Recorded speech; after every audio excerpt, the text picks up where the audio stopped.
Today, Top 30 is the only company in the world able to design, produce, set up and manage a top-level competition. Everything within the same company. Everything with the trustworthiness and professionalism that an official competition requires. Everything. Top 30. Top 30. The heart of climbing.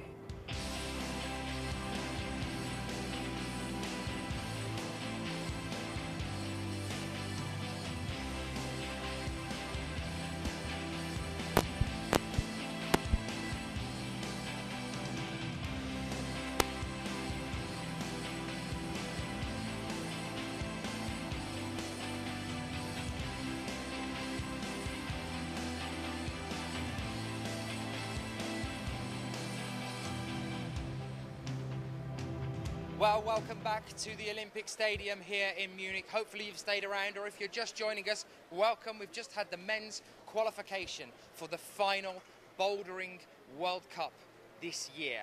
And what a surprise we've had in the males bouldering qualification as well. We're expecting all the way through to see Kilian Fischhuber fighting out for that final title against Rustam Galmanov. But the surprise is that Kilian's not made it into the semi-finals, which means that it's all open for Rustam Galmanov to take home the title. So we have had the surprise of Adam, one of the Brits, making it through into the semi-finals. We're going to take you through some start lists in a minute. They're just setting up just behind me to kick off for the women. So let's have a look at those start lists.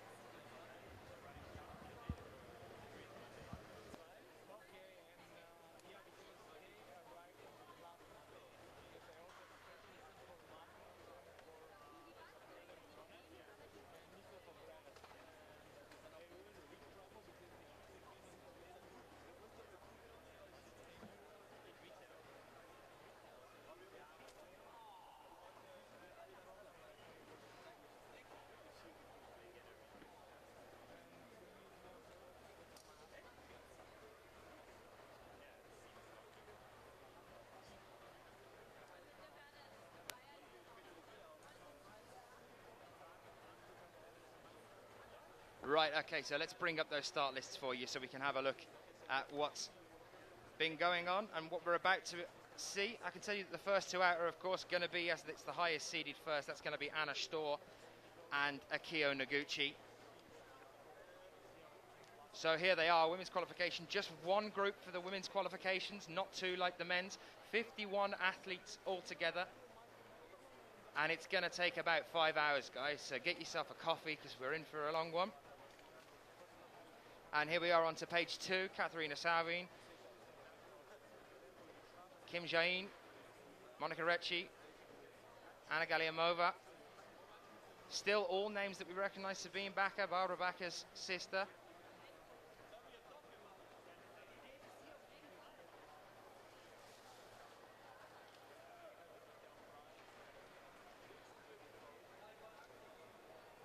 And here's page 3 as well, taking you through that one. Onto Mini Leslie Wojastik of Great Britain, Petra Klingler, Manon Chapet, Asaki Hagawara, Isabel Lina, Sylvie, and then all the way down to Mathilde Becerra. And just as a bit of a surprise for all of you guys in the chat room, I'm joined remarkably straight off, which I'm really enjoying the fact that you're here already and you're with us through into the next day. It's Chris Webb-Parsons. Chris Webb-Parsons, hello, welcome. Hello, thanks for having me yet again. Always? Yeah, always a pleasure. Seems to be. Well, always a pleasure, but you know, it's not the greatest thing not making it through to. It is for me. This is the highlight of my day. I'm pleased to be up here commentating alongside you. I think we're on to the 5th page now, so as you can see, it's quite a long one. The starting list that you're looking at now, that's the seeding that you can see there. So we're starting by the highest seeded currently on the World Cup rankings, or the world rankings rather, and we're going down to the lowest. So that's how the start list is decided here in bouldering, all the way down there to Thomasina Pigeon, who I was playing table football with yesterday on the biggest table football table I've ever seen in my life. It was amazing. I do know what you're on about with that football table. That was here last year. It was a big hit. We had everyone in isolation having a play on that before they came out. If you are joining us, welcome. You are about to witness the qualification round of the women's bouldering here in Munich 2012. It's the final Bouldering World Cup of this year.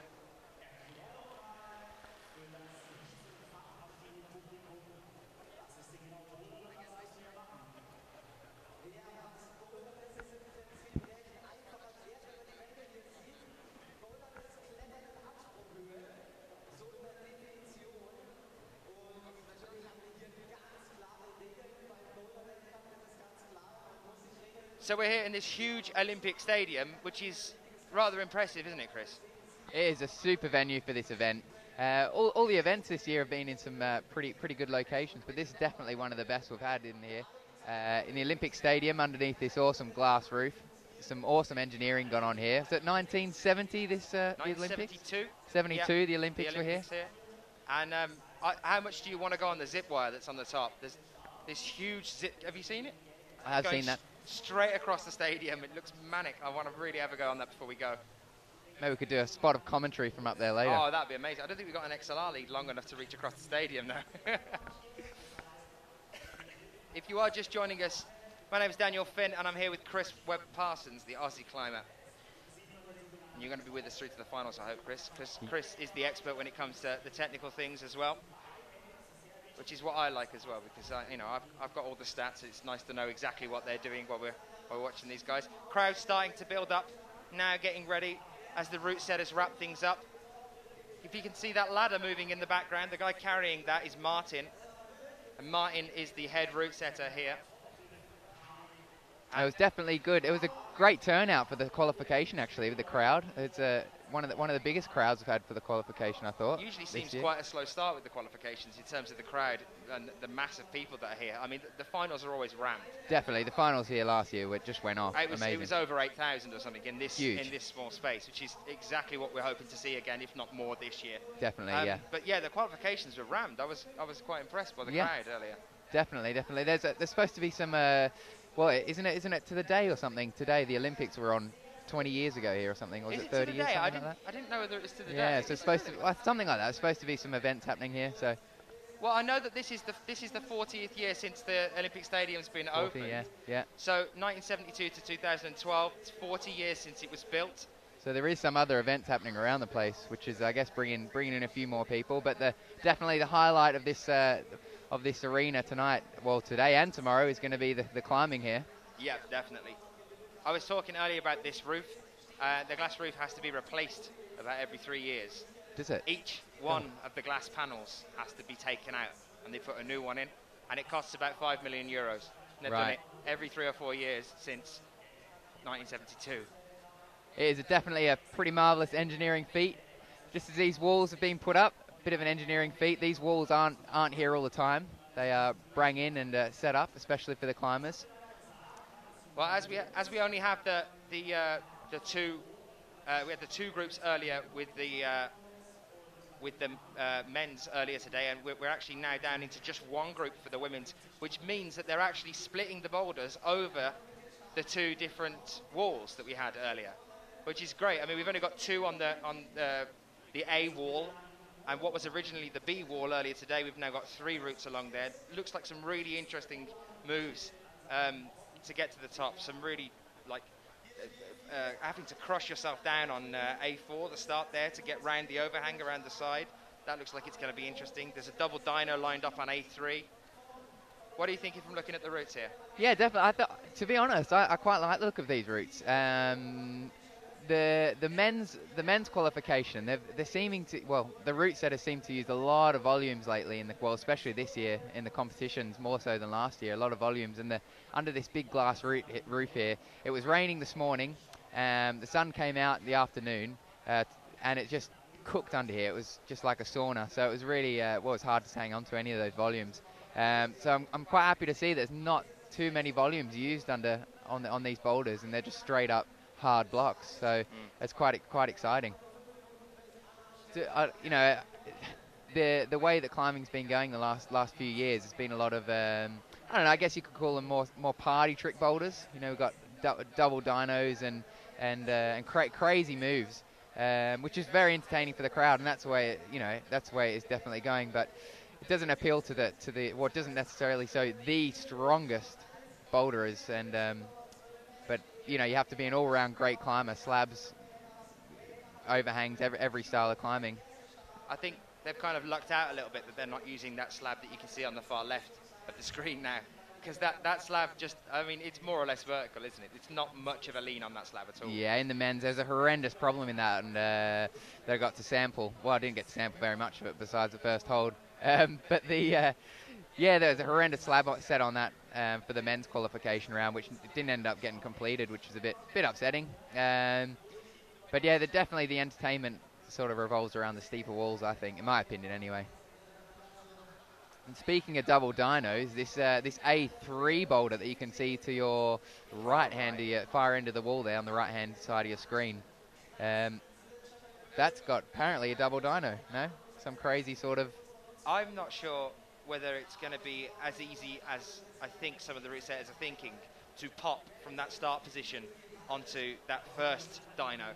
Because it's out on that angle there. I think we're going to see a lot of swinging around and a lot of slipping off on that one. Yeah, it's going to be interesting on that one. Hopefully we don't see any injuries on that as well. A lot of the girls not liking to jump. I've noticed during the year, Tsukio Noguchi, Jean Kim, two girls that have been really struggling with the dynamic side of climbing. But they've stepped up their game, and they've really, well, they're noticeably different on those type of boulders. You see them in the warm-up now and then, and that's what they're doing in there. They're jumping between holds.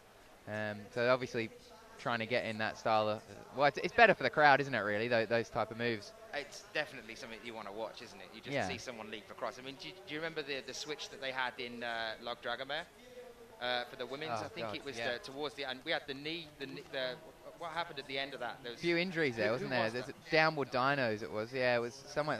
Unfortunately, someone was taken off to hospital, I think, which was a bit, very unfortunate. But yeah, it was a downward dyno, which I'm not sure if you're allowed to actually do. You're not. I'm pretty sure the route setters aren't allowed to actually set a downward jump. I'm sure it's not in the rules. Wow. I remember it was an illegal. Watching that. Yeah. It's very entertaining. Switching across from side to side. I for some reason, there's Marissa. Thank you very much. I thought it was Jana Cherasneva. I had that name in my head. Hop, go ahead. Chris is all ears.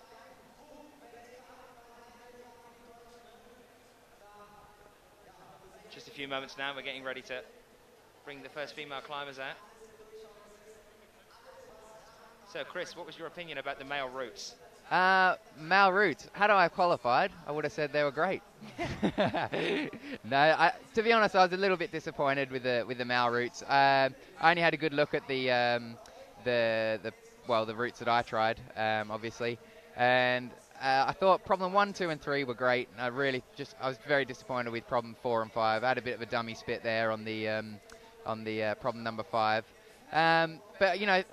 That's it. It's such a hard job these route setters have got to do. They've got to split such a strong field of climbers, you know, over 5 boulder problems. The first boulder problem of your 5 is usually an easier boulder problem. It sort of gets the climbers going. So you've really got 4 boulder problems to decide who's going to come out and you know, and take the win. So yeah, to be honest, I was a little bit disappointed with just two out of the 3 boulders. So 2 out of 3.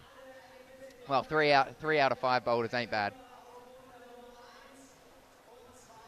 So, what on the first 3 was the thing that got you the most, the thing that you enjoyed the most on the first 3? I mean, we're looking at the same part of the wall here. Obviously, we've got A3 and A4 instead. Yeah, I mean, the boulders 1, 2, and 3 were just sort of more straightforward boulders. It was would show who was the stronger of the field, really. I enjoyed the mantle on 1. On 1, kind of yeah. Donkey position, riding the horse that you the ended mount. up with at the end. Yeah, the mount there to match the last hold. Again, not really something you'd find rock climbing, but yeah. But you know, this is not rock climbing. This is competition climbing. It's a world of its own. Well, welcome, guys. Here we are. We have our first climber out. It is Austria's Anna Stor. And as we have said, Anna already set to take the title. Such a high point score so far this year that Anna has already taken the title. So we're here just to enjoy Anna climbing, I think. That's it on Always these German flagship holds. Flag holds. DJ's got the music going. You can see even the judge there having a little boogie. So 4 minutes 20 on the clock. Anna taking her time to contemplate how she's going to start this route here. What are we looking at here then, Chris? Well, Anna Stoll, I had a look at that. I thought that first move looked a little bit little bit stout, but there's the made it hold already. Look pretty easy there. Yeah, definitely just got to work that right foot out on that hold there. She has done it there and pressed really to the final hold. Into this wall now though to get up there. Anna has been in Australia. Just got back from a trip from Australia. I think she had a month over there with a partner, Kilian Fischuba, who we were speaking about earlier. That could explain why Kilian's a little bit out of shape maybe.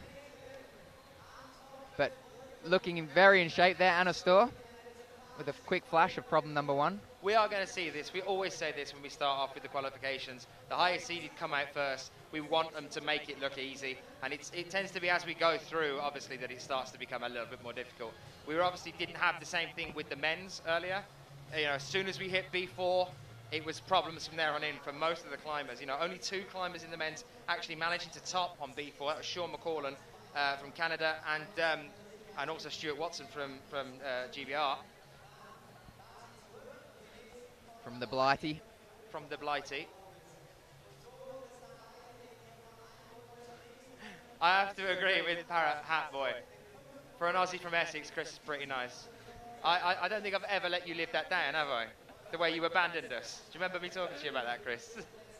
The abandonment. Well, isn't that the say? You know, Poms. We call you Poms, don't we? But apparently Australians are supposed to be Poms. Oh, really? Yeah, prisoner of Mother England or something. I don't know if that's. Well, there you can see the crowd already building. You know, each of these climbers is going to have 5 minutes, and when Anna comes out and completes it in less than 1, we've got to show you some other things around this stadium here, and there's one of them to look at. This is a qualification round, and you can see the amount of gathering that it's bringing in already here. God, look at that coloured shirt down to the right of your screen there. Genius. Some fashion going on here in Munich. No, that is awesome, though. And that's either a Great child turnout. on someone's shoulders or the tallest man I've ever seen. Two tall. Father and son, maybe. Good genes.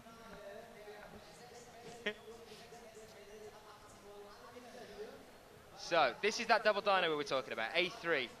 It's supposed to be a quick pop onto those first 2 there. It's going to be a bit of a swing out, I think, on that one. And then very quickly onto that bonus hold up at the top there. I don't know how people are going to... Yeah, it's going to be a crazy one.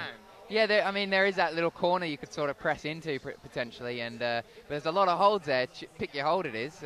Choose your own adventure. It's going to be interesting to watch some of the girls on that. Most definitely. I'm loving how figurative you just got. Yeah, well, choose your own adventure. Choose your own adventure. That's it. In terms of trying different things on routes, do you find that a lot as you're climbing yourself? Do you find that when you have conversations with other climbers in the ISO that they've taken a completely different attempt on a wall, or do you tend to find that everyone pretty much has hit on the same thing? The thing is, you head back behind the wall after each attempt, and you're not actually allowed to speak to anyone. You're not allowed to speak to the climbers that are sitting beside you. But you can sort of gauge how people are going, judging by the crowd's reactions, or just sitting on your seat. You see someone come back in, and they've still got 4 minutes left on the clock, so they've obviously flashed the boulder. So you can get an idea of how hard and easy boulders are, or what you should expect. What about after ISO? I mean, when you guys get together, yes, have a chat. Do you find a lot of people have done the same thing, tried the same things, or? Yeah, I mean, it's everyone's got their own strengths, which is the brilliant thing about this sport. So many variables in it. But yeah, more or less, there's one easy way to do the boulder. There's loads of different ways to do the boulders, but there is an easier way, and that's what we're all trying to pick, the easiest method to get up this wall. I think Leeds seems to have more of a diversity as well, in terms of how people are attempting the route. I mean, obviously it's a longer route, up to 60 holds. Right. And here we're 4 or 5 up to the top, Well, here's Akio Noguchi. And we were expecting to see the battle between her and Shauna for second place. Yeah, unfortunately, Shauna Coxey from Great Britain out with a broken leg in Magic Wood in Switzerland. She jumped onto a set of crash pads that were, crash pads, mattresses that you'd land on. Set up perfectly. She even set them up herself, and unfortunately, hasn't been drinking enough milk. Do you think she chose that adventure? Well, she definitely picked the wrong adventure with that one, I think. Right, okay, so here we go. 4 minutes 15. Again, exactly the same as we've just seen Anna do. Coming out and taking a lot of time, you know, the first minute or so, just to really compute what they're looking at here. Are we seeing a flash here, do you think? I think so. You can see that number 2 on Akio's back there. That's indicating she is up there with the best of them. She had a great competition result last weekend, or 2 weekends ago, in Stuttgart, Adidas Rockstars, beaten by Alex Puccio, and she was looking exceptionally strong in that competition. So I'm sure we're going to see a flash here. Well, when we first started out this year, I mean, it was all about the battle between Akio and Anna. That was for the world rank #1 spot. It seems to have changed as the year's gone on. Akio, did she have a bit of a bad start, maybe, or something? I mean, what do you think that was? I don't know. You know, well, climbing again, there's so many variables. So one boulder you can just get unlucky with one boulder that doesn't quite suit you, and there goes the win. Yeah, the women has really the competition this year has really stepped up, and I'm sure it's going to step up again. You know, the guys is a little step above. You can't really make a mistake. The competition is maybe a little bit more fierce in the guys right now, and you know, you make one mistake in the guys, and that's pretty much it on any boulder. In the women's, I think they could still make 1 or 2 mistakes, these top girls, and still get on through. But that's definitely sort of coming to an end as well. Really, you gotta keep your A game on in between 5 boulder problems. Again, completed within the first 2 minutes. If you are in the chat room, we can see what you're typing. So ask us some questions. Happy to answer them. You bored of my company already, Chris?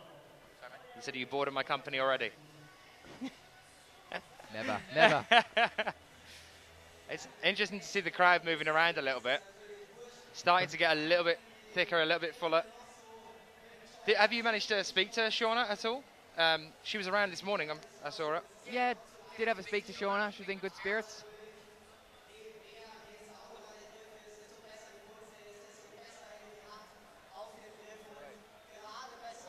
I don't know where we are. Oh, there we are. They're over there. There's us. Wave. We're on the camera. We're over here. Just thought I'd give you... The cameraman's waving at me as well, so even if I can't see you guys waving at home, thank you very much, Mr. Camera, for the wave. We're going to go back inside our pod now. I'm going to hide behind this speaker. We do have a brilliant view up here, just sitting in between the grandstands. You can see the people there building, those tallest men in the world. Lucky. Yeah. Genetics there. Why aren't they climbing? Sure, is it just, are they banned because they could just put a hand on Yeah, just reach the top final hold. Yeah, that's it. So that's the beat that tells us that we've just got just under a minute before we're out with our next climber. And as we've only got the one group, we are literally just moving down the world rankings. I mean, it would have been Anna Storr followed by Shauna Coxey. That's different now. We've now got Anna Storr, just had Akio Noguchi, and so next up is Mina Markovic. Now, Mina, in my mind, has had a really strong year, and I was expecting to see her in that. I mean, there is this thing that we were talking about earlier. Mina can still come second. If she takes gold here and Akio doesn't have such a great run, then Mina Markovic can pull herself up into second place on the overall rankings and take the silver for the overall World Cup title this year. But I was expecting her to be even firmer in that top 2. But currently sitting in 4th place. What do you think that might be? I mean, Mina Markovic, no slouch at all, as you say. Definitely deserves to be up there, and definitely even deserves to be on that first place in the podium. As you said, I don't think it's possible for her to take the first, but definitely can take the second still. The very impressive thing about Mina, she just comes from the lead competitions to the bouldering comps, back to the lead, and she's still on the podiums.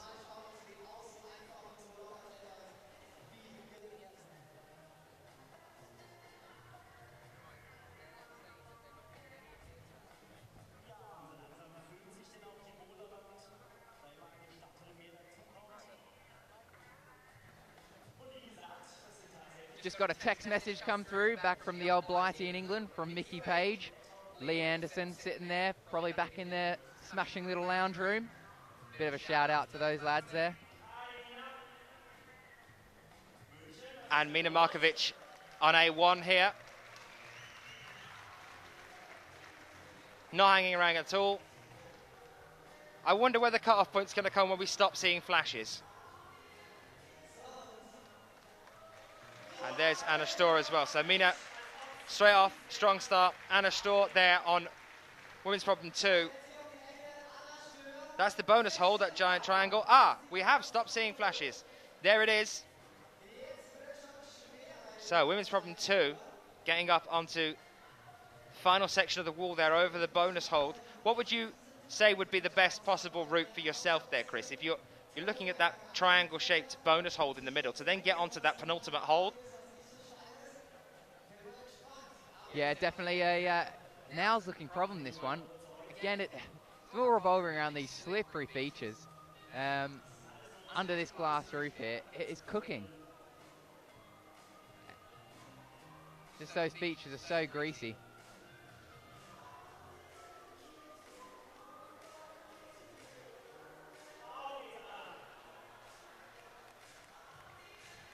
Kim Puccio, Alex's mum, just signed into the chat. Chris is currently signed up for lead. Thank you for that, mother-in-law.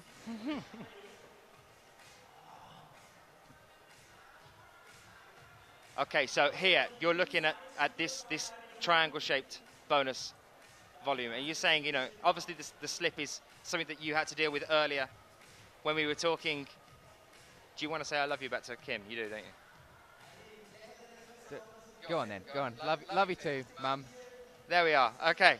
Get that out of the way. Get the emotion out of the way. Let's talk about this bonus hold in the middle of the wall here. Now you said you were having the same problem earlier with the hourglass-shaped problem on B4, with the slipping on there because of the heat and the humidity in here. Humid under here. I mean, I'm a bit peeved off with the route setters that they didn't think about that. They had all week to set these boulders, and surely it would have had some humid days under here, and you know, to battle with these features, it's just not something you want to be doing, slipping down on holds. But they do have a very tough field to split, so it's an extremely tough job. Now, as you can see there, Anna just how is Anna going to get up onto that higher section of the wall? It looks like you're going to have to, if you're going to go around to the left-hand side of that triangle volume, it looks like smearing maybe, to try and get enough friction to get you up, because there's nothing on that left-hand side of the wall at all. Definitely, and she hasn't been training, Anna. She's been off in Australia. She'll be used to that orange volume. That most of the rock in Australia and the Grampians orange, but that's about it there for Anna on that one. I don't know if she's going to be able to get much higher than that, to be honest.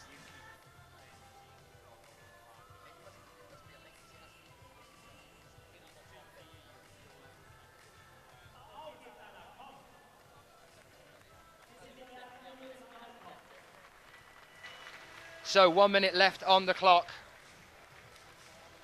We're back with Anna. Don't count her out too early. She is an exceptional climber, Anna. That volume.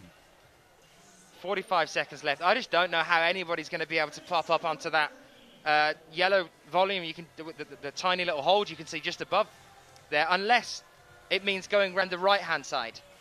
But I think she's got the right idea going that direct method, but it's just I can't believe they put these volumes on the wall in these temperatures. It's just we had it last. We were in Stuttgart a couple of weekends ago for a competition, and it was hot there, and there was a lot of volume used there, and there's loads of climbers' skin was absolutely bleeding. Okay, guys, we're going to have to restart the stream for just a moment, so just refresh your browser. We're coming to the end of this one now. We'll be back with you in a couple of seconds.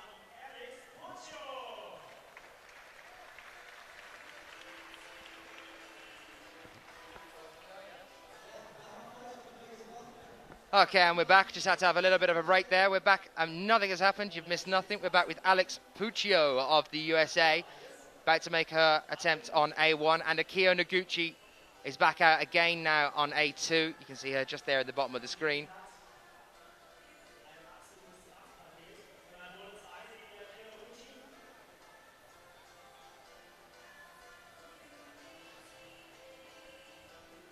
Alex Puccio, fresh off the win from last weekend, Boulder Comp in Stuttgart, on these German holds.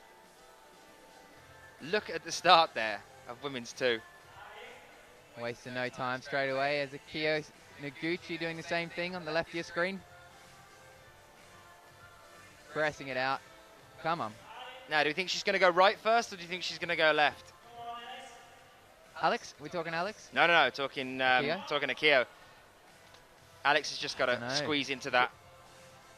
Oh, Alex, having a bit of trouble here, swapping her hands around. She's all right, she's still in there. I'm sure her mum will be watching at home Akio now has biting her fingernails. Akio had a hand just on that problem. Alex shaking her head there, but there was a flash for Alex. She's not very happy with that one. Hopefully she keeps her wits about her, marches back, quick smile at the judge and back into isolation. If you're not happy with the flash, I mean, what's it going to take? Well, I think it's just on the, on the style that you do it. If you're not feeling like you've read it right, you can be disappointed with little things like that. These girls, they are the cream of the crop here, and they, I guess if a little something's not feeling right, then they know what the deal is, and they're even though it looks impressive to us, they can be a little disappointed. Well, here's Akio again. Second attempt. Managed to just get a tad higher than we just saw Anna Storr get to. The interesting thing is that Anna doesn't really even have to compete here. Essentially, Anna has taken the title this year, so that's it. Because you can drop one. So what me and Dan are talking about is the overall ranking for all the World Cups. So there will be two podiums here. There'll be a podium for this comp, and then you'll get to stand on a podium for the overall results of all the competitions, which you are able to drop one competition. So you can drop your worst result, and your top results count. But the interesting thing is that Shauna's won't move. Her score will stay the same because obviously she's not competing here, which means that her lowest result is a 0. Right. So if she drops the lowest result, there's no change to the score that she already has. She's currently ahead of Akio Noguchi by 25 points on the league tables for the World Cup so far. So Akio really has to pull something here well, unless Akio has a really, really bad run, it looks like she's probably going to take second. We're talking about the competition right on Akio's heels from Mina Markovic. Yeah, it's looking like it's going to be Mina. But while we're talking about rankings, interesting in the guys is Jakob Schubert. What's he sitting in third? He could possibly pip Killian currently, if he wins. Yeah. So I think if Jakob wins this competition, he'd have to come first. He knocks Killian in from the overall ranking. He knocks Killian out of that second place behind Rustam. He knocks him out and puts him in third for overall. So shocking it's Jakob's first year on bouldering. Yeah, he's done a few of the comps before, but it's pretty much first committed year to both, isn't it? Yeah. But mind you, his route climbing's taken a bit of a slide, isn't it? From the I don't know if it's from concentrating on both. He's not as good as he was last year, is he? For the lead? Yeah. Well, he's just took silver. He's not bad, is he? It's not bad. It's not fair. That's the biggest understatement I've ever heard you make. Well, it's not gold. First loser.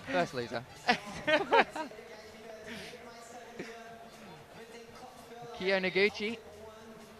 Struggling. She's throwing the towel in on that problem number 2. As did Anna Storr.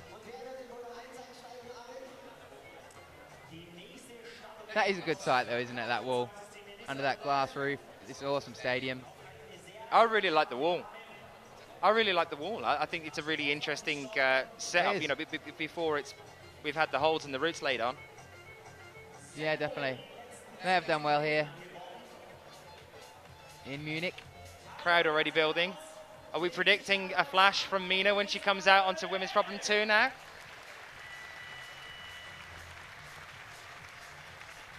So, over on A3 now. Here's Anna back again for this double dyno. Let's see how she gets on with this one, and then we'll try and jump over as well onto Mina Markovic on women's problem 2. And Melissa Leneve is now also out on A1. We're going to keep mixing it up.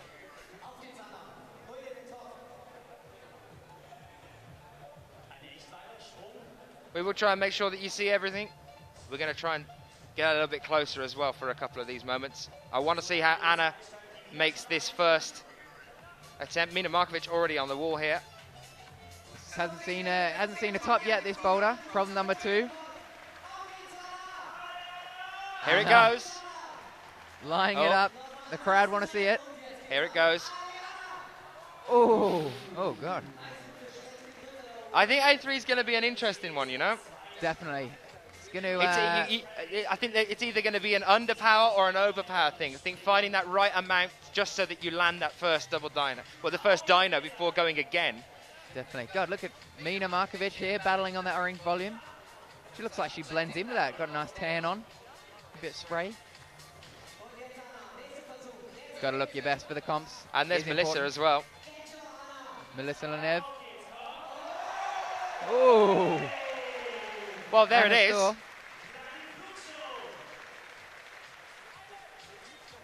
Little bit delayed there on the video. Hopefully she tops it out, but if she doesn't, you'll get to see that move again. That's why she is world number 1 there on her top. You can see that. Oh! And this crowd is huge already for the qualifications here for the women's. Absolutely, Anna, she dropped that on purpose, Dan, I think, just for the viewers at home, because we did miss that first jump there.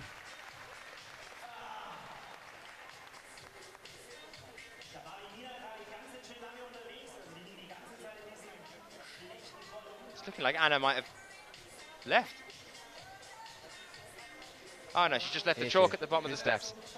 The Tiger, as she walked back up those steps, like Rocky Balboa. 2 minutes 40 left on the clock. Mina Markovic lining herself up to try and make another attempt on women's problem 2. I think that's going to be a problem for us throughout today.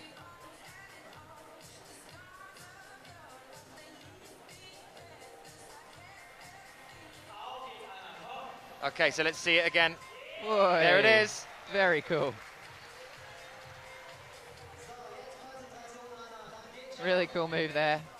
Root setters have done well with that one. Can Anna get a top on that boulder? Look at that shot. Oh, and just again.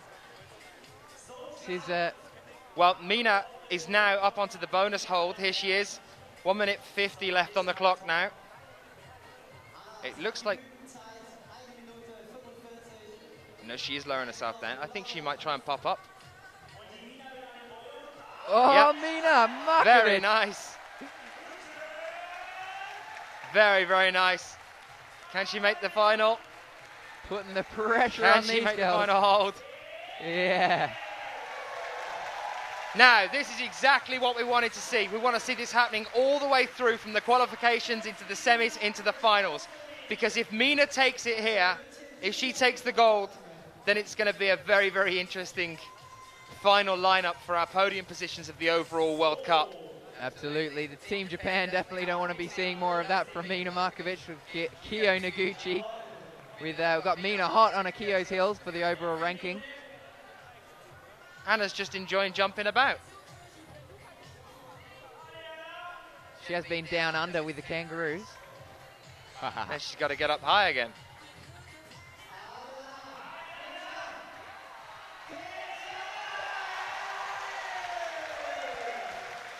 Anna Storr, to the delight of the crowds, topping out on A3 here.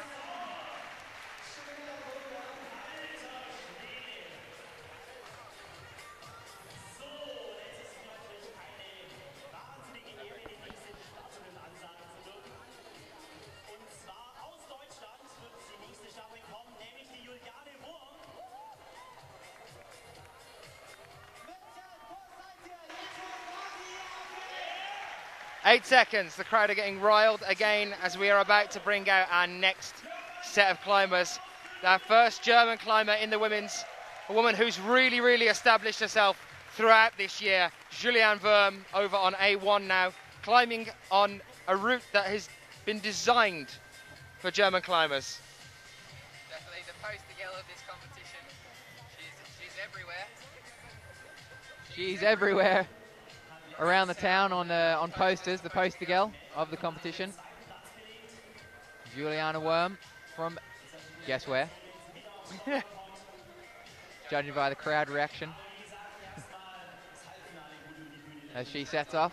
And Alex Puccio, again, Now on A2, can Alex become the second female athlete to top out on W2 for us here, or A2? Akio Noguchi now over on A3 as well.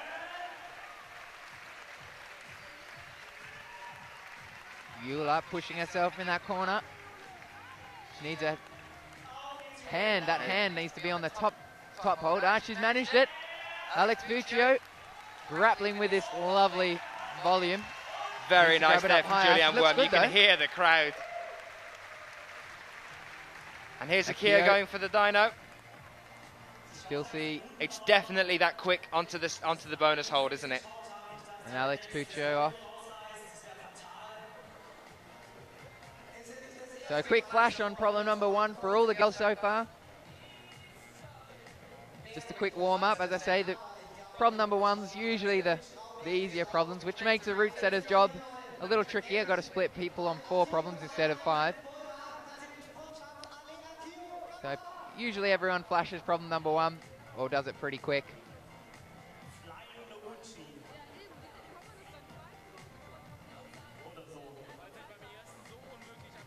Both climbers still settling down, having a look at how they're going to tackle the boulders next.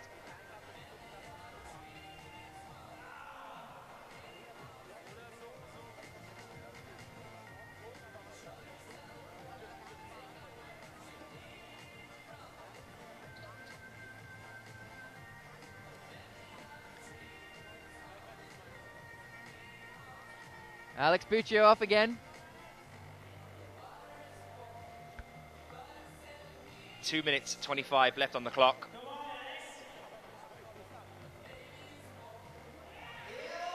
Trying a different method this time. Pressing into the right corner. Looking, ooh. It looked like she had a hand on it then, though. It did. Akio Noguchi's now the jump. Alex battling it out still. Akio stepping down now. We did see Anna come unstuck. Oh, Alex Puccio is off. So all eyes on Akio here.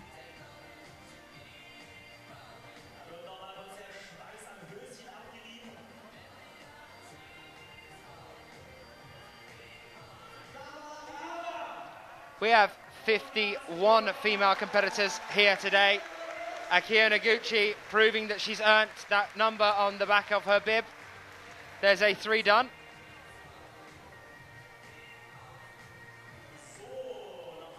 But of course we've got Mina Markovic yet to come right on her tail.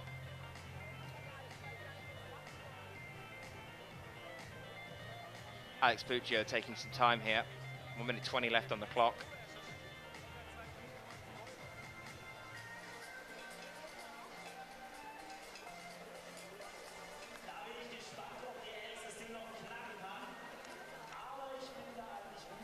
Chris, you'll know this. How's Alex with her dynos?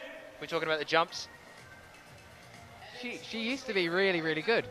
Don't know. It'd be interesting. We have been training, well, climbing in the gym quite a bit, and she's been working on a lot of her weaknesses. So she's definitely gained a lot of technical ability from living in England. But it's not proving much stick on this boulder. 30 seconds. It looks like Puccio wants to go again. She's going to have to be really, really quick here. We have seen her do this before. Not this problem, I mean, we've seen her top out with seconds left to go. Do that final attempt to power through it. Come on, Alex. Come on. This is exactly what I'm talking about. 10 seconds. Oh, my God. Oh, my God. So close. Oh, my goodness. Fantastic effort there. She puts her arms up. But she does tend to do that. She does. Right at the very end, 30 seconds left on the clock. I'm going to keep going. I'm just going to keep going. Unbelievable. That one last quick attempt. It seems like when she stops thinking so much and just does it, it just comes naturally to her. And I'm sure Kim Puccio will be running around her living room right now, jumping up and down. Unbelievable. Not in excitement, disappointment. Alex, she does just rush things at the end. It's a bad trait. She's been trying to get out of it. It's something she has acknowledged. So she did have the about 5 seconds left, I think, to get onto that final one. She knew that she was out of time there. Yeah, disappointing. She still had a few seconds left. Mina trying a different tactic. Now this is interesting. She's just completely bypassed the double dyno. But that means that she won't get the bonus. Oh, the root setters will be loving that. I'm just going to go this way. I don't care what's going on over there. Wow. I think we could be on to see something exciting here in the final for the women's. Brilliant. She does look like she's on one, Mina Markovic. She looks like she's going to be fighting fit for the final. Here's Melanie Sandoz as well. On A1. There's a flash. No surprises there. We've seen that happening with all the women that have been out so far. Anna Storr for the first time on A4 now. Now this is an interesting one. Burying herself in the corner. What a boulder. Fantastic. I'm not a fan of this burying yourself in a corner. We've got such good walls. Get the climbers out. Get them on the wall. Get them in front of the crowd. Don't put them in a corner. No one wants to sit in a corner. I've been harsh on the route setters today. I do apologise. You have, Chris. I do apologise. They have done an excellent job here. I'm loving A3. Chris Danielson from USA. Setter from USA all the way over. Setting for this comp. Very talented route setter. Definitely one of the best in the game, in my opinion. Melissa Leneve over on W2. Here she is, 2 minutes 40 on the clock. So let's have a little look here. Oh no, here's Anna, because Melissa's not on the wall yet. Second attempt here from Anna. There's the bonus hold. She's been a good girl. She's out the corner. And there's a top there for Anna Storr. I am absolutely astounded by the crowd here. The support is just phenomenal. This is the qualies, Chris. This crowd is enormous. You know, I'm glad I'm glad I am commentating alongside you, so I can actually see the climbers on the wall. This crowd is going to be absolutely massive in the final. I don't know what's going to happen. If this is the qualifications, the finals, maybe they're going to have to open the actual stadium seating. I don't know. Right. Spin these walls around and yeah, big time. There's 69,000 seats are just around the corner. Let's use them. Melissa Leneve here. Here she goes. Easy. She's the next woman to top out on A2.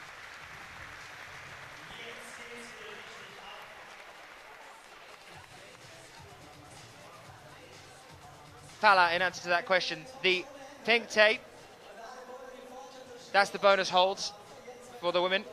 Yellow tape's the starting holds, if you can see that there.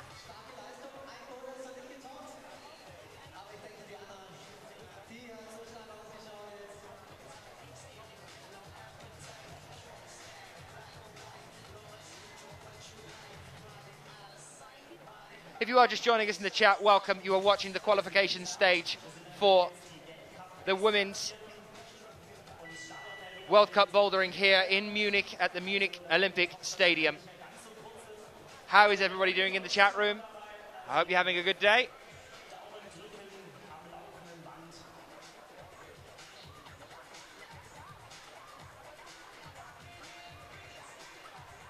.42 seconds on the clock before we'll see our next climbers come out.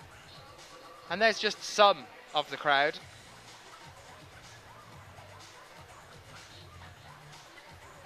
And this is just one side of the stadium that you can see here now, because we are moving on to the second wall as well, so it goes round and round and round. I guess the big thing is, remember, this is qualifications, and the crowd is just awesome. 18 seconds, see that clock on the right hand, whoa, in the middle of your screen as well there. All the climbers can see the clock out there that you can see. When they come out, they know how long they've got left. Only 5 seconds on the clock. I'm getting quite excited. I want to see how this is going to carry on. Brilliant competition. Well, as you said earlier, we've got 5 hours of this, so grab your cup of teas and bickies, put your feet up. I was going to say, yeah, you guys need to go and get something to eat or something, because this is going to be a long one. Worth every moment of watching it, though. We're now back with Momoka Oda.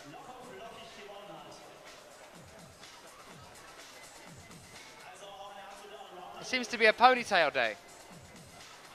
Ponytails all around. Julianne Verme's got a ponytail, Alex Puccio. Momoka Oda, not.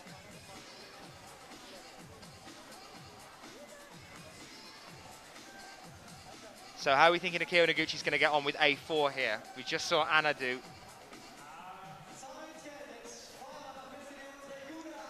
Alex Puccio lining up for the jump. Ah, man. That looked like she bottled. That looked like she just kind of stopped halfway through there. Yeah, don't know what was going on there. Really got to throw yourself and launch up into that second hold. It's a double dyno, that.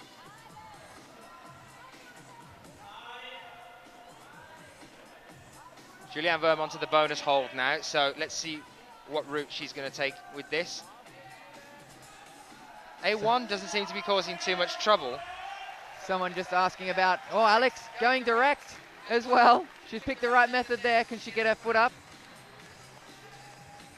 She's got to get her foot up and she'll have it. Don't rush it, don't rush it. There we go. She's in, come on. Nice, yeah, slowly whoa. done, very nice. Good. There she is. And a top out there for Momoko Oda from Japan as well. Akio Noguchi, tops all round. So we're still just now with Julianne Verme for the last 3 minutes on the clock here. Only 5 minutes, very strict on the times the judges are. Have you ever been kicked off a wall, Chris? Kicked off the wall? Yeah. For starting wrong? No, for the 5 minute, the explicit 5 minute time limit in the qualifications. You ever been pulled off the wall for that?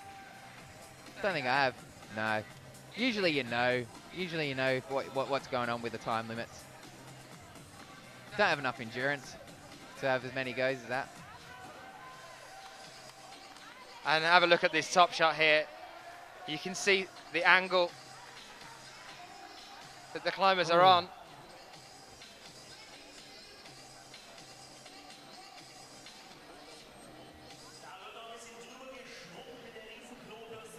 So all eyes on Juliana Worm. And a man with the brush. Don't sell short the man with the brush. Oh, they do put in a brilliant effort. These brushmen. It's the same as a garbage man, isn't it? No one wants to say you're a garbage man, but they do well. Same with the brushes. They are there. You're giving him a bad rap. You're comparing him to garbage man. No, absolutely not. No. Genius. Juliana Worm here. Back to it. Oh, coming close. That attempt of a dyno around that bonus hold there, to me, just looks a little bit dangerous. If you land on that spike, and you don't quite make it round. Yeah, we definitely don't want to see any injuries here. Got some pretty wild moves on these boulders.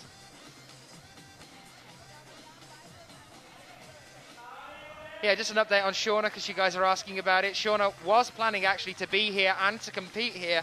Has just been back to her doctor over in England and had to readdress exactly what she's going to be doing. From now on, she's not here, she's not competing here, and also has said that she won't be at the World Championships in Paris, in Bercy, next month. Just had a chat to her before. She still can't put weight on her leg. It's still not healed. So, you know, keep up with the milk, keep up with the calcium, I guess. Fonta Fox, yeah, that did happen. Klein, was it Magic Woods? Magic Wood, it was in Magic Wood, yeah. Good landing, actually. Well, you know, mats were set up perfect, apparently. She set them up herself, and don't know what happened. There you go, she jumped off. She did jumped off onto the mats. She didn't actually fall off the boulder. Anyway, back with the action here. 20 seconds. Are we going to see some magic now from Julianne Verme? Ooh. Grappling with that greasy. Too small an amount of time. As you were saying, yeah, it's been a problem for you today as well, and for a lot of the athletes out earlier on with the men's. It is hot underneath this roof. It does get humid. You can see it there in the background. That just amplifies the sun, and when you've got holds like that are just a positive slope all the way down, unless you've got a lot of chalk and some grip there, you're just going to keep sliding off. Yeah, definitely. It is like a, it's like a green room, giant green room under these glass stadium here, this glass roof above us, all getting cooked. Californians would love it out here.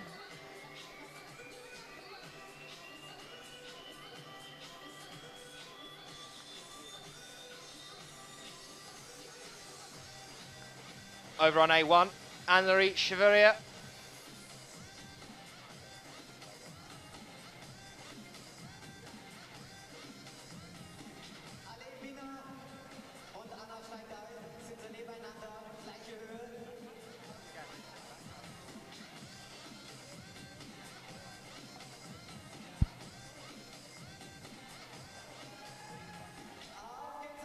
Here we are.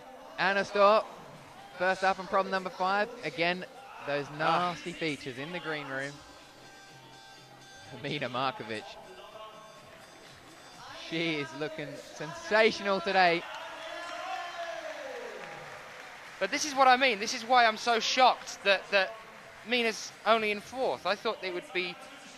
I mean, she still is contention to take the take second place overall, but I thought we'd be seeing her a lot higher. The performances she's put out all year this year, you know, took the gold place on her home turf in La Dragomere. She's podiumed 4 or 5 times this year. I mean, she's a route climbing as well, isn't she? Yeah, that's in lead as well. Yeah.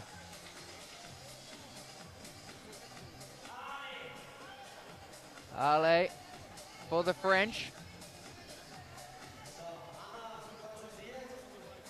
Just pressing out to that dirty corner. Oh, coming up short. Is that the first time that we haven't seen a flash on A1? I think it might be. Yeah, pressure on her there. Melissa sticking that single jump to that desperate slope. Didn't go the 1-2. Incredible effort there. You can see Anna there having a look at the clock, checking how long she's got. Still grappling.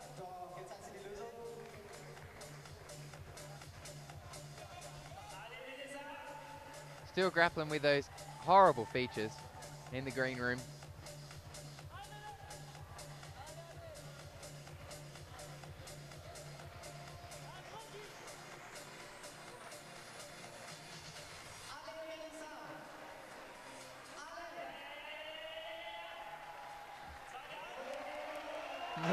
Melissa Lenev, top out from her. Anna, problem 5, still grappling with the wonderful features.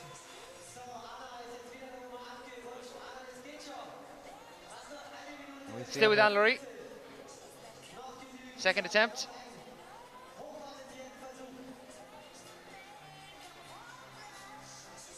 All eyes on Anne-Laure here.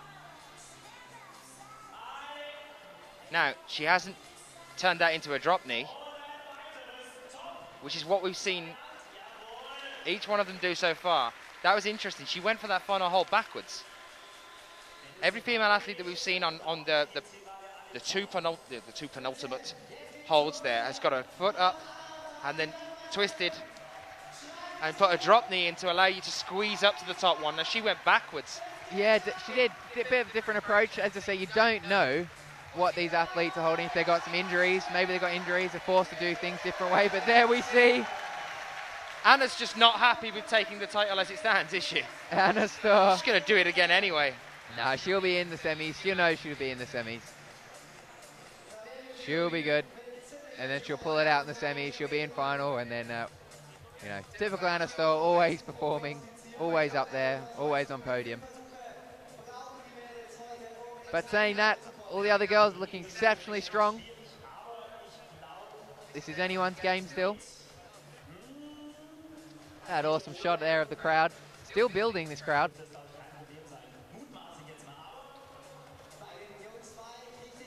I'm kind of missing not having the big screen, because it's always nice when the crowd get to see themselves. Because they don't know right now that they're live to everyone in the world. There is that big screen there up in the middle. Maybe they'll put that on there later for finals. Hope so. We'll see. 2 seconds, 1 second, and here we'll we see go. our next climbers. Katarina Sauerwein of Austria now out on A1. We've got Kyo Noguchi back on A5 now, her last climb of the qualifications.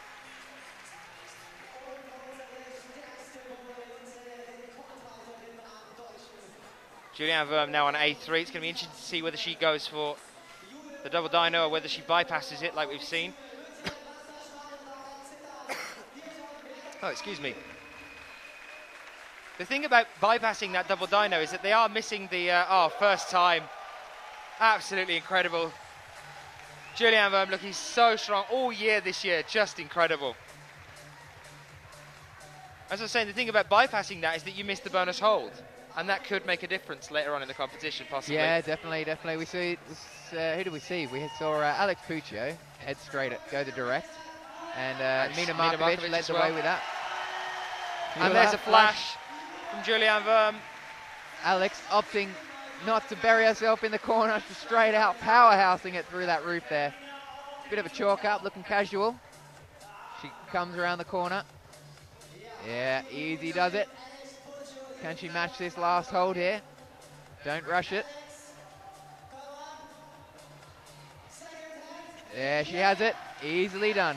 A little chin up. And did a pull up at the top. Just to show she's got more energy to burn. She's trying to show up Rustam Galmanov with the one-armed pull up over in Vienna. Momoko Oda trying to struggle to those next holds past that dirty orange feature. Akio Noguchi, top out there from her.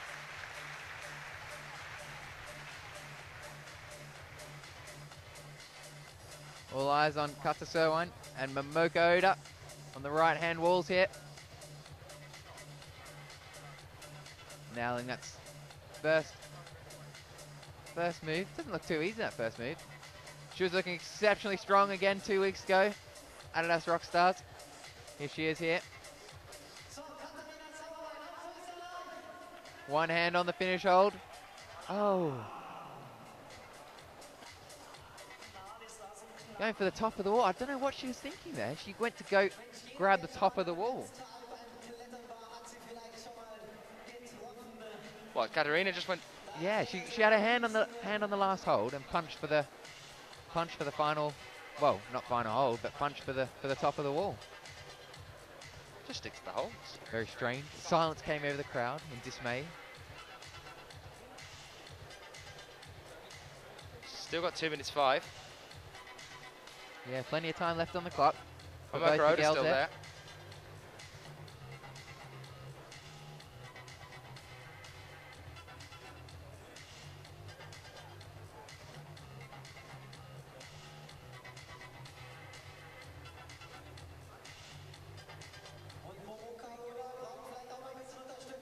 Come on, Kata. Marissa staying there on the line, as is a couple of hundred people here who are right behind these two girls here.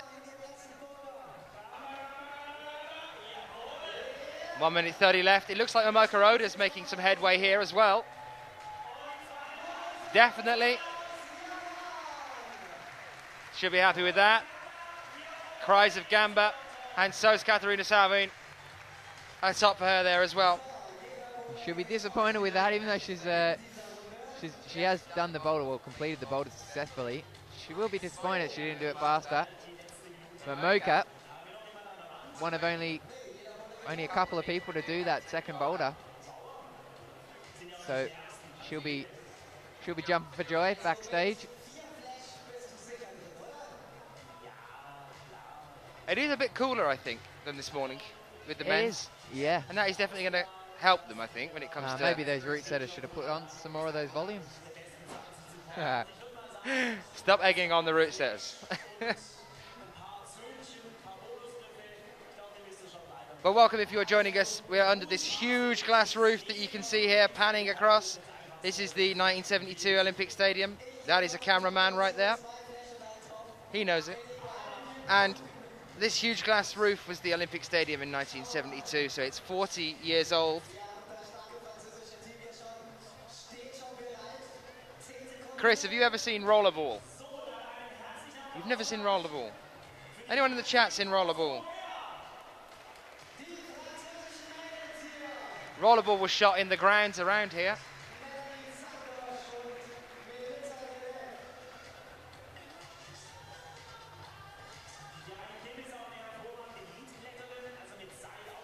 The original version was shot around here, because back then this was an extremely futuristic location. I still think it is a futuristic location. Mina Markovic on A5, her last climb here. Is this going to be, I think it's 5, it would be 5 flashes if she flashes this, won't it, for Mina? Oh, You've just Why does this commentators always curse. happen when I Commentators start curse. talking? I don't know. I said the same thing for Anna Storr in problem 3. It's all over, and and it was all over. Well, she dropped it. Oh.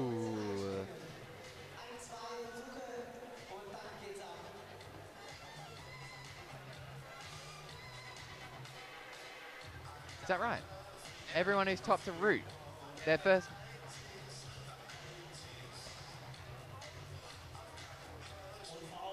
So everyone that has topped A2 so far. B2.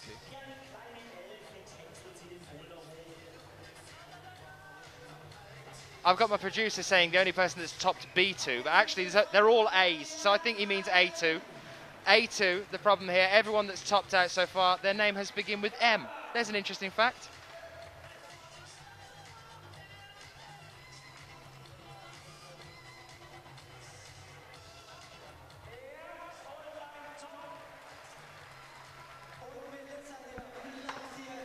Kim Jae-in making short work there of A1.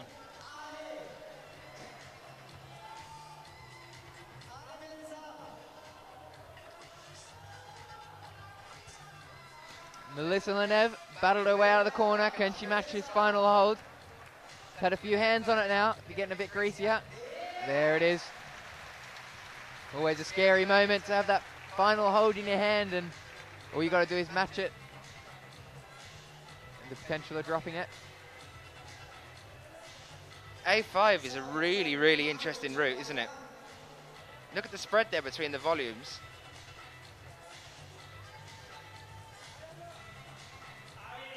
Really having to reach, now going round. You can see the bonus hold there as well.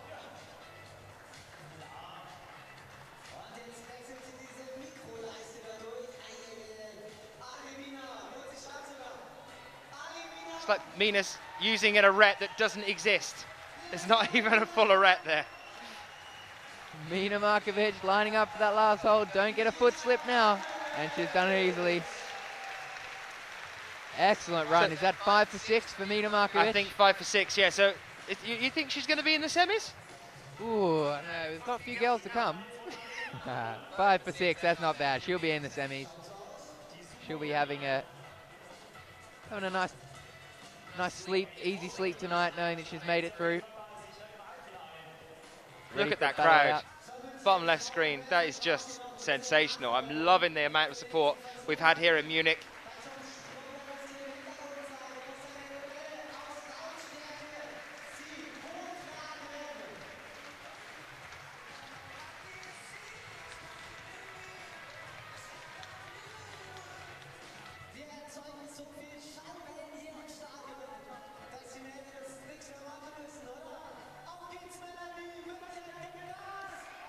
And look, the two French girls.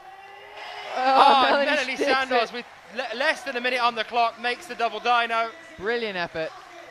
Outstanding effort. Still not over yet. She'll be rewarded for the bonus with that. Lining up that last hold though. We've seen a couple of girls had a spill out of this last hold. And lowers off. All eyes on Melanie. Oh, smearing with their right foot there, not even on the hold. Fantastic effort, Melanie Sandoz from France. And Law just pulling it, pulling the pin. 20 seconds left, and that's it.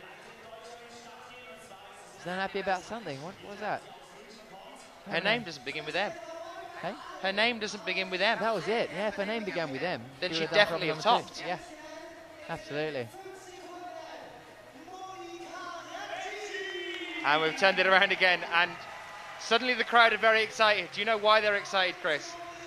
Because my fiance's out there, Alex Puccio. Oh, of course, that's what it is. Because Puccio's there. Now, that's why you're excited, Chris. Monica Recci out on A1 now, our second German athlete to come out in front of a home crowd. Julianne Verm there, you can see on A4. Monica Recci over on A1. So we're going to go quad screen so you can see everyone.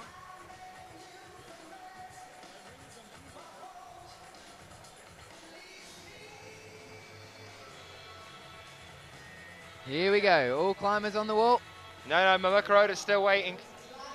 Well, now we've got 2 climbers on the wall. Very, very quick start from Alex Puccio there on A5. Yeah, looking good. Kata wrestling in the corner. Now, how's she going to get around to this one? She's going to use the arete again, do you think? Cheeky chalk up, looking very good. Oh, yeah. Brilliant work. I'm going to make an observation about Alex. Go ahead. And that is that I think Alex climbs better the quicker she climbs. When Alex gets into that mindset where she just thinks, right, I'm just going to power through this. Do it. Get the job done. Yeah. It just seems to just come so much easier for her. She does, but then it can work against her sometimes, like we saw in that problem number 2, where she just rushed the ending. I know she was fighting against time, so. Momoko Oda. Another direct on A3 there. Yep. Just bypassing Juliana the side Worm. jump entirely. What happened there? Did she drop the last hold? Dropped the last hold. That's what I said earlier. We said Melissa Lenev last on it, matching that last hold, and it's got to be starting to get greasy. And there we saw it under this giant green room here in Munich. The home girl, the poster girl of this event, just dropped that last hold. Greenhouses. I've been corrected, sorry, not green rooms.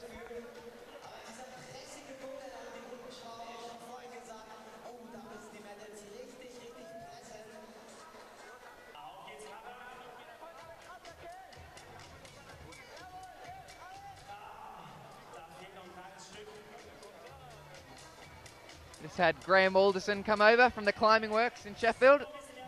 How's things, Graham? Enjoying this event today? Yeah, it's a really easy job for me over here. The DAV organising it really well, and great to watch all the climbing. Looking forward to going to Singapore on Monday to go and watch the World Youth Championships. That should be good fun as well. You're looking forward. You're enjoying listening to Chris as well, though, right? Yeah. Ah, Chris is great. I mean, you know, for an Australian from Essex, he speaks really well, really good English, and he's quite funny occasionally as well. God bless you, Graham. Good on your cobber. That's what we like to hear. We're back with Katarina Sawin on problem 2 here.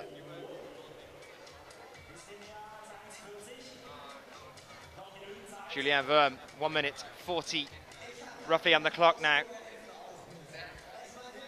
Now that that route's been cleaned, this has got to be the time that she does it, I think.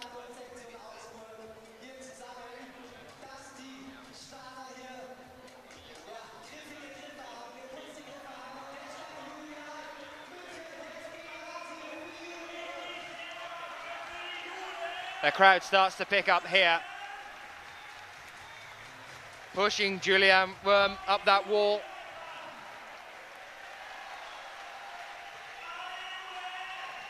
Eula, don't drop the last hold again. Come on.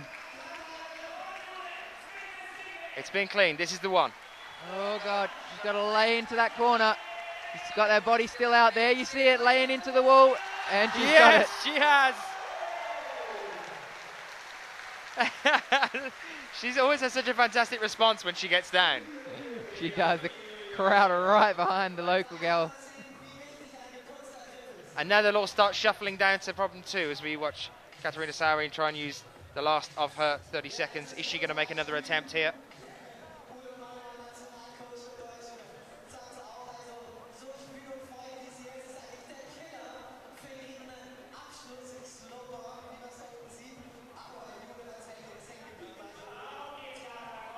It's Kata Sawin, still struggling. I think that's going to be the last attempt there. We had the incredible situation in the men's qualifications earlier today with Kilian Verschuber. That was just completely unpredicted, I think. Ending up as he did. Well, Kilian, absolutely a big surprise of Kilian being knocked out. But there is a exceptionally strong field here, where the guys just keep getting stronger and stronger each year. So, you know, even guys like Dmitry Sharafudinov aren't qualifying in first place anymore. You know, they were at the top of the plops all last year. Every combo is very predictable, but this year it's been a totally different ball game. There's 20, 30 guys who can make it into finals.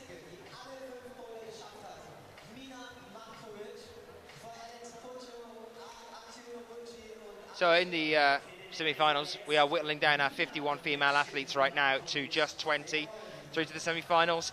And then from those 20 for the women, we'll only have 6 in the finals, and that'll be tomorrow. We've got the semis and the finals tomorrow. So don't exhaust yourself too much today, because we want to see you all back with us tomorrow. And the way that this competition's going so far, it's going to be absolutely fantastic. Complete surprise for what's happening in the semi-finals for the men's. 2 Brits in the final, in the semi-finals. Stuart Watson through, him and Sean McCall, the only 2 guys to top out on B4 earlier today. That's the only 2 guys out of 34 that tried altogether. And then the way that this female competition's going as well, so many strong athletes.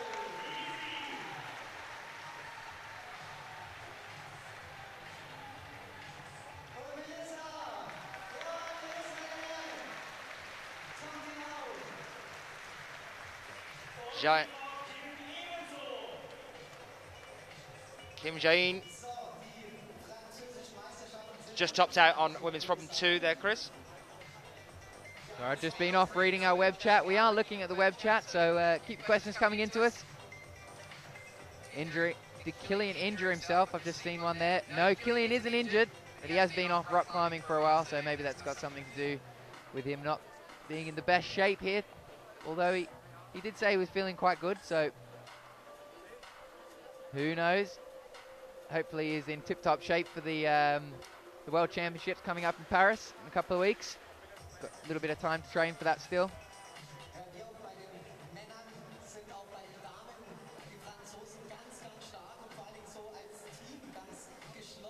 And Law sitting back there, having a quick watch of, or quick view of seeing if she can go with a different approach as well. And she's spotted this direct method as well. Can she make it work? Get that right high foot. Come on. Push it out. These holds must be getting greasy now. A few girls have gone that direct method. Hasn't got the flexibility. And they are tiny as well. Those 2 in the middle of the wall there. You got to really crimp the hands in. Yeah, just terrible angle on those holds. Really slopey as well.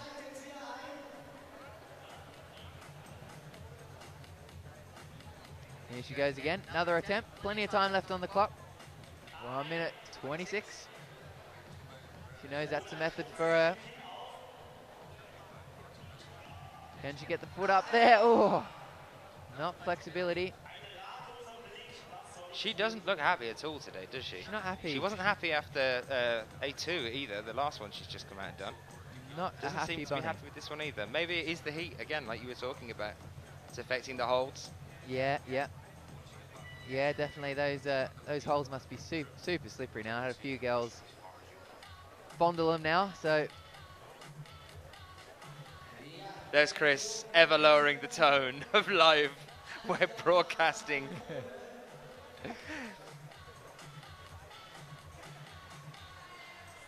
There she goes again. Got to get that right foot up. I think this is. There we go. Ooh. And that was her 3rd fondle, I think, wasn't it, Chris? Fondled that 3 times. Yeah. No, yeah, a bit too much fondling there. Got to get down to action, so she'll be back off. And we're about to have our next turnaround. So we're down to about our 13th climber. I think it's going to be Anna Galiamova next out on women's problem 1.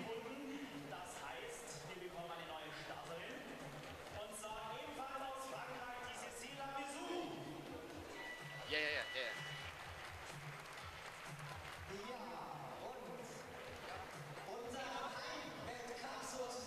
While we get ready to go on with this sort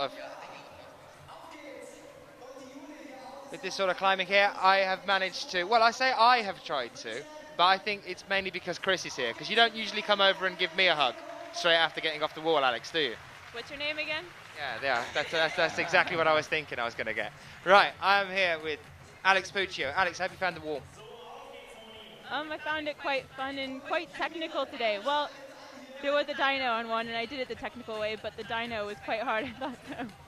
But it's a lot of mantling, I found, and I think it's quite hot for volumes today, but I think they were set really well, and it was fun, so, you know, I messed up on one, but then told myself just to relax and try to make a comeback, and I kind of did that, so. Well, you kind of, when you got down off A1, you didn't look too happy with the way that you'd finished off on there. You flashed it, but you weren't happy, and I don't understand what else that you could have been given there. What else could you have got? On A1, it's just, I think like I messed up the beta and I had to come back down and figure it out and then go back up again, which is good to do that, but I wasted a bit of energy, I think, to doing that, and I thought that would cost me for the rest.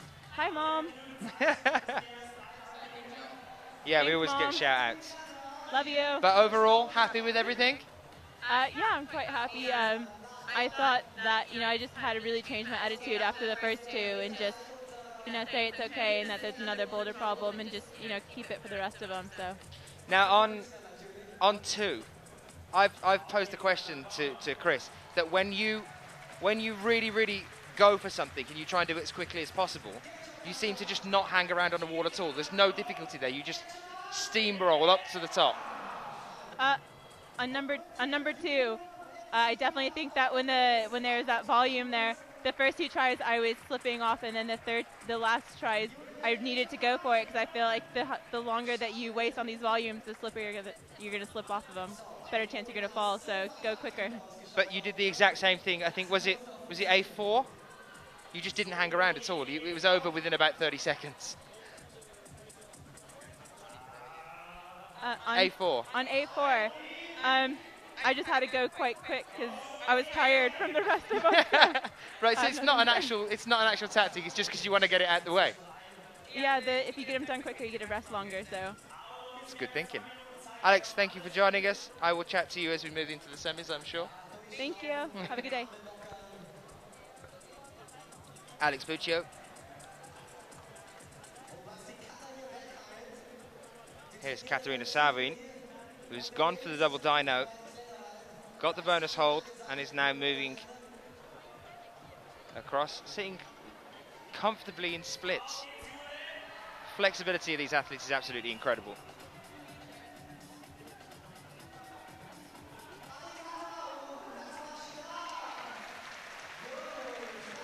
And there it is, Katarina Savin tops out on A3. We are still with Julianne Verme on A5 now, with 1 minute 25 seconds left on the clock. And also Monica Recci on A2.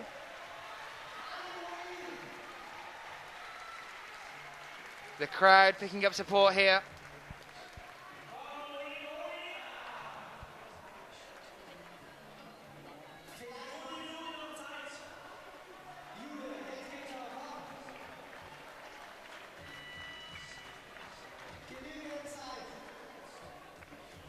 Bueller there, still battling it out. 50 seconds on the clock, still some time.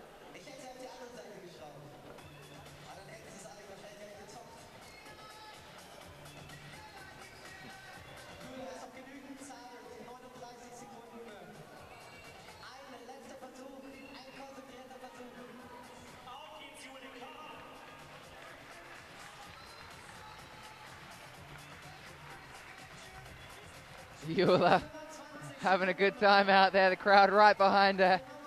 20 seconds on the clock. She's going to have one more go.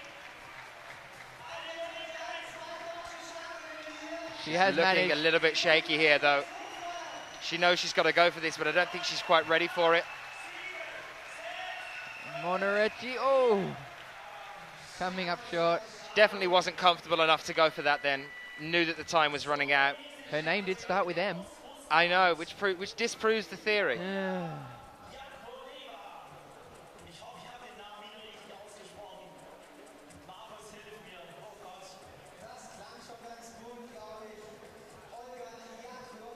Olga Ayakuleva now on A1.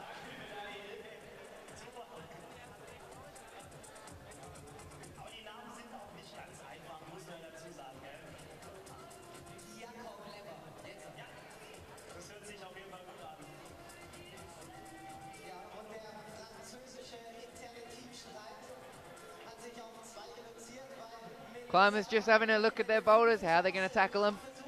Most climbers waste that first minute just by having a look how they're going to tackle, what their approach is going to be to climbing these boulders. You can see Melanie Sandos wasting no time, straight on the wall. Oh, off the wall. I'm just going to go through the current rankings as they stand at the moment. Melissa Leneve, 5 tops in 8 attempts, 5 bonuses in 7 attempts. That is currently first place. Melissa Leneve of France in first place. Mina Markovic in second with 5 tops in 9 attempts, 5 bonuses in 8 attempts. Alex Puccio there in third, 4 tops in 5 attempts, 5 bonuses in 6 attempts. Akio Noguchi in fourth, 4 tops in 7 attempts, 5 bonuses in 8 attempts.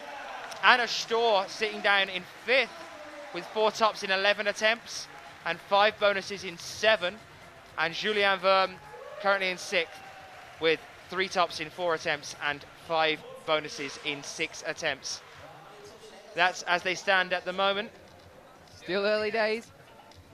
We do have 50 climbers in this competition here in Munich for the women. Yeah, you're not used to doing the qualies, are you? Usually with me for the finals. Usually with you, yeah. Well, this year been with you for a lot of the semis as well. The qualies are a long haul. Yeah. Which is why I think we don't usually get such a big crowd, because it's that's why we usually split them into 2 groups as well. It's quite interesting that we've got such a large group with the women and that we've only had the 1 group. I think that's probably to do with the fact that the routes being set the way that they were. Yeah. I mean, well. Speaking of the crowd, this crowd is enormous. Look at that. There's a top there for the Russian. Very nice. That's Olga. Very nice pants there, actually. Red. I like those pants. Very nice.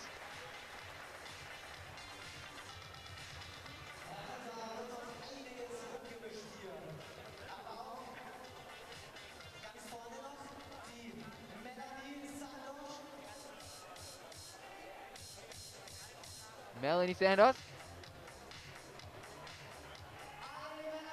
Yeah, she has it. Both hands. You have to put both hands on the final hold for the attempt to be deemed as successful.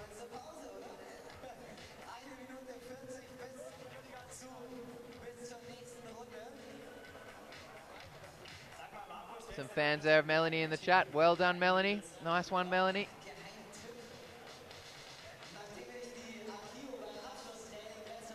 There's our crowd. It is building, isn't it? Still building. I think it's still getting bigger, Look at yeah. the grandstand, even the crowd in the grandstand. It's only qualifications, this. That's it from the other direction. Why do screens always do that? See that flashing in the? Do you see that? The writing always. Ah, flashing? that's the feed. TV through TV. There you go.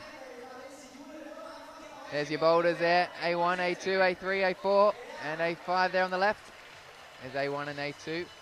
2 separate boulders here as they had last year in Munich. So Melanie Sandos now jumps up to 3rd place with 5 tops in 12 attempts and 5 bonuses in 12. Puts Alex Puccio down to 4th, and Julien Verme, who was in 6th, now down to 7th. But there are 20 places to fill here. Peter Worth there, German climber.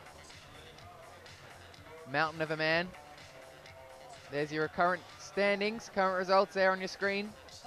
Melissa Leneve from France sitting in 1st place currently. 5 for 8. Mina Markovic, Melanie Sandos, Alex Puccio, Akio Noguchi, Anna Storr, Juliana Worm, Momoko Oda, and Law. Kata Serwine has climbed, John Kim has climbed, Monorechi. Anna Gelmanov will have those results up for you shortly. Once they're completed their routes, we'll have all the scores up to date for you.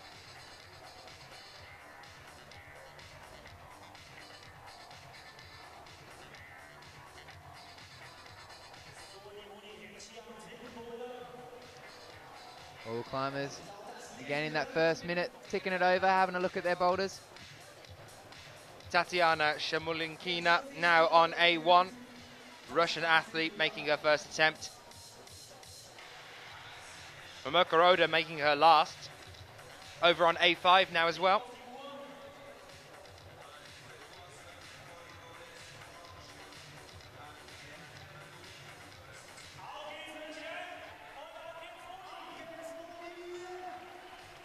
Monarecci, oh, just coming unstuck there. First attempt on that dyno. Fantastic effort. There's one top on there. Problem one.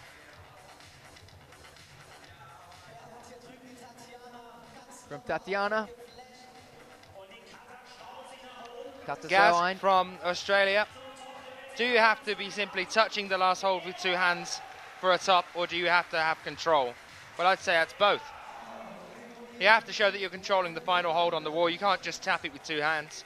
You do. You have to control the last hold. There's a judge there as well. So each problem has a judge sitting there behind you, watching your every move. They'll call you off if you step out of bounds or if you pull onto the problem wrong. And you do have to control the last hold. So it has to be, well, it has to be one hand on it, then the other hand, and hold it for a period of time before the judge yells out, okay. And then you're able to jump off and have a little celebrate, a little smile to yourself. Is the dance mandatory? It is inside. I think everyone has a little dance inside. Everyone likes to have a dance. I've been in England too long, saying dance, not dance. You are? What's going on? Bring it back, dance. Everyone likes to have a dance.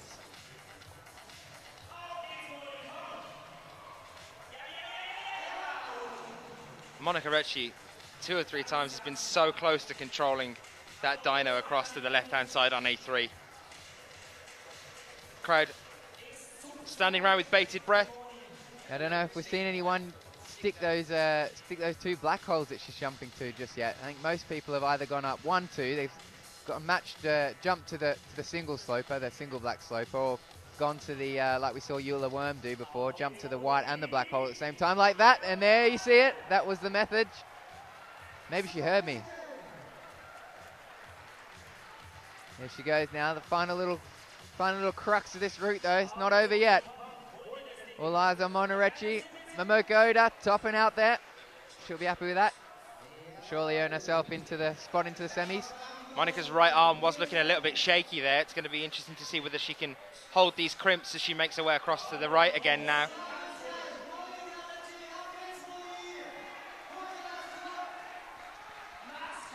Lining it up. Oh, she's out of there. Hands on her head on her way to the ground. She can't believe it. Disappointed. It must be quite difficult as well going from a crimp to quite a wide hold there. It's almost like a sloper. Yeah, the last hold's not the most positive of holds.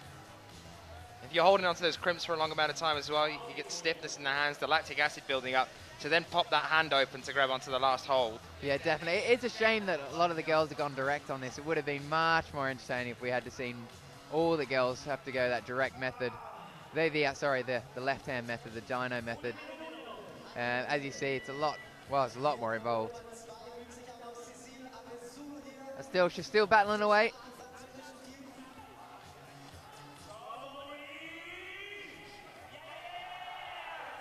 Yeah, she stuck it again. Plenty of time on the clock, don't rush it. Here she goes again. She's shaking. She knows the time's ticking down against her. Sitting in the corner, plenty of time still, 30 seconds. She is all good. The crowd, the local crowd, want to see her send it. Oh, come up short again. Disappointing. It looks like, unfortunately, that's going to be it for Monica Recchi on A3 now. Only 8 seconds left on the clock. What a shame. So close.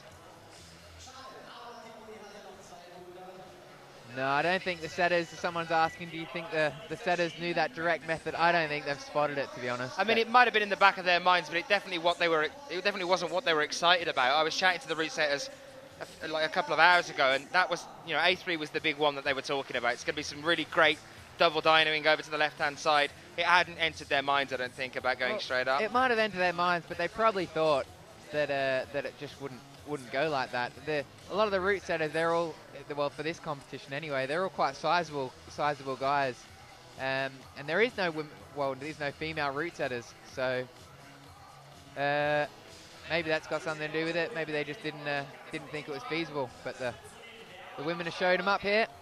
I'd like to see some female route setters. It would be good, wouldn't it? Yeah, for the women's routes. Maybe a man for the men's route and a woman for the women's route. I've only met a few woman route You've settings. you've only met a few women.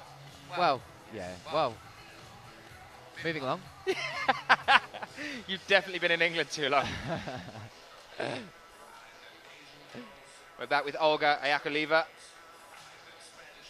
on women's problem 2 now.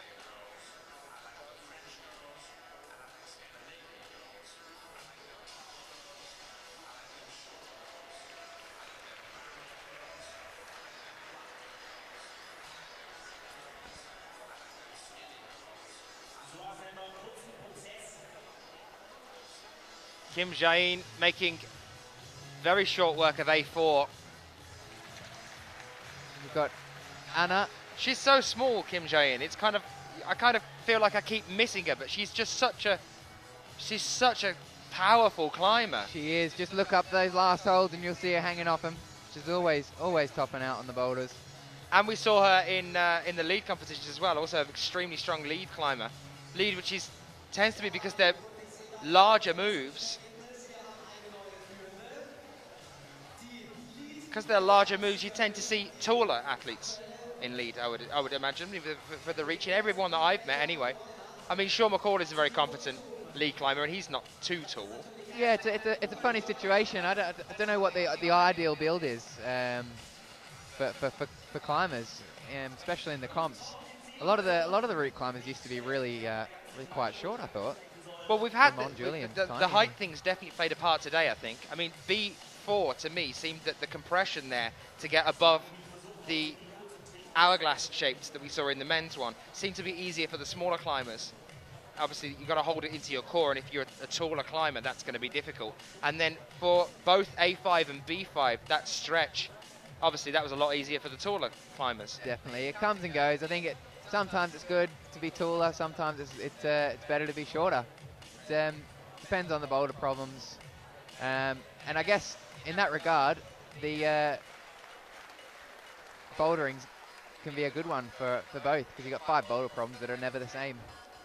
The sketchy top there for Vera was a top. She nearly dropped it again. Managed to hang on, so she'll be marching back in. Here's Olga.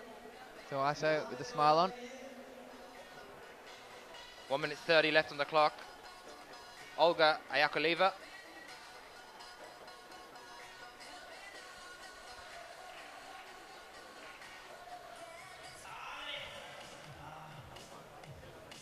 Pushing herself out that corner. Can't manage to stay in there.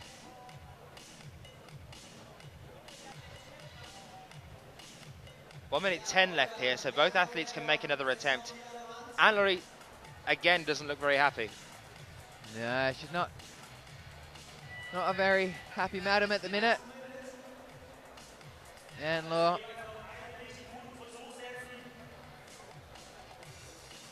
"50 seconds on the clock." Some good beats going on here with the DJ. You can see that shot there zoomed in on these features. Horrible features. Hope you're not talking about one of the climbers. Never.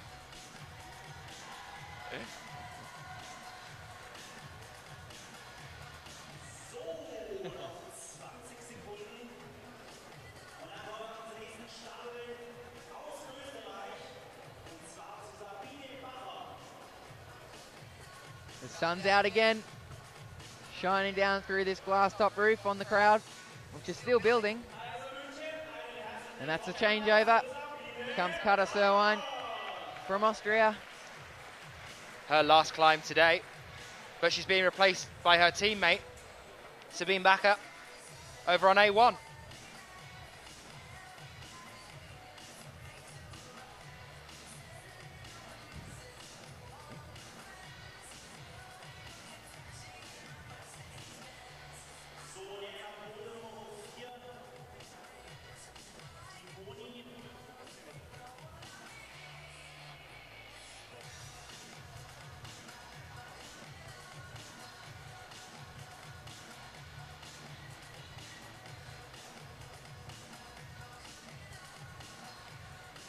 Is Sabine Bakker, Stuart Watson's partner in crime.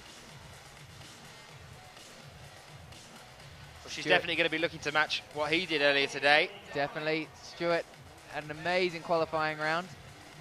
Sitting in first place, isn't he? Second, Second place, I think yeah. he did it in just a couple of less attempts than Sean did. Pretty amazing. I was having a chat to Stu in isolation today earlier. Don't think he's gonna do all the competitions next year, if any at all.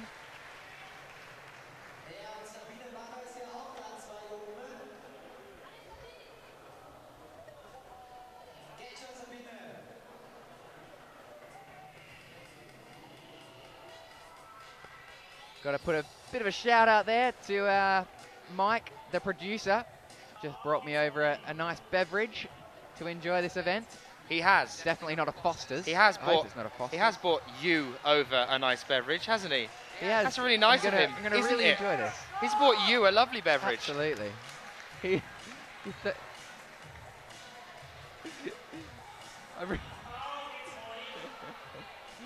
getting the full treatment. There's another top out. Monarecci shaking her head, not happy with that. The crowd like it though. Oh, look at that action from that brusher. Double brushing.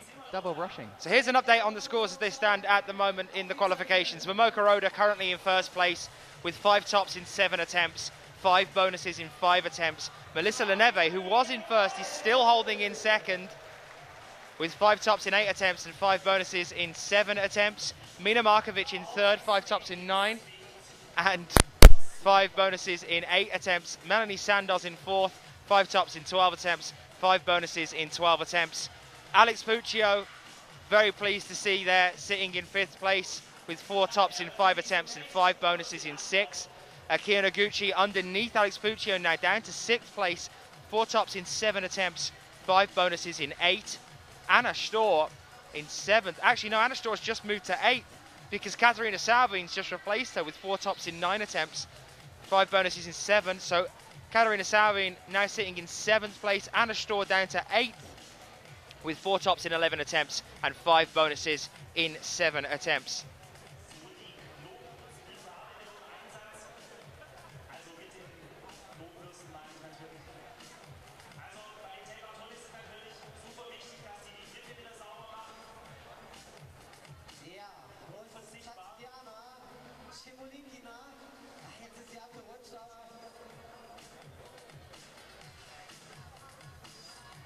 Oh, amazing effort. Cecilia, excellent effort there. Problem number 3. Triple dyno. That's how I guess the route set is intended it to be. Lining up another no. Cry of raised there from Cecilia Lavazou. She seems to be actually having a go. I don't know, is that a route setter down on the floor there? She's not happy. Can you hear me?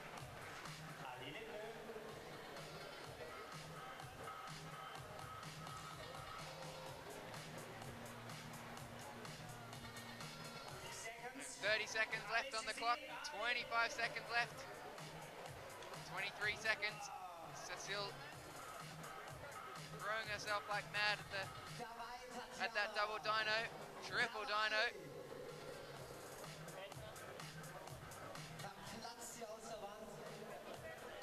Eight seconds left on the clock.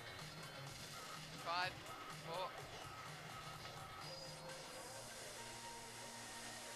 So 5 minutes and a turnaround. Having a bit of a problem with Chris's mic, but that will get sorted as soon as possible. And here we are with our first Great British climber of today on A1, Mina Leslie Ujastik. Because we didn't have Shauna with us, because Shauna has unfortunately broke her leg, so here we are with our first British climber. Question in the chat room, has anybody topped the far left panel? I think you mean A5 by that, and yes, we have had tops. Our current top 4 have all topped all 5 of the problems here.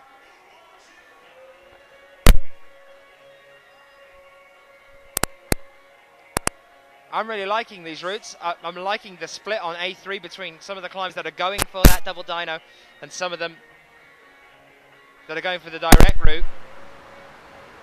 Olga Yakovleva now on A3, going for the dyno so far. Kim Jain on A5 now. You can just see her in the bottom left-hand side of your screen. And there's a top for Mina Leslie Wojastik. 3 minutes 40 left on the clock. Vera pushing herself into that corner.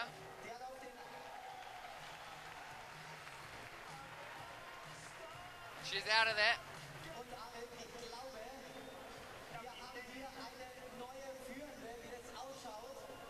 What a day here it is in Munich. Crowd is getting bigger and bigger here. All action-packed. Oh.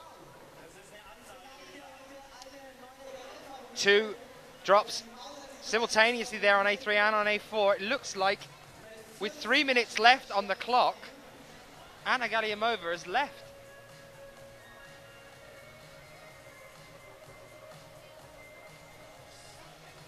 So Chris, how are you finding the women's qualifications here? Yeah, it's absolutely, a super exciting event. As was the males, the crowd absolutely rammed in here. You can see all those flags on the bottom screen on the computer there. Loads of nations here representing their countries. Fantastic turnout. I don't think I've ever seen a crowd this large at a qualification stage in any of the events in speed or in lead, even in Chamonix, where we ended up with a crowd over 10,000 people in the rain with umbrellas. Even the qualification there was nowhere near as many as we've had here. Yeah, qualifications, it's usually a quiet round in terms of the crowd. But this is just an awesome turnout here in Munich. I can't wait to see what the semi-finals is going to be like, especially finals for that matter. Going to be absolutely rammed. I'm sure there's a load of people on the... And there's Olga Yakovleva making a top there on A3. Got Vera pressing herself back in that corner. Being a naughty girl, get in that corner. Out she comes.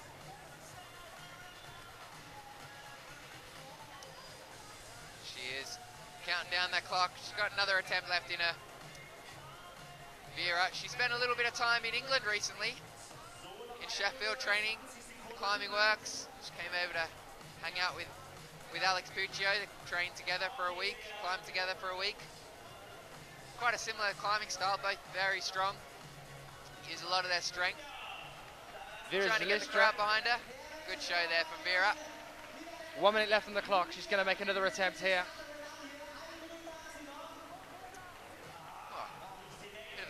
Bit of a dodgy start there. Pull back on again. Lee Anderson, if you're watching, I'm sure you'll be enjoying this. Bit of a struggle there on that mantle.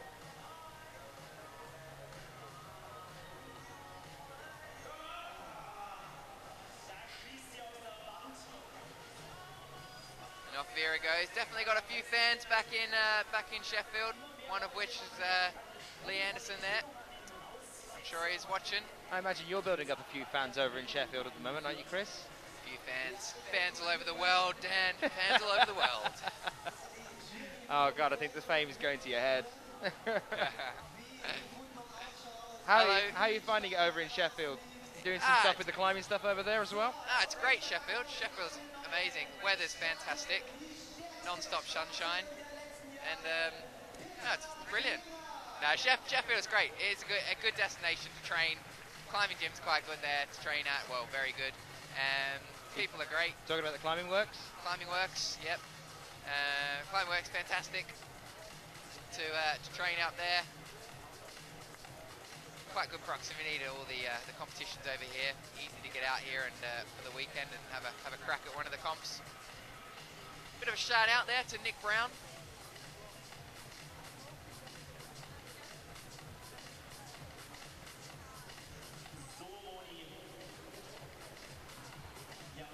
Oh, I think we've just been told, haven't we, Chris? There's some quite exciting news about the climbing works. Absolutely, I can't believe this. Very nice of the directors. Indeed, I think apparently there's free entry in the climbing works. Free entry in the climbing works this weekend. I can't believe that. That's amazing. So, still with Monica Recchi now, her last climb here, A5.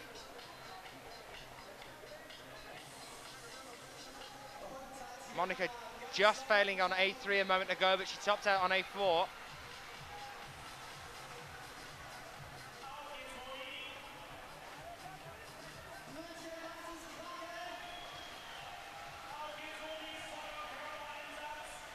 Strong start there for Petra Klingler. Big support for Monica Recchi. There she is, securing the last top for her today. Well, the crowd right behind the German climbers here. As we see Sabine Backer from Austria, partner of Stuart Watson, battling it out on this amazing volume.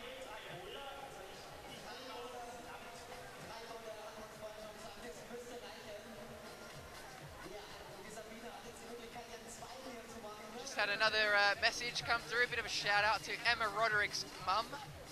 Hello, love. Hope you're having a nice day, putting up your feet, enjoying the climbing. Sabine looks like she's running into a bit of a difficulty here on problem 2. Maybe that's the heat again.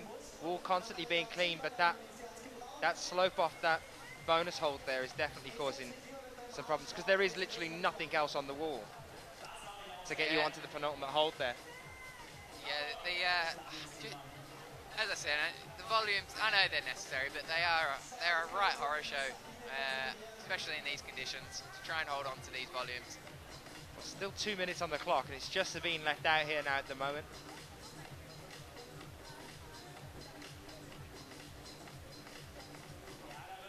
In your own experience, Chris, whenever you're out there and doing your thing, have you ever noticed, do you notice and pay attention to the other climbers when you're actually on the problem itself?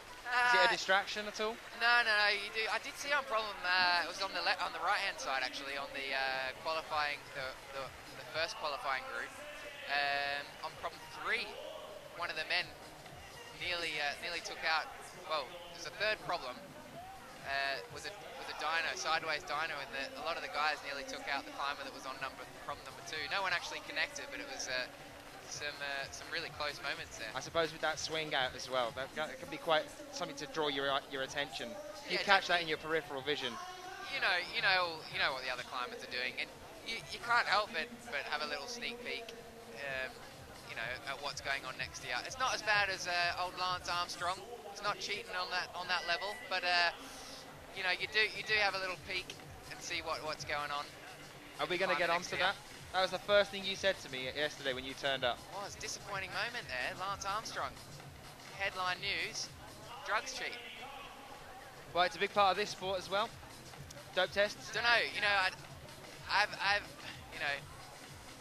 I have been asked a few times whether I'm on the gear, looking at when I put that singlet on. But the answer is no. To be honest, I don't know. I don't think there's any drug cheating going on in this sport just yet. But it's only a young sport still in terms of competition climbing. So a sport that's growing and a sport that's looking like it might be in the Olympics in the future. So who knows? I hope it's not a path that the climbing's gonna take.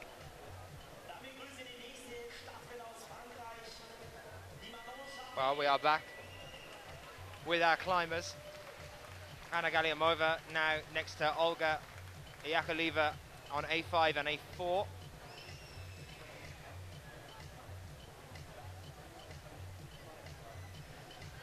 Vera Zalistra on A3, Mina Leslie Wojastik on A2. Her name starts with M. It does. 2. Oh, something to be excited about. This could happen here. This could happen.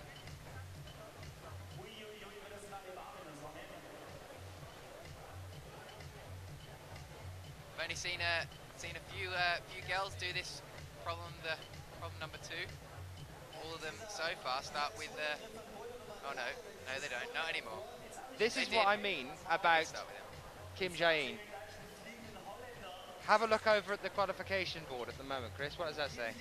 5 for 5. Kim Jae-in, amazing. Top spot now on our qualifications.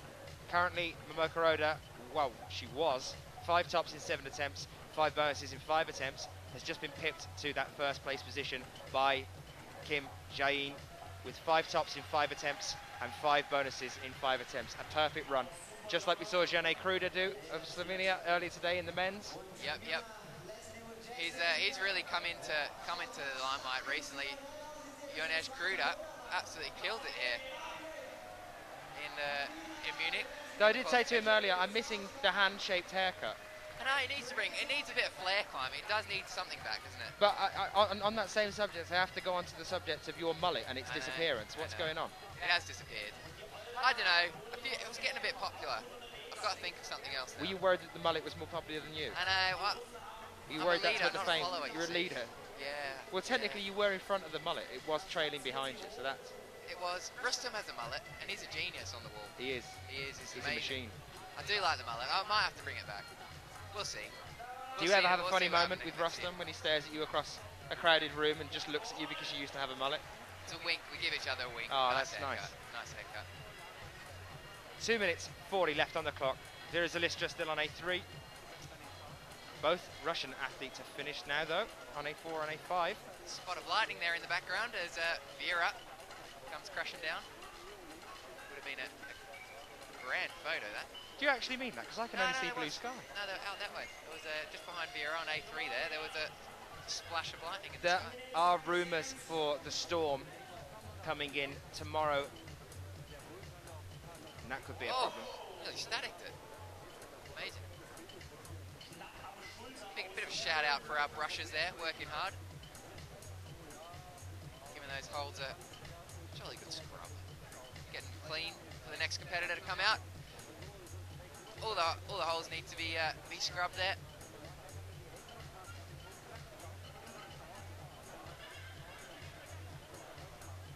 Something you're not telling me.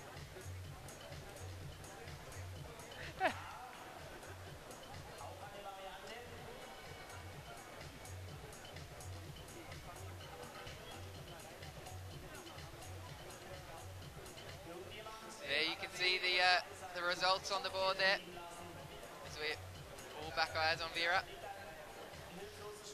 Lining it up. Determined face there. Ooh, coming up short.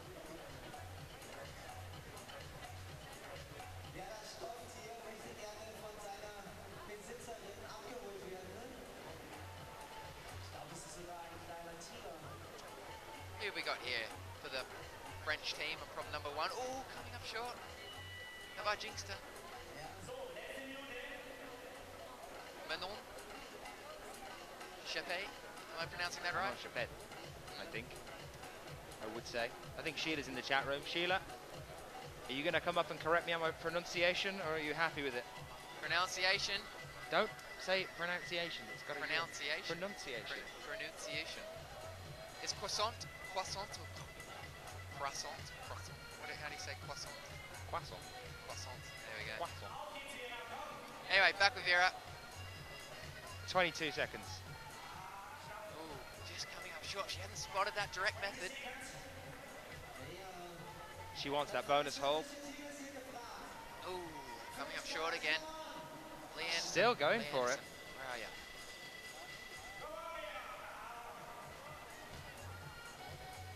See Alex Puccio there looking on, supporting her friend Vera. Look of satisfaction on Alex Puccio's face. Something I've seen before.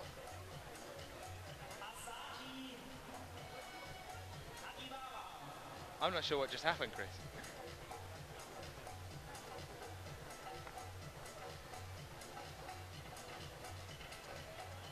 So Cecile Avezou now on A5. Next to her, Tatiana Shemolkina.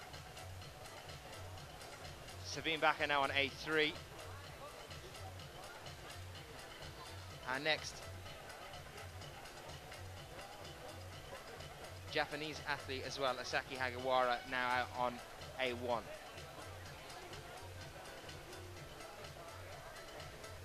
Very good welcome if you're joining us. I know the crowd has gone quiet. I don't think it's quite dead, as you guys might have suggested in the chat.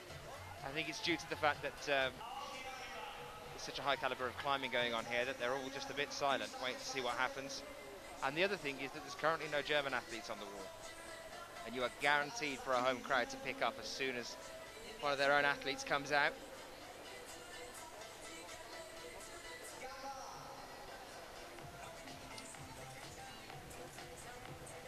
Little shout out there to David Mason as well, who's just texted in.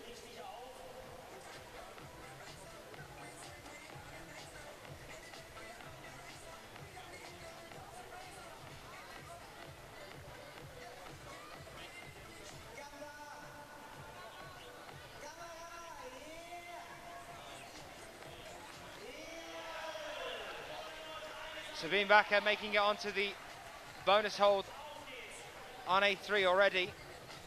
Cecile also looking good on A5 so far, using the array. And there it is, there's a top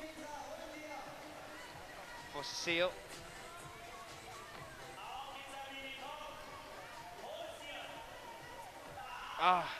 Sabine trying a little pop there onto the final hold to top out on A3, just slipped off that sloped hold at the end there. Shout out to Scott there. Yes, we'll be back in Dallas soon enough. Keen to give out some more lessons there. But the lessons are to be learnt here today. Some of these girls, success and failure. Oh, Sabi, oh, almost success. Well, Sabine was just on the penultimate hold, just slipped off the, tried to do a little dyno onto the final hold and just slipped off.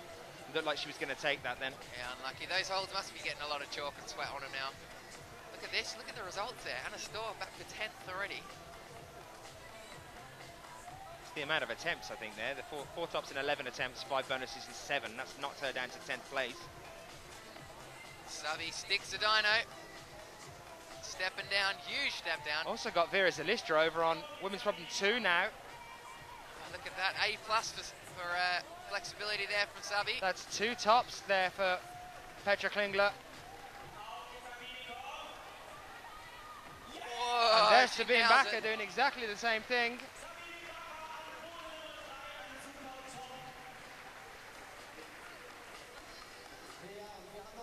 Excellent work there from Sabi. Huge jump, genius, flexibility, proves that everything helps in this sport. Finger strength, arm strength, flexibility, technique, it all comes into play. Mind strength is a big one that a lot of people underestimate. I always end up talking to you about this, don't I? Because it seems to be a kind of a subject we always end up on, about how important it is to be in the right frame of mind. It's such a stressful sport, this, with the, you know, especially with the big crowd in front of you as well. Huge crowd, you've got the crowd to contend with, you've got problem after problem, and then you climb a, you know, say you're sitting, you've just completed problem number, or you just haven't completed, you've just had a bit of a failure on problem number 2, say. Climber comes on after you, goes out, attempts problem number 2, comes back with 4 minutes left on the clock. You know they've flashed it, pressure's on. Pressure game is huge. It's a pressure cooker. Isolation is definitely not quite as isolated as they say it is. Genius shot, that. Brilliant. Olga Iapaleva coming on to make her final climb of the day on A5 now. And we're back with our next German athlete now as well. Isabel Lina over on women's problem 1.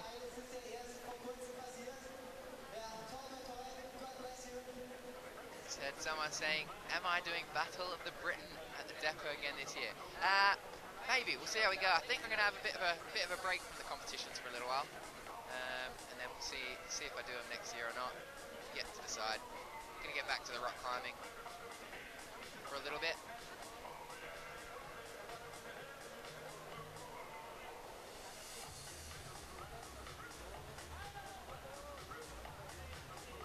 Feet here, pumping away. Mina Leslie Wojastic is looking Amazing. rather strong in this competition. I have to say that's the first time she's attempted A3. She made the double dyno on the first attempt. I believe she's topped both problems previously as well. Where's she going?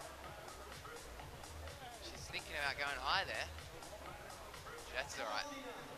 There we go. Come back down. Not all the way down. Now Mina had a break earlier on in this year.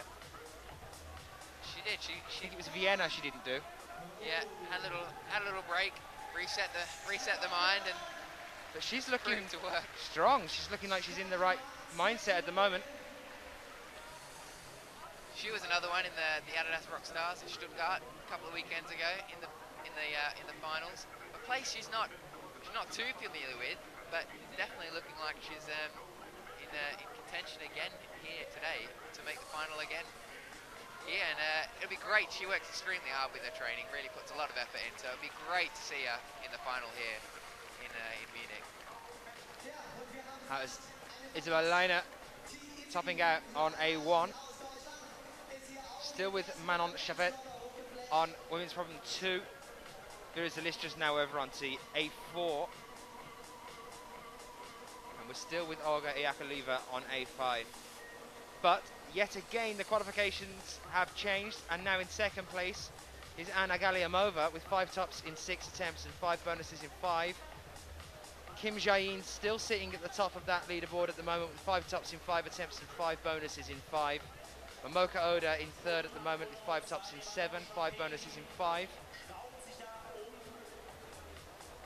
Alex Pucciona down to 7th, still sitting comfortable. Remember, 20 of these athletes are going to go through into the semi-finals tomorrow.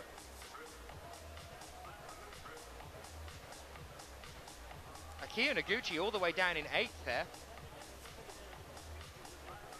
4 tops in 7 attempts, 5 bonuses in 8.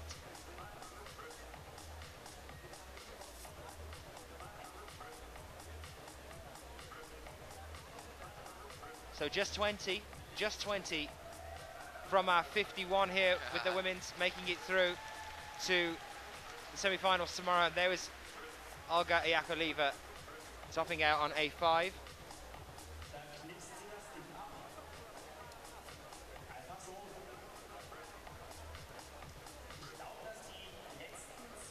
So a nice top out there on problem number 5 from Olga, finishing her set of problems.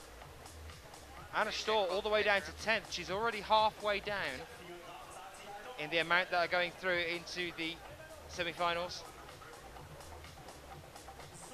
Julianne Verme is in 12th. It's been such a strange day in terms of where we'd normally see our climbers. Julianne Verme just moved down to 13th. We'd normally see these climbers in the top 5, 6. It has very strange results in the qualification for the men and the women.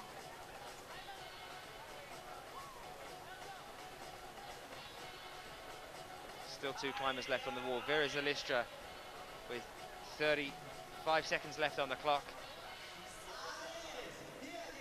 Hit a problem with A3 a moment ago. She's having a problem again now, but look at things at A4. Not so though for Manon Chappert, who just tops out on problem 2. Looks like that's it from Vera. She does not look happy at all. No, bit of a slump as she walks back into isolation.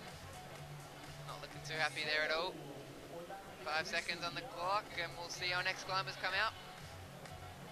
Sabine back up, walking up the steps. Who we got next up on problem 1 there? Who we got there? Sorry, I didn't realise you were talking to me then for a moment. We've got Sylvie Refova of the Czech Republic. Coming out on A1. We have seen her in a couple of competitions earlier this year. I believe she was in Log Dragomir.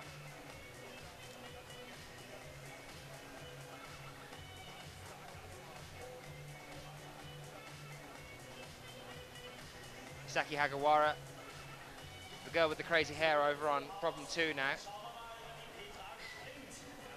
Some of these Japanese climbers, brilliant fashion, brilliant hair. Love it. You need a bit of flair brought to the scene.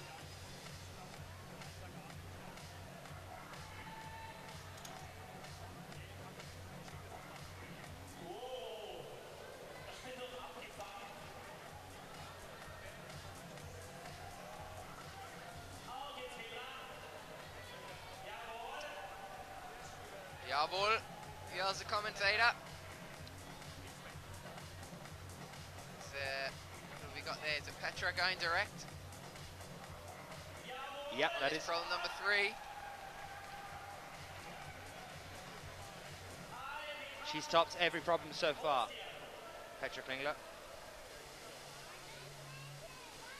Oh, just so coming close. unstuck there.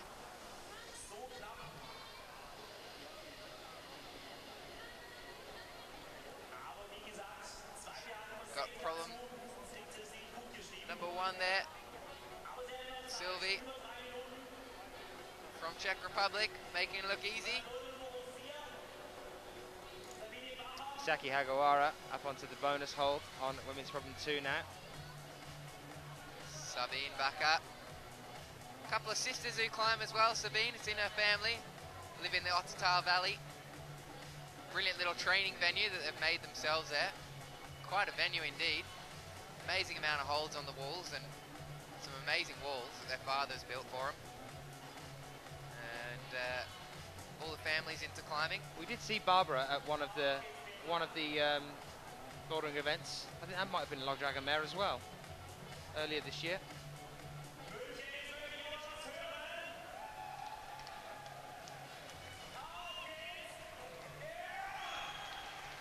Yeah, sister Barbara, super talented climber. She was in the World Cup lead last 2 weeks ago.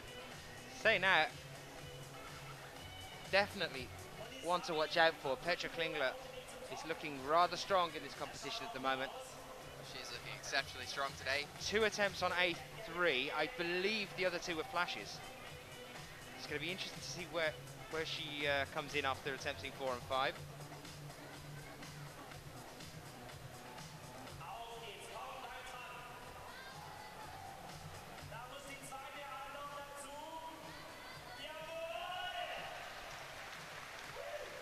And there's Sabine topping out on A4 as well.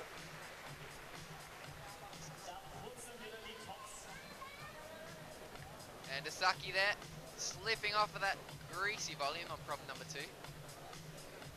As the brushes go to work on it. Trying to get it ready for her next attempt. You'll see the boulder problems today marked with yellow tape indicating the starting positions and the finishing holds. And the bonus holds located with pink tape, meaning the bonus hold is a bit of a tiebreaker hold. Going back to countbacks or anything like that, if the climber's got 4 top outs and 5 bonuses, and the climber compared to 4 top outs and no bonuses. You know you just turned into a pilot, right? I did. Isn't Hello that and welcome. Yeah, welcome to Munich. Thank you for joining us today. Hello there in the chat room. Welcome to Munich. You're flying IFSC.tv. Yeah, I went there. So we're back with the Saki Hagawara now on the bonus hold over on A2. Now that's had a bit of a clean. Another attempt.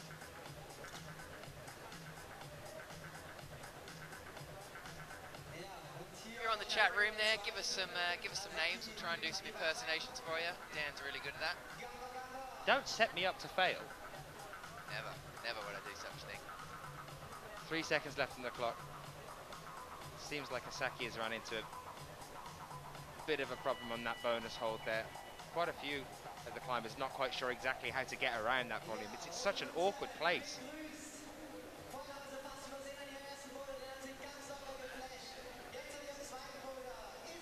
Scott, I have no idea who John Madden is.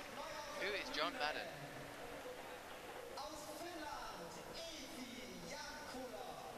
Our next climber's coming out. Right, Mina is back out. Evie from Finland on problem number 1. Mina Markovic, as you say, Dan. No, not Mina Markovic. She's finished Mina, ages ago. Sorry, Mina Leslie sorry. Wajestic of Great Britain. Back out on A4. Has topped, I believe, all problems so far. So she's looking really strong. You were saying you saw her at the Adidas Rockmasters, right? Yeah, looking exceptionally strong. Been climbing in the gym quite a bit recently, looking really strong on the wall. So hopefully we see her into the little slip up, commentator curse. No, hopefully we'll see her in the final. Hopefully we'll see her in semis. And That would be great to see her in fantastic, the wouldn't final. it? Such a shame that we've lost Shauna Coxey after the season that she's just had as well in the bouldering.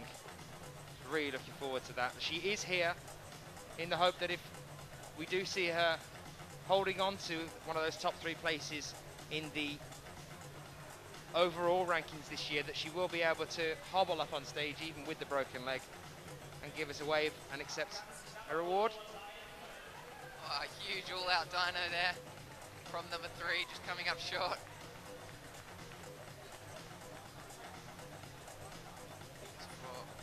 From Manu. Mina up again. It's her 4th problem. First Finn athlete as well, Evie Jacola, over on A1. Let's stay with Mina for a while though, see how she's going to get round onto the side here. Oh, coming up short there again. Or not. Now, was it Anna earlier that we saw Double doing action. back to the wall and ended up right up into the corner and then changing tactics? She did bury herself in there. She was, yeah, she was in there.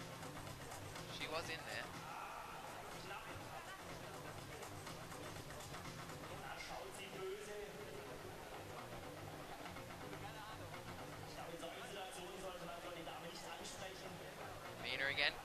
That's looking better now. Looking good. Walk the speed out. Some micro footholds. There we go. Hopefully those boots stick to those holds. Bonus now. Looking good. And the dyno stuck there by Monor. Mina. And she's got the last hold. She's got to match it. Differently to There what we we saw. go. Differently to what we saw Julianne Verme do though. Julianne ended up back to the wall at the very final hold there.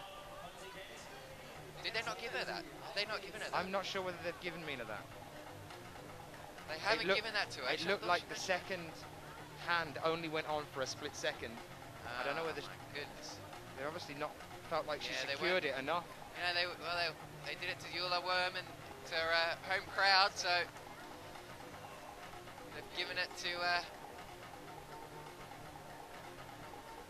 Mina there, or not given it Well, to only Mina. 1 minute 20 left on the clock, so let's hope that she can get back up there again.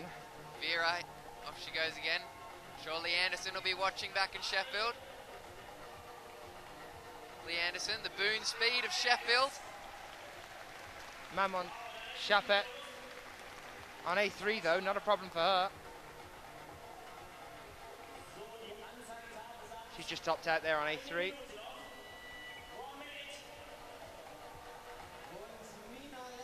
So Mina Leslie Wojastik just does it again. Absolutely fantastic. Brilliant. Right, okay, I didn't get it good enough for you the first time. I'll go and do it again. Run another lap, why not?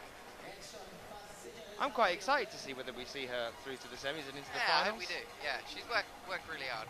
Look at that brushing, double brushing, amazing. Brush in each hand. You are quite excited by the brushing. I am. Do you not have brushes in Australia? We do, but you know, it'd just be great to have one of those to come on a bouldering trip with you.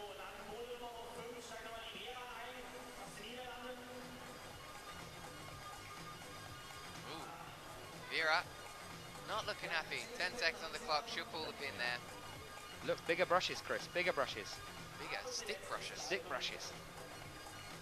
Exciting. See our next lot of climbers come out. Who have we got with us on problem number 1, Dan? Tabia Schwab of Switzerland. Out on A1 onto the German flag holds, which are great. Do we have any? We should definitely get some more national flag holds, I think. There's some British flag holds. I've seen, which would mean they're kind of Australian as well. Union Jack is on many flags. Just need a star, or 2, or 5, or 6, 7. You're not sure, are you? Don't look up at the flags that are floating above our heads. Honestly. Sylvie back out on A2 now as well. From the Czech Republic.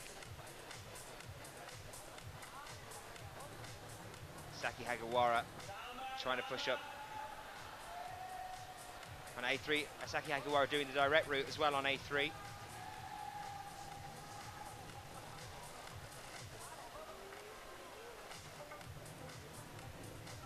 a shout out to Outcrop Films there in Sheffield.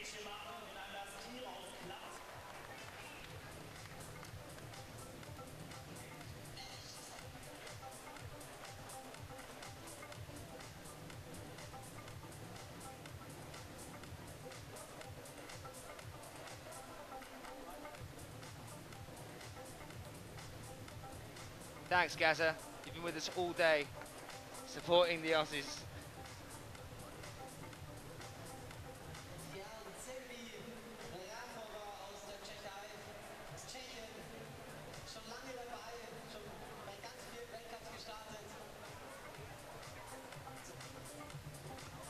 I don't think I've ever seen Chris go so red.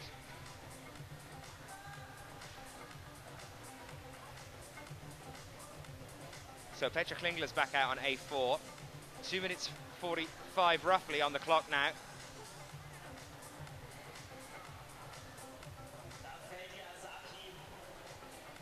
Another climber that's looking very strong, has been looking strong all day today.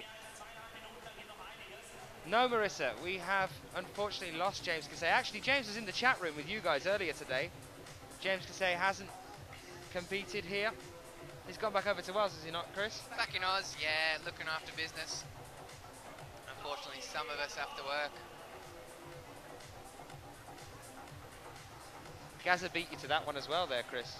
He knew that before you do again. He knew about James being back and working.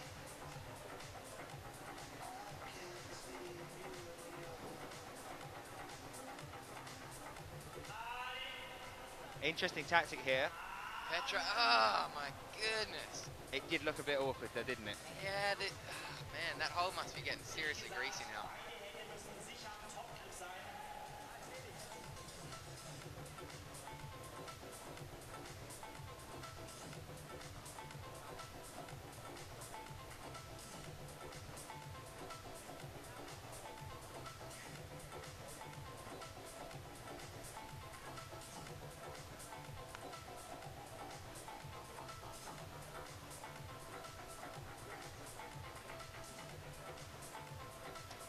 Action-packed here. So we've got climbers on the wall. Crowd building, getting huge for the semi-final and final, so do come back with us tomorrow. You'll hear the wonderful voice of Dan again. I think in a few minutes I might go off hunting and get some interviews. So I might leave you on your own and go on a bit of a roam. Yeah, in a moment. Yeah, that'd be good. Moment or two. I'll stay around for a little while, but it's always nice to try and grab people that are moving around.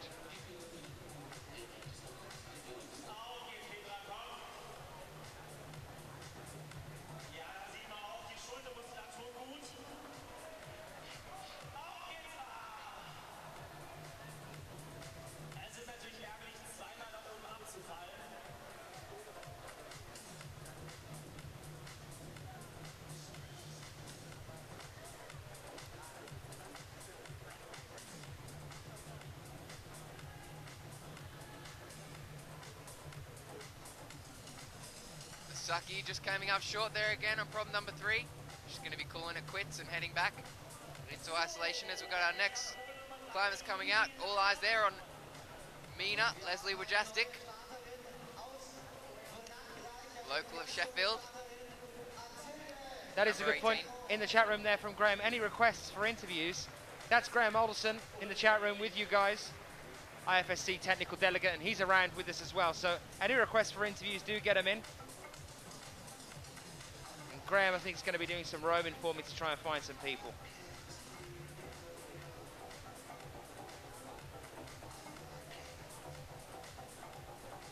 So we've got a new climber joining us now. Mathilde Beckerup from France. Sean McCall's partner in crime.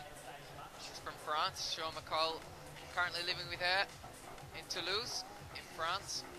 Training together, both in the lead and here into the bouldering, usually competing in the lead. Doing quite well, always making the semi-finals.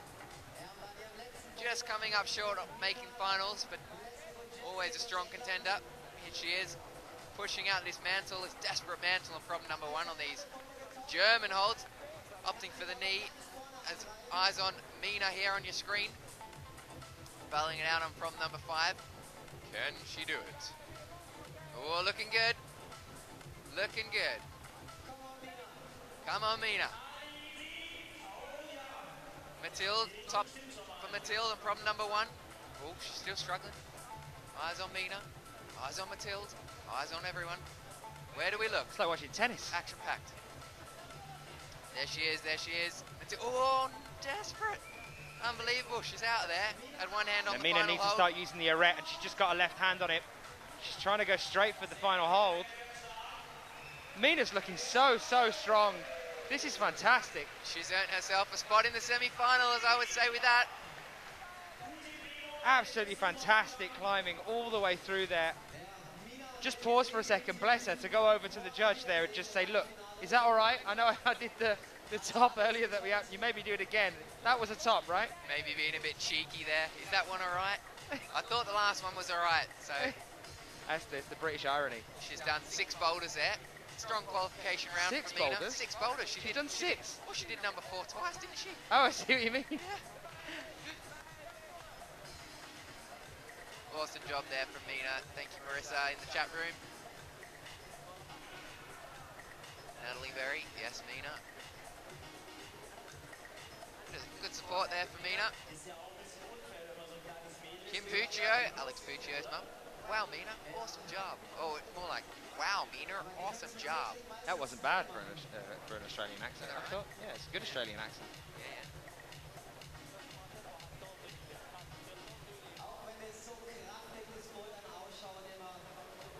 So who are we here to watch in the chat room? Let's see who's supporting who.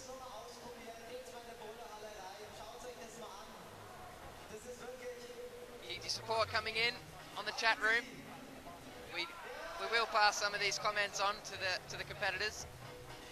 Evie, Katie, Anna Storr, as always. All the Brits. That's going to be an interesting one. Katie Whitaker from Sheffield. Hasn't done a competition this year. Very strong. She's won the Quiff, which is a big competition that Climbing Works put on each year. She has won that before. Very tough competition to win, so she'll be one to watch. Another Great Britain climber. Team GB. A lot of support for Team GB in the chat room.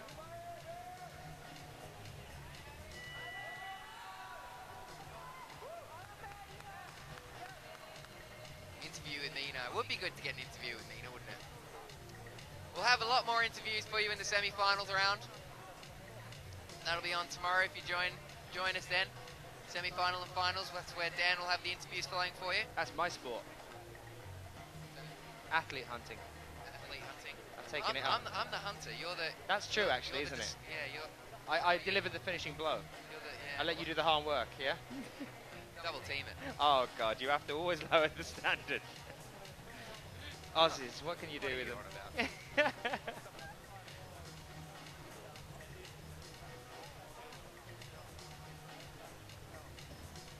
Let's hear that Texan accent again. I learnt one thing when I was in Texas. It's how to say beer, oil, and deer.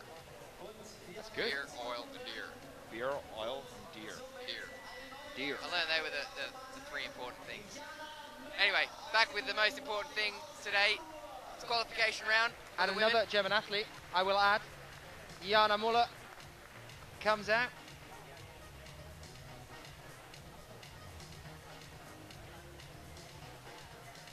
There she is on your top right-hand side of the screen now. About to make an attempt on A1 there.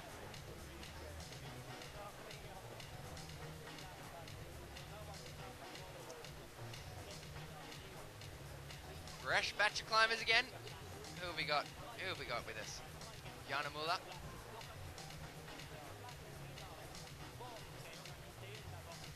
From Germany. Another German climber. There'll be lots of support out there for her, I'm sure, today here in Munich.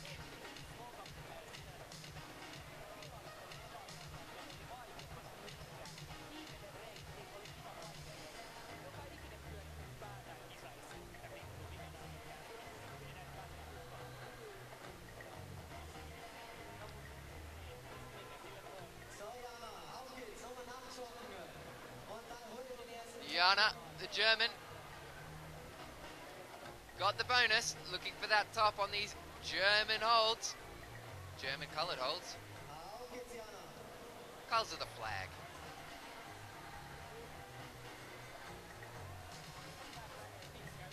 I'm sure they'll be used in the final. Guarantee they'll be used in the final. Come on. We're in Munich, we're in Germany.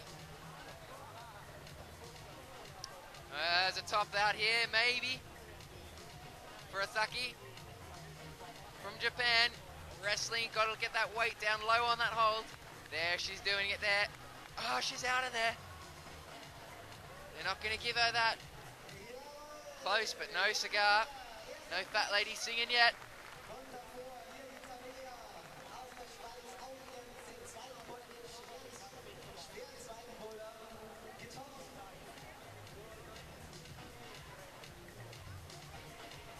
That's brilliant to see everyone joining us on the chat.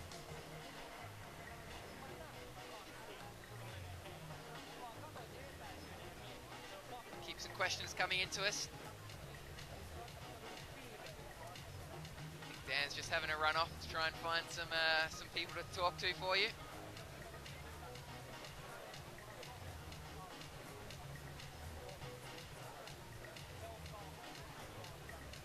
Everyone just taking a few minutes.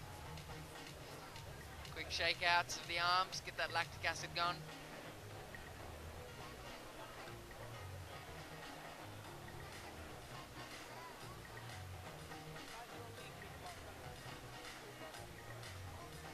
Sylvie, off again. Misses it, comes back down, catches it again. Still on. Massive span there, pushing it out. Be very impressive. She does it this way. We haven't seen it done this way yet. Using the knee. Very, very nice. Come on, Sylvie. Oh, coming up short. Sylvie from Czech Republic. Home of the one and only Adamondra, Czech Republic. We haven't seen Adamondra compete this year. Quite good to see him compete again. Wonder if he'll be there in the World Championships. I'm not sure if he's registered. Asaki building up on problem number 4 there. Walking the feet out. Desperate little footholds. Etching the boot rubber on those holds. If you're joining us, you don't know much about this sport. The shoes that the climbers are wearing, to wear them extremely tight so they don't roll off of these little edges. They can stand on just about anything. And that's a top out there for her. She'll be happy with that one. Matched it successfully this time. Came up short last time on the match. Unfortunately, Sylvie, going big and coming up short.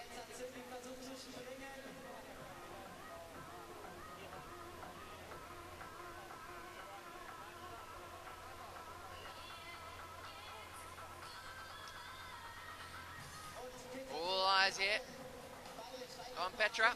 Petra Klinger from Switzerland, number 19. Grappling with these greasy features. These features must be extremely greasy now. 15 seconds, she's gonna have a go at it again.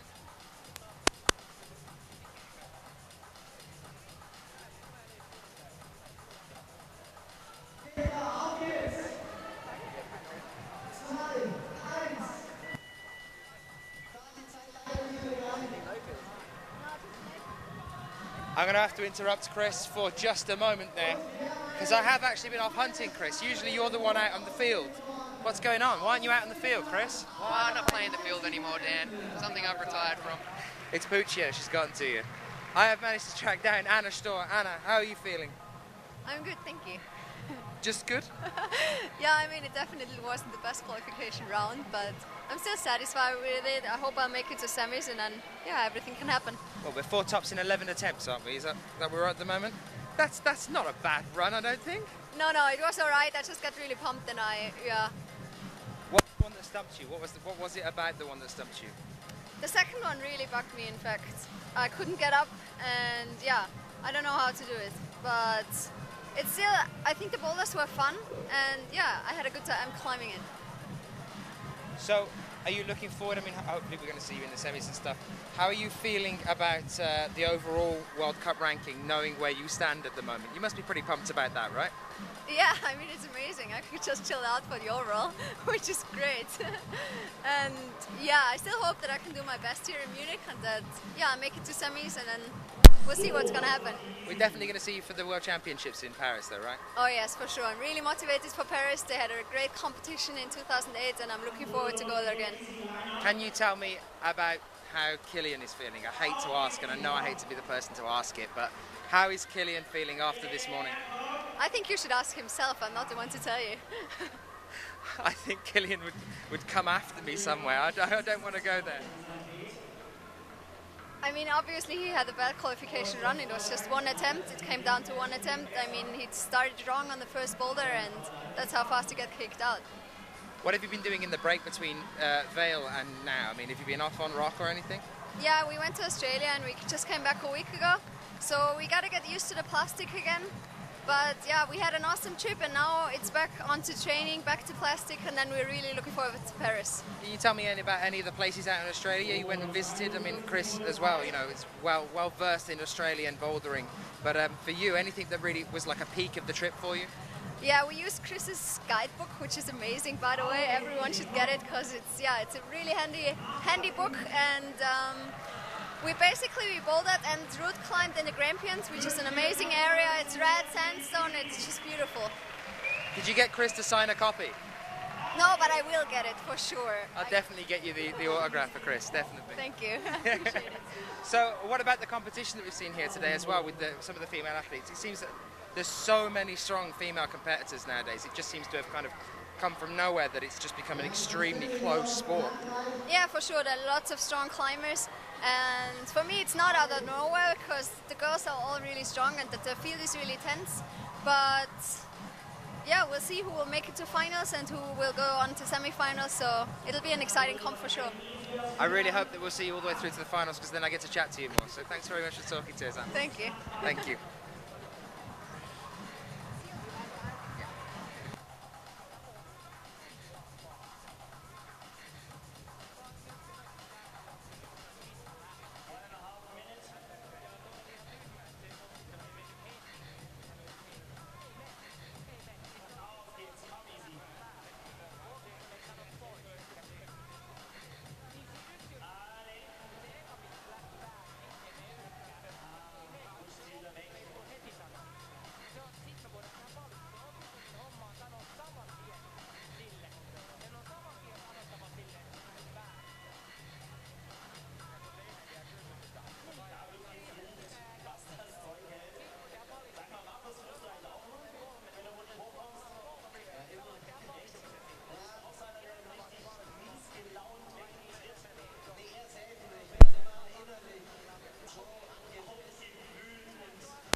Talk again, Chris.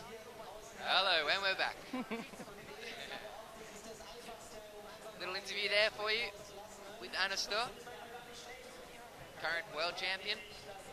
Still hunting down Mina Leslie-Wojcicki and also Mina Markovic. Oh, I've got Mina Leslie-Wojcicki. There's Graham Alderson doing what he's best at, finding athletes. He's saying that's not what he's best at. I don't want to know what you're best at with that smile on your face. He's done well hunting down this this blonde girl here, Mina Leslie-Wojcicki from Sheffield. Dan's gonna interview her now for you. You're getting a little bit excited there, Chris, I think. Mina, that was amazing. How are you feeling? Really happy, a bit overwhelmed, but good. Yeah, happy, well psyched. So you've taken a little bit of a break earlier on in the year. Do you think that's helped? Yeah, I think I got a bit, I got a bit over it in my head, so I took a bit of time out and trained and climbed outside, and it was good. Where did you go climbing outside? Was that over in GB? Well, actually, I went over and did Vale, and then I stayed in Colorado afterwards and climbed outside there, and then came back to the UK, and it rained a lot, so I just trained, but enjoyed it. So going into the semi-finals, is there anybody that you're cautious of? Everyone? Or I don't know. I mean, I have no idea. I'll just go out there and try and climb my best, and that's all you can do, really, isn't it? To be honest, I don't really think that much about what other people are doing, because there's so many strong girls that, I don't know, it's not worth thinking like that. You've just got to try and do your best. But for you, that was definitely just sort of sensational. You just sort of steamed all the way through that. I mean, what was your overall score? I'm not sure. I did 5. I flashed 4, and then number 4 took me maybe 4 goes. So, yeah. And you had that bit of an awkward moment with one of the judges where you topped out on A4, or thought you had, and got down, no. and they said, no, you've got to do it again. I definitely hadn't topped that one out. He was totally right. I just looked around and kind of like, maybe. Were you trying to get away with that? No. I mean, I kind of knew. I knew I hadn't held it for long enough. But I looked around just for him to confirm that I hadn't. And I have to ask you, because I haven't been able to find her yet. I know she was here earlier. I haven't seen her since then. Old Hopalong, how is she? She's all right. She's pretty gutted not to be climbing. It must be hard for her to watch, but she's really psyched for all of us, and she's really supportive. And she was the one voice I could hear really screaming at me when I was climbing. Yeah, I mean, she's a great climber, as you all know, and it's crap that she's injured. But she'll come back stronger than ever, and she's been a great support. So. Do we have any more news on the doctor in terms of, we know she's not doing the World Championships now. Do we know when roughly we think she's going to be back? From what she's told me, it's not healing very well, and they're not quite sure why. And she's got another X-ray in a week on Monday, I think. And depending on what that says, they may or may not have to operate and put a plate in, and that really determines what her timeline. So she's not really sure at the moment. Well, as a climber yourself, is injury something that you kind of worry about when you're out there? I mean, definitely on rock, but I mean, even with some of these competitions, do you worry about falling? We've seen some bad injuries this year alone. I think the longer it's been since you've had one, the less you worry. But yeah, I mean, to be honest, I've hurt myself probably more inside than I have outside, because I think outside, even if the landing's worse or the rock's higher, you're somehow more safety aware. Like inside, we're a bit. But I don't want to say complacent, but I think sometimes we are a bit complacent. I mean, I've not done anything as bad as Shauna has to date, fingers crossed. But it is horrible when you get injured like that. Yeah. Well done. I don't really have anything else really to say other than well done, and I'm really looking forward to seeing you going into the semi-finals. Got to keep that mental attitude. It's obviously you've come back with this strong mental attitude. You're focused. We want to see you through to the final, right? Oh, that would be amazing. Hopefully, we'll see, won't we? Mina Leslie Majestic, thank you very much for talking to me. Yes, thank you. Thank you. Well, that was GBR's Mina Leslie Majestic. Chris is now saying his goodbyes, so I'm going to shuffle on back over to the desk. I'm not going to shuffle back over to the desk because about 5 minutes ago I bumped into Jakob Schubert, and he's now waiting at the bottom of the ramp here. So we're going to have a bit of a chat with Jakob. How are people in the chat feeling about that? Any questions, send them in quickly, because he's about to come up to me. Yeah, look amazing,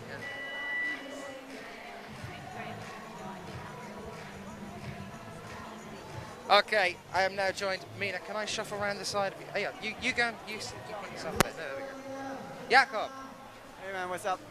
It's good. It's good, I think. This is, it's hot, isn't it? Yeah, but I mean, it's fine. Could have been a lot hotter. We had some hot weeks in Innsbruck, so I was prepared for 30 degrees, but yeah, it's fine, I guess. Has it affected you on the wall? Yeah, felt good today, especially in the men climbed in the morning, so the conditions were pretty good, I thought. The temperature was nice, and the boulders were pretty cool to climb, so yeah. Was it a bit of a problem on B4 for you? I mean, with the heat and the slope of those, that kind of hourglass shaped two triangle problems. How was that? Yeah, I mean, it was really greasy, you're right, but I think it wasn't so hot to climb. But yeah, I mean, it was greasy because I think it rained in the night, so the conditions were a little weird, I guess. But yeah, in total, it was fine, and some strong people showed us that the fourth was still possible, and I also felt so in the end when you got the right beta, it was okay. But yeah, it was definitely harder. And like, I haven't spoke to you since Innsbruck happened, so how was that? Innsbruck? The World Cup in Innsbruck? I'm not talking about Innsbruck. I'm talking about the last league competition, the one that I just missed. Imst. In Imst, oh, yeah, sorry, my bad. Yeah, Imst, how was that? Because silver medal there, so surely happy and good, yeah? Yeah, of course. I mean, I was psyched. I'm getting better every World Cup, you know. First one was a little bad for me, but then in Briançon third, in Imst second, and I hope to be first in Paris. That would be perfect, you know. In Bercy, you mean, the championships? Yeah.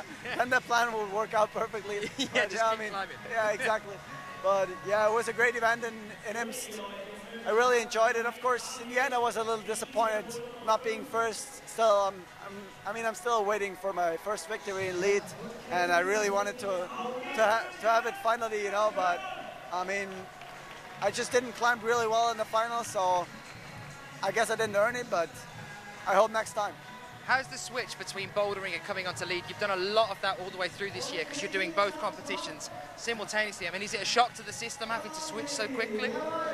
Yeah, I mean, of course, it's tough to switch it, but I really enjoy doing bouldering, and as well, I enjoy to do lead. So I'm having a lot of fun this year to do both, and I think I'll do the same thing next year as well, because it's just, yeah, having a lot of fun. I mean, I had like 1 month after Vail to train for the lead competitions, and that worked out pretty fine. Now I just trained lead all of the time, and I mean, to do good in lead, you have to be good in bouldering too, I think. So it goes hand in hand. Yeah, absolutely. Jakob, thank you so much for talking to us. Wish you all the best into the semis again. I will catch you again, undoubtedly. All right. Yeah, I would love to talk to you. Yeah, all the way up. Cheers. Thank you for talking to us, man.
Hi Beta 1, I'm back.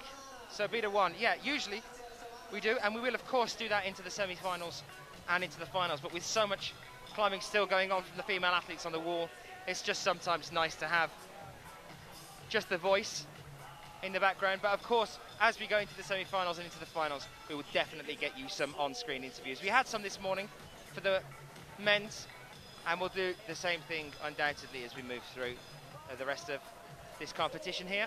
How are we all in the chat room? We all enjoying ourselves? Legend.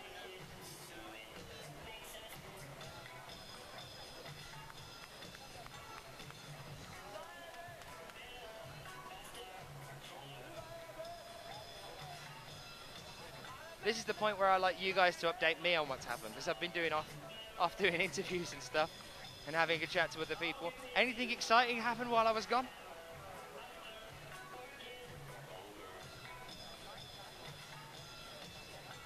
Marissa, yeah, Chris is having a good time, but he's off chatting to Jakob now. I'll never get him back on a mic. He's enjoying himself too much, in fact. Well, just 12 seconds on the clock now before we have yet another turnaround. Katie Whitaker's been out, I see. So, we're really moving down on the list now. We're on to our 32nd athlete about to come out of 51 altogether.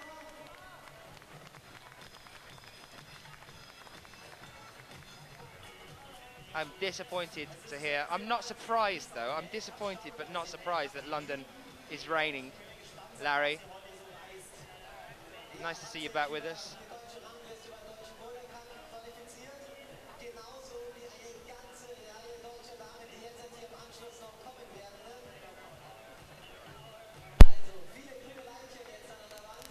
Right, Chris.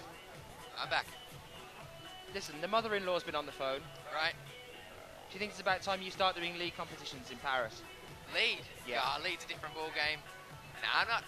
I need to go back to rock climbing for a while. Did you or did you not say to me recently in the chat room that you were going to think about having a league competition this year? Yeah, I definitely have been thinking about it. I need a little break from the comps, I think. I've overtrained this year. I was on a new training program from Christian Core at the beginning of the season, and I did way too much, way too much than what was even in the program. Totally burnt myself out, and now it's time to go back to work. So I'm working full time now again, getting myself out of debt from this season. It costs a lot to do these comps, and then unfortunately Australia doesn't have a big backer yet, sponsorship wise, so it's all off my own back. As I'm sure there's a few other climbers out there in the same position, and so I'm just a bit tired. So I need to go and refresh and start again. But I'll be back. Can you make me a promise instead then? If you're not going to do Versi when we hit the World Championships this year, although I think Kim's going to be disappointed, and maybe Kim's going to come and have a go at me now about saying this, but if you don't do one this year, can you promise me that you will do at least one Lead World Cup next year? I'll definitely do one next year, for yeah? sure. Yeah, Can definitely. we shake on that? Yeah, we can shake on that. I'll have a crack at one next year. I'll do some of the boulders. Won't do all of them next year, but just feeling a bit deflated right now. And but all good. This is action-packed here. This qualification round's been fantastic for the women. It kind of feels like a semis. It kind of feels like a semis to me. It does feel like a semis, except double as long, and loads of action. It's brilliant.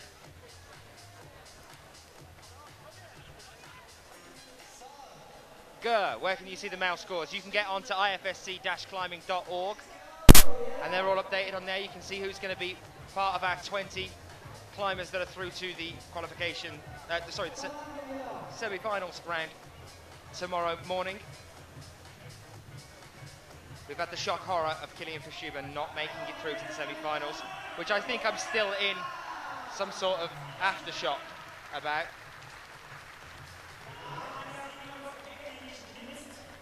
And there's an awesome top of problem number 2, a rare top from Daniela Ebler from Sweden. Fantastic effort there. Some of those holds on that one as small as Lee Anderson's head.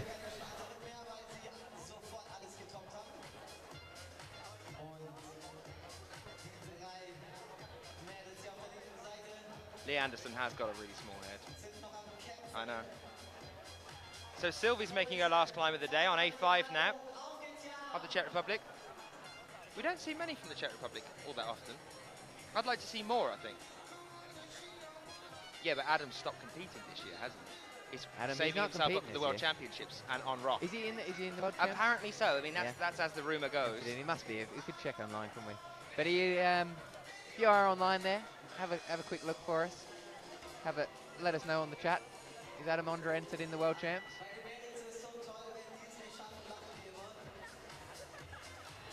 Well, that was the rumour as the reason that he didn't do the World Cups, is that he was actually training for the championships. I bet it's funny that I heard there's a rumour about that with Kilian dropping a few of the World Cup, not going to China because he was focusing on World Champs. I spoke to Kilian and he just doesn't know where that came from, that rumour. So, don't know. Could be Jens from 8ANU making stuff up again, as he tends to do.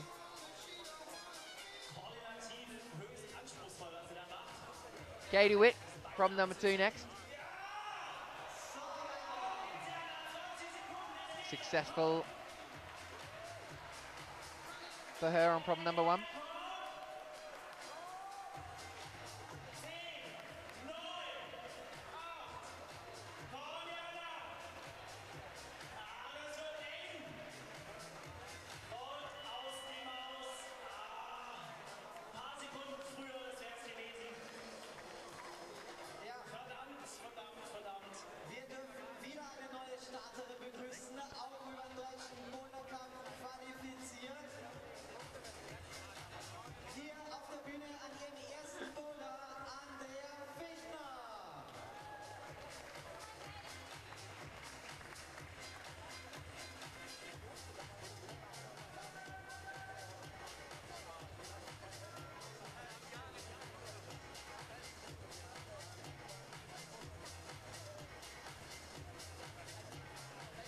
Right, back to a bit of focus on the action here. Katie Witt Problem number 2 for the females.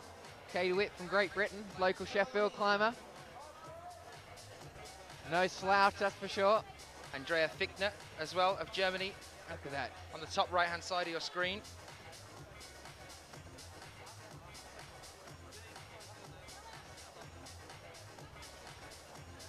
Katie Witt, look at this, looking good on problem number 2. Can she get her other hand up there? If she does, I think she's going to see a top here. Flash. Come on. Oh, that'll be amazing. 2 British women in the final. Semi-final, I should say. Don't, you'll get me all excited. We did see, look at that with ease. Unreal. Katie Witt. Go Katie, got some support on the chat. Fantastic stuff. The German on the German holds. Who have we got there? That's Andrea Fichtner. Katie Witt, a flash. She's even down climbing it. Unreal. Fantastic stuff there from Katie. I think we might be seeing, well, it's early days yet, but 2 Brits in the semis, 2 female British climbers. Be fantastic. Top out there from number 1. Fantastic stuff. Seen a lot of top outs there, that problem. We've got a wasp here buzzing around Dan's head. That's why Dan's silent at the moment, eating a sandwich and trying to swat a wasp with his microphone.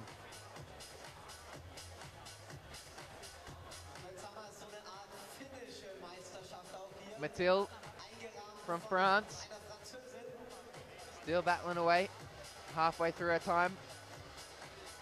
There you can see how awkward that position is. Trying to get a knee working for her there. Fantastic. She's a lead climber at heart, so she'll have a lot of fitness. So even though she has had a lot of attempts, she'll probably still have some gas in those guns. She goes, comes around the corner, looking good.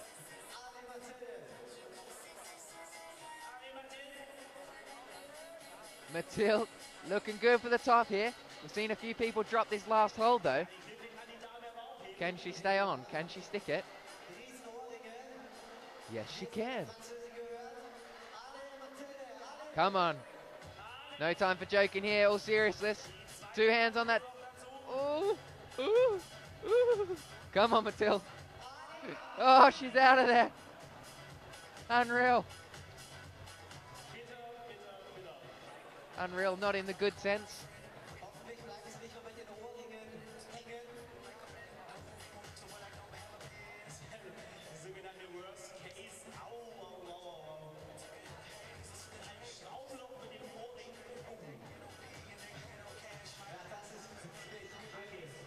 Last minute now.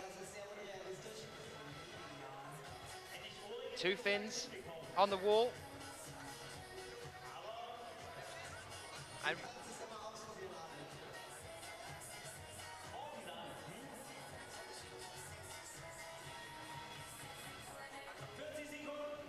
Chris, the Wasp is back. The Wasp is back, but we have just been given some nice bits of cake to compensate for the Wasp. Oh, oh. Mathilde off again. Evie Yakola there. Ooh. Her last climb of the day, A5. Quite like it up here in our little commentator's booth. It's quite nice, Getting isn't bread it? cake, got coffee. Perfect. It's good service. We do The need entire event has been pretty seamless so far, hasn't it? It has been a great event here The so far. organisation's just been And we're only the fantastic. first day in. We've got 2 days. It's obviously had quite a bit of advertisement around town as well. I know we keep seeing Julien Worm's face pop up everywhere. But the crowds that have been attracted already just on the qualification rounds are huge.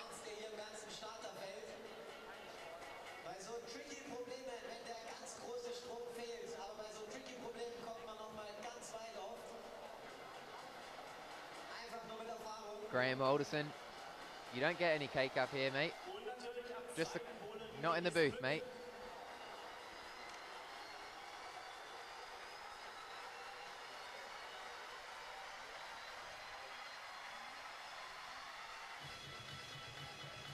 Yulia Abramchuk now as well.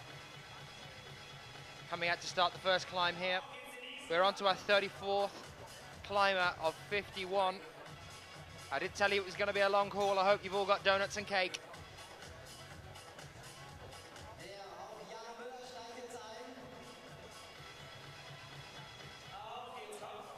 So the current standings, I'm just going to go through them for you. As the results are at the moment, Kim Jain, 5 tops in 5 attempts, 5 bonuses in 5 attempts. Anna Galiamova, 5 tops in 6 attempts, 5 bonuses in 5 attempts. Momoka Oda, 5 tops in 7 attempts, 5 bonuses in 5 attempts. Melissa Leneve was in first place, still holding on to 4th though, with 5 tops in 8 attempts, 5 bonuses in 7 attempts. Mina Leslie Wojastik, 5 tops in 9 attempts, 5 bonuses in 8. Isn't that fantastic to see Mina up there in 5th place in the qualifications here, above Mina Markovic with 5 tops in 9 and 5 bonuses in 8, although they are, well, they're identical. They're tied. They're tied. They're tied 5th.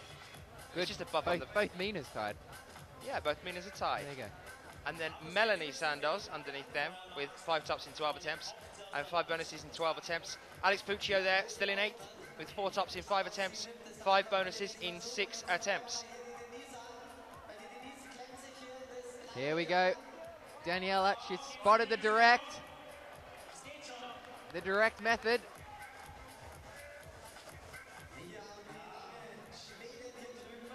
Can she make it work? Ooh, no.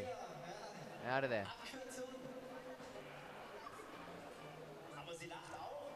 She should go with that, the left method, I think. If she wants to get this one done, she's got to give it a bit more carry.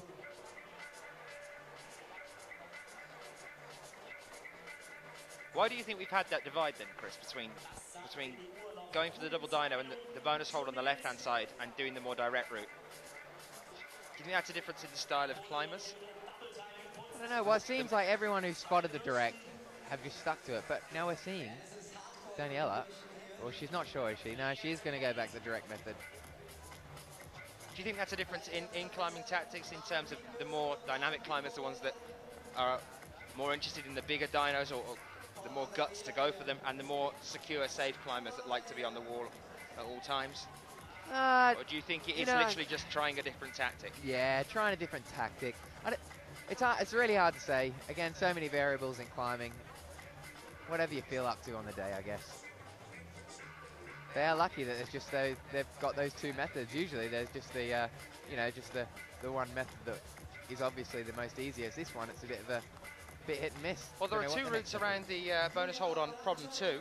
We've seen people going left of that bonus hold, the triangle-shaped volume. People going right as well, or at least attempting to go right and reach across. Yeah.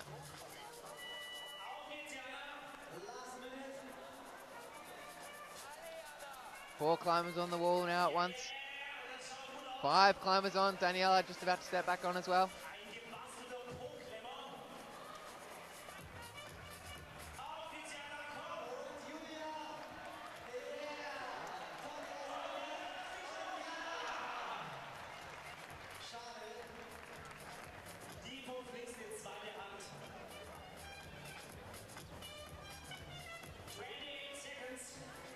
So just 20 seconds left on the clock now before they have another change.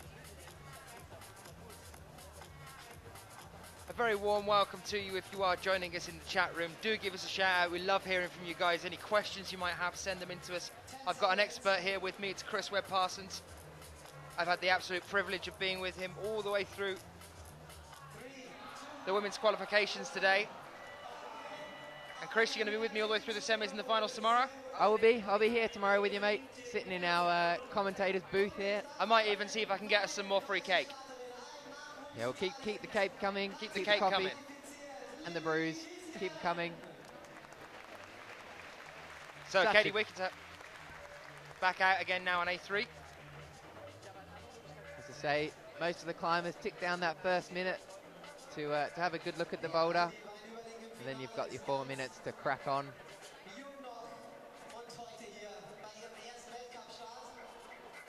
Gallen, what shoes are most commonly worn in these sort of comps? Climbing shoes, right, Chris? Climbing shoes are most commonly worn. Yeah. I did see someone once in stilettos, but it didn't. I don't think it worked. Stilettos. Fashion first. Rule number 1, look good. No, that so many good brands of shoes out now. So it's a real toss-up as to what climbers, you know, just whatever fit your feet best is the best answer to that one. What about you, Chris? What brand are you most fond of when it comes to the shoes? The shoes, I'm currently sponsored by La Sportiva, so they're the best choice for me right now. Yep, I think Go Store has got a good answer to that one.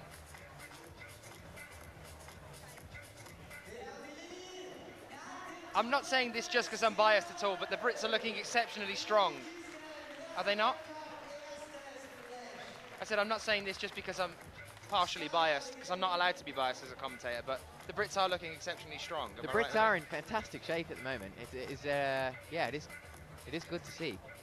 Katie Wick, straight out, straight back in. Amazing. That flashes on all 3 boulders right now, isn't it? Incredible. Well, that's it. She's in. 3 flashes. Is that what you need? The 3 flashes get you in? I think we're going to bring up the results as they stand in a moment. We're going to have a look at that cut-off point if we can. It will be interesting to have a look at that. What you need to scrape it in. Currently we've got Alex Puccio sitting in 8th with 4 boulders. Anna Storr, I think, is in 10th, also with 4. Chris, interesting point. Do you think it's building on the back of the Olympics that the British climbers are pushing so hard and doing so well? Maybe some of the success in the Olympics is driving them through? No idea. No, the British team is really, well, they're really pulling their finger out this year, getting a lot more professional. We'll come back to that. We'll just we've got the results come up on the screen now. Here we are. So here's our top 9 as they stand at the moment. Down into 18th position, Sabine Bakker still there with 3 tops in 8 and 4 bonuses in 7. So 3 tops is looking at the moment to get you in. 3 for 3, looks like you'll be in. And that would mean Katie Witt's already in. She's only got to do 1 more, and that's a guaranteed place into the final, I would think. Still got a lot of, we're only not there yet. Got a lot more climbers to come. There you can see sitting back in 19th. And there it is, considering that Anne-Laurie looked so disappointed earlier. 2 tops in 3 attempts, 4 bonuses in 5 attempts. That's our cut-off point. So it's definitely that. 3 tops is going to get you through to the semi-finals. And with Katie Whitaker doing so well, with that 3 tops so far, that would mean that Anne-Laurie is unfortunately out of the semi-finals.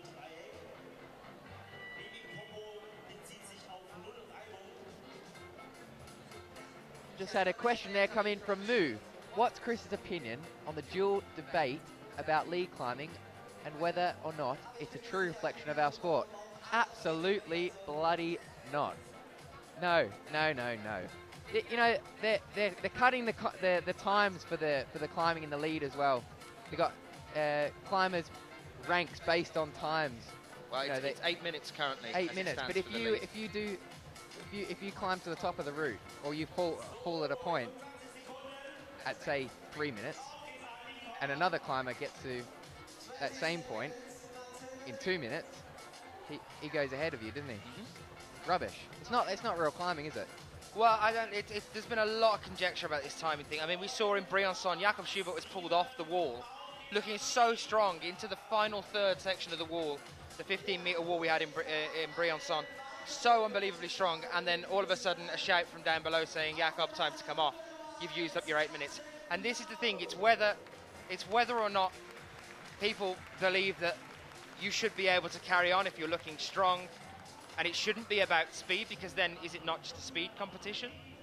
And it's supposed to be a lead competition, so I don't know, it's a bit of an interesting one. It seems to be a lot of people torn between the two.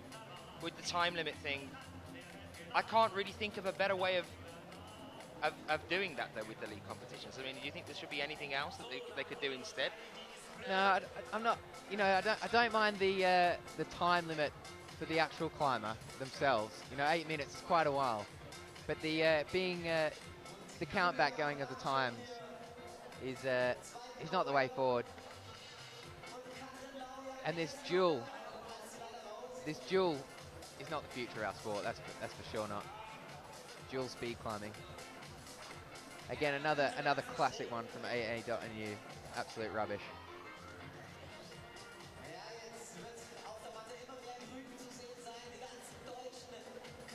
Of course, it is a style thing as well. Some climbers are just naturally more cautious, slower to get up the wall. Should they be penalised for that, considering they're doing exactly the same thing? Holding on for longer, if anything, there's more energy expended there with staying on the wall. Yeah, it's a style, isn't it? You can't change your style. Shouldn't have to change. Well, you shouldn't have to change your style for the sport.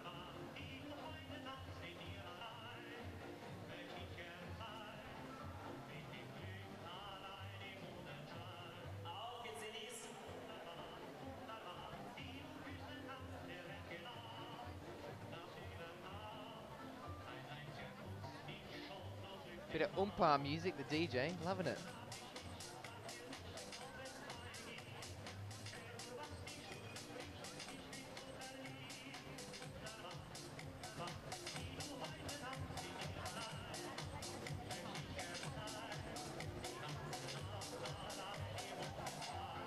Well, the climb is just taking a bit of time.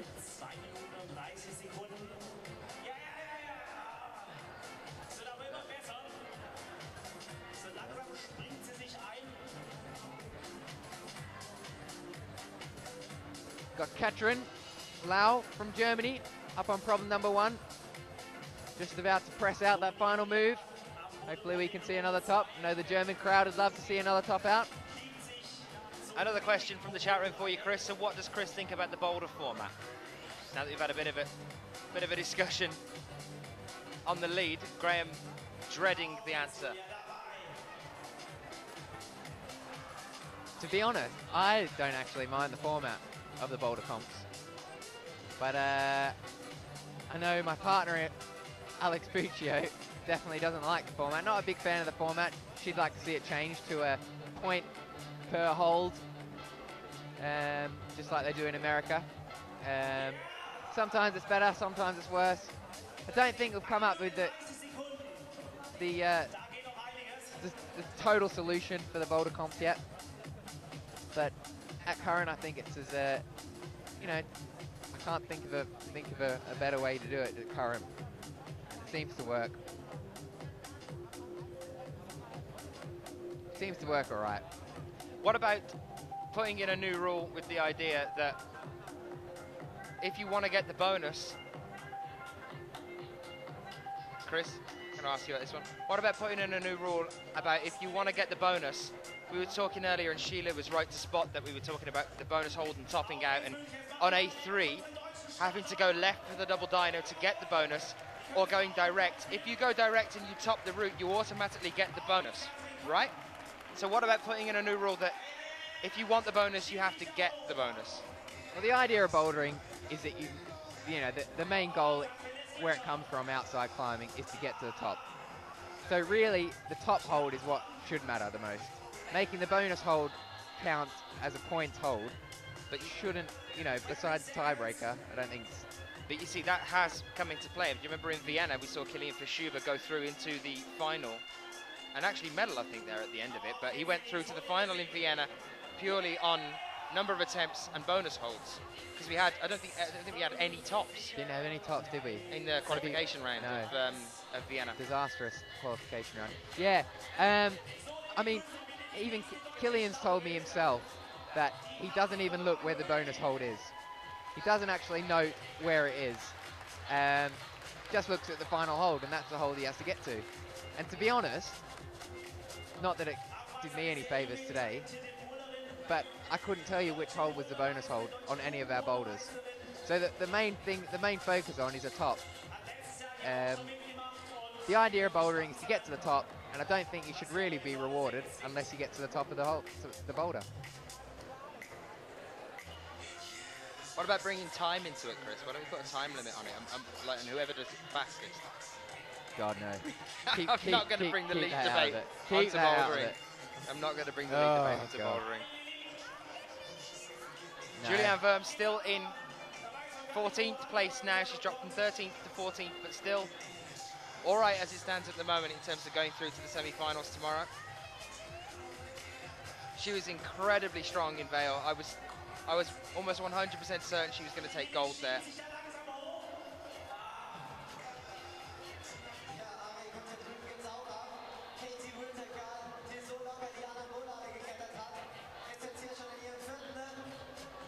Bit of a question there from the chat room. From, where have we got that from? Elsa, about injuries. A lot of climbers do have injuries. A lot of them push through them in these comps. But a lot of the climbers do have injuries. Yeah, sure. We've got Shauna Cox, he's the big one, as I've mentioned in this competition. Have to miss out on this competition and world champs as well with a broken leg. A lot of finger injuries, shoulder injuries are the main ones. We've had a couple of knee injuries knee as well. injuries, ACL, yeah. ligament ACL, damage. we had Olga, didn't we, in Vienna? With the, in the final as well. In the final, that was horrible to see that, yeah. But no, you know, a lot of finger injury, a lot of tweaky little injuries like that, shoulders. Katie Whitaker was just so incredibly close on A4, just had a hand on the final hold. It looked like she was going to top there. I will tell you what, while we're on it, what I don't like is the two groups. The two groups is not fair at all. Absolutely got to go that rule. So you actually prefer the format that we're following now with the women's, where it's one large group? One large group. On the same ones? Yep, absolutely. For instance, if you come 15th in one group, with those two groups combined, your overall ranking, you can have one set of boulders that are super easy and that set of super hard, and you've worked your absolute hardest to get up these boulders. The other ones you've just got up them all, cruised through.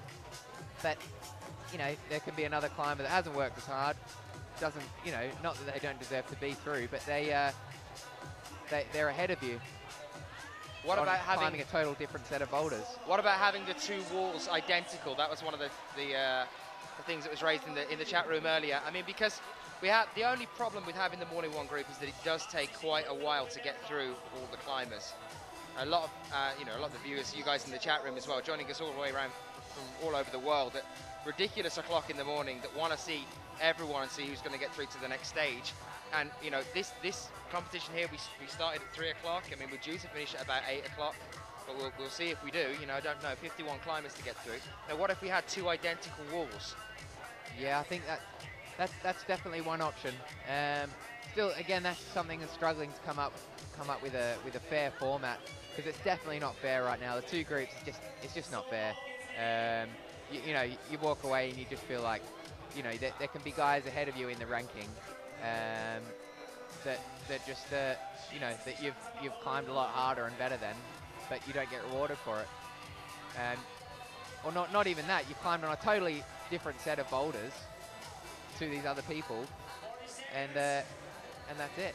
It's just unfair. It's just not the way forward, having the two qualification groups. Well, we definitely saw the divide with that two different sets of boulders earlier today in the men's, with B4 and B5 compared to A4 and A5. A4 and A5, you know, we had quite a lot of tops in Group A earlier today, and B4 and B5, but nobody topped B5, and B4 only 2 men topping B4 there as well. So it was a definite divide earlier. I think there was definitely a more difficult set on B, no matter how much the route setters are trying to keep them as close as they can.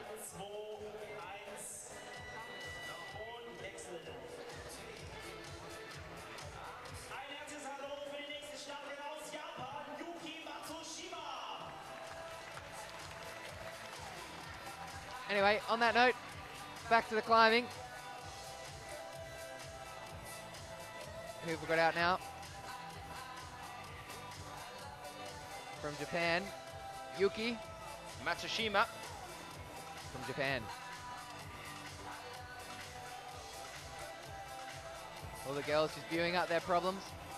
Daniela, she's done quite well. Don't think she managed to top there in problem number 4. She's being called off for starting wrong. Each yellow bit of tape indicates that you've got to start, or where you've got to start, what holds you've got to start on. Just coming unstuck there. Yet again. There's a lot of conversation in the chat room at the moment about height and how that comes into play. It's a really good point there from Marissa, saying about how short Kim Jae-in is, and yet look at her ranking. I mean, at the moment she's in first place here through today. She is one of the smallest climbers that we have. So this thing about height, I mean, there's a lot of people talking about it. The thing is, I mean, when we're talking about certain climbers having difficulties and other climbers not having difficulties, and whether the route setters can overcome the problem of height to make it fair for everybody that's competing regardless of height. As yourself, when you're out on the wall compared to some of the taller men and some of the shorter guys that you're out there with, do you not find that certain things come easier to taller guys and certain things come a lot easier for shorter guys, like we talked about earlier? Of course, yeah, definitely. We talked about this earlier a little bit. Definitely shorter guys also have the advantage of having shorter levers, your arms. So your arms actually, they can naturally work better if they're smaller. Taller guys obviously got more reach. Smaller guys might be better at compressing on a volume, getting into a tight corner. There's benefits with both and there's negatives with both. Who knows what the exact climbing frame should be like.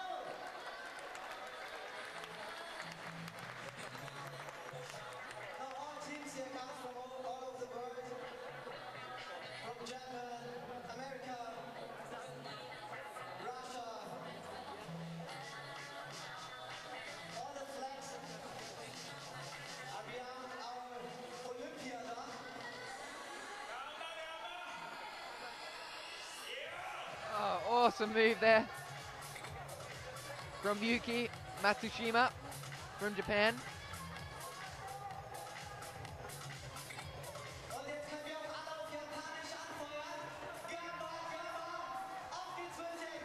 Question from Guy. Welcome, Guy, if you are just joining us. I'm here with Chris Webb Parsons. That's who you're listening to in the chat room at the moment. Oh, look at that. Yuki Matsushima pressing out, trying to press out that final move. Problem number 1 for the female. 1 minute 30 on the clock. She's out of there. Now maybe that was a height thing. That we were taking a fall, there. she looks all right. She's up. Because we have seen 2 or 3 climbers reach that from the drop knee where they were there onto the final hold just by stretching. Obviously that wasn't going to happen for her just, so that's probably a height thing that's in there as well. Definitely. Works both ways.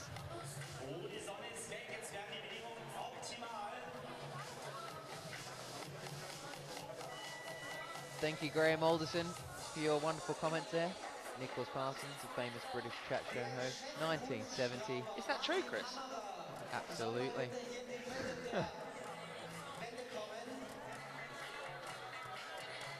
Interesting thing going on over on A3 right now as well, with the Russian team, with Yulia Abramchuk taking the direct route again. We've seen this happen time and time again today. I was really hoping to see some huge dynos onto that left-hand side, with double dynos as well. Yeah, it's a bit disappointing. This direct route just seems to be all the rage now. Look at that. Ease, with ease. Amazing.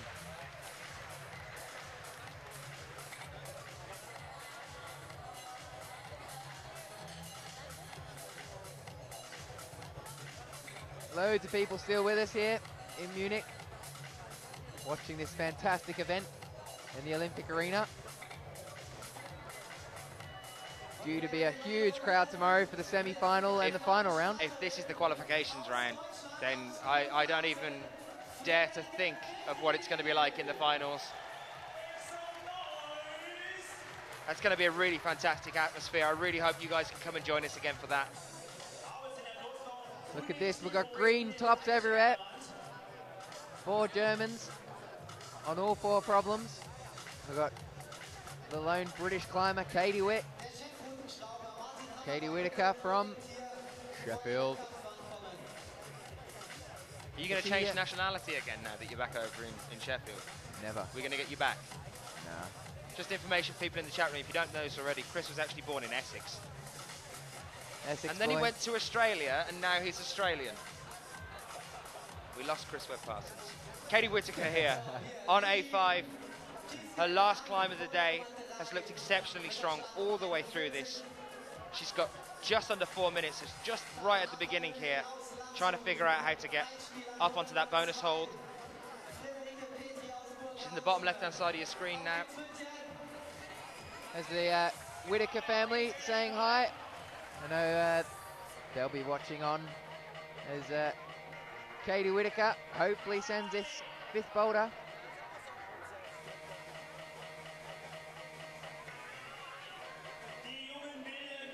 Fantastic family there in Sheffield that Katie's got. All climbers themselves. All love the sport, all support each other. Fantastic to see. That's what it's all about. I'm fairly new to the excitement of Katie Whitaker. We've missed her this year. Yeah, we have missed her this year. It's a shame she wasn't doing all of them. But she is, she did deserve her spot here.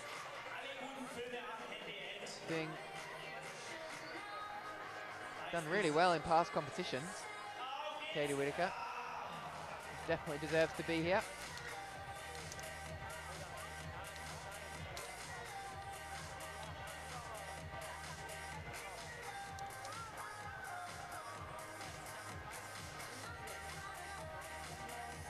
As Katie pulls on for another attempt.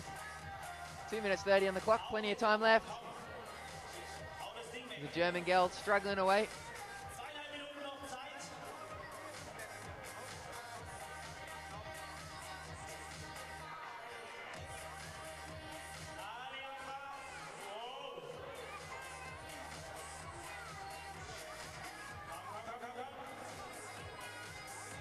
So we're going to bring up in a few moments' time Katie Wick, the results as they stand.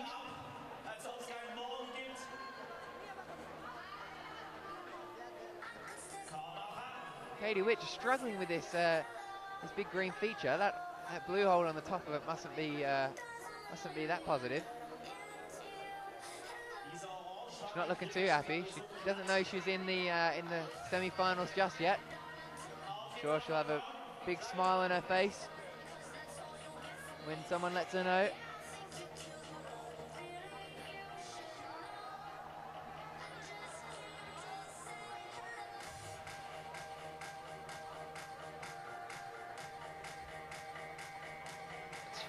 Friederike Petri of Germany on women's problem 1. Looks like Katie's having a bit of trouble over on A5. All eyes now though on problem number 1. Got Julia Winter. Ooh, 9. But look at the difference there between Yuki Matsushima, who had to jump for that. Yeah. And here with Friederike Petri, that had a hand on it. I mean, fair enough, we didn't see her send it, but She can't have long on the clock left now. Clock's got to be ticking down.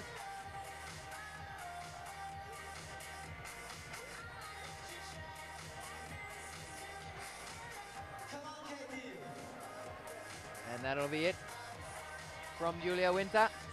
Back in, Katie's looking good, problem 5. Ooh, coming up short, unfortunately. commentator's curse, Chris. Welcome to it. Commentator's curse, I'm sorry. Sorry, Katie. It's lovely and cool now, though, and the men seem to get hotter as we went on through the day. We have heard that there might be a bit of a problem as we move through into the finals with a thunderstorm, possibly tomorrow. We are under this huge roof, though, so it shouldn't be a problem for the climbers. So, coming up on IFSC.tv, when you are joining us, 29th of August, 29th of September to August 1st. That's the Youth World Championships. I'm going to rephrase that. August 1st. Chris, I'm having a bit of a problem reading this. 29th of August till the 1st of September, Youth World Championships. That's coming up. That's over in Singapore. 1st and the 2nd of September is the Speed World Cup and the Rockmaster Finals in Arco. 12th and to the 16th of September is the one that we've all been waiting for all year. It's the World Championships in Bercy in Paris, and the 21st and the 22nd of September, the Lead World Cup over in Perth. So plenty more to hold on for, guys. Make a note in the diaries. You can, of course, find them all as well over on ifsc-climbing.org if you want to find out exactly.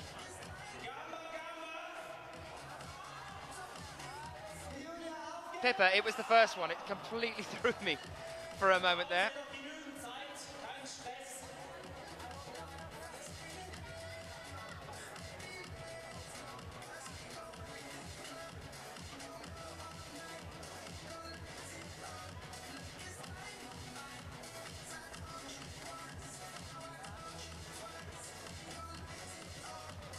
Still a few more climbers to come.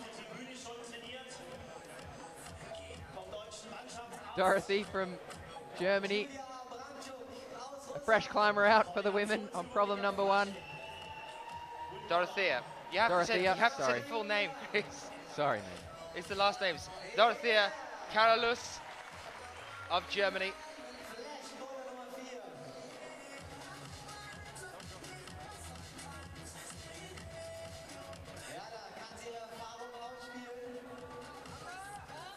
Yuki Matsushima, back on problem 2. Pushing out of the corner.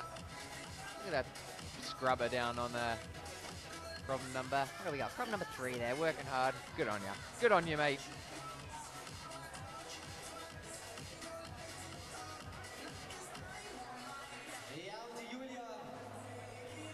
Julia sticking that first hold into that desperate press that a lot of the girls have struggled on this last move. Total heartbreaker. Total heartbreaker this last section. Oh, even got time to brush the hair behind the ears. Casual. Casual. Standing up, lining up for that last hold. Just need that hand on that. Oh, she looks like she might reach from there. We'll see, we'll see. Going the foot. Ooh. Needs that hand, that left hand bumped up onto that second hold. Can she do it? She's going the foot method. Not going the foot method. Going the giant. Oh, coming up short. Good effort. Fantastic.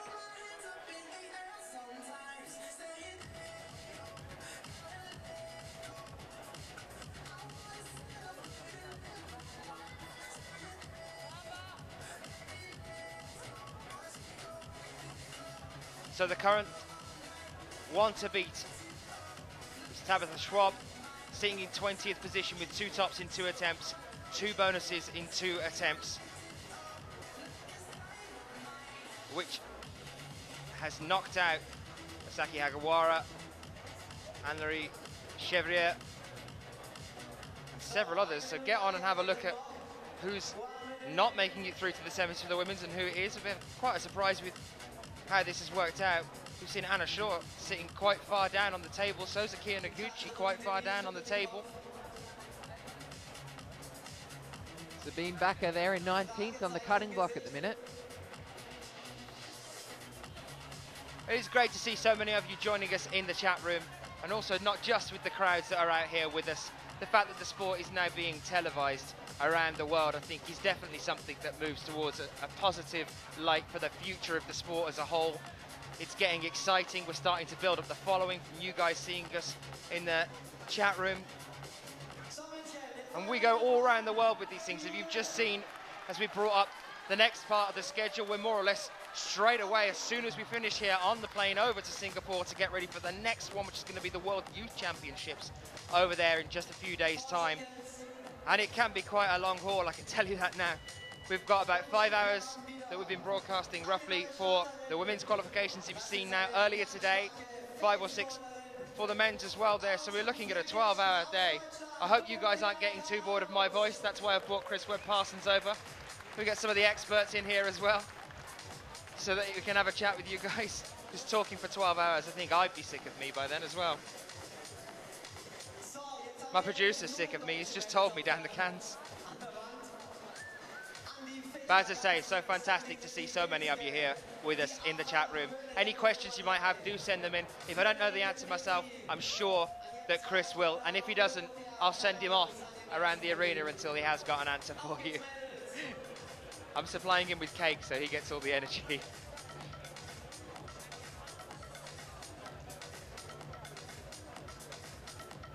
Also have to give a big shout out to Colin, who's our chief technical engineer here, running around making sure everything is running smoothly.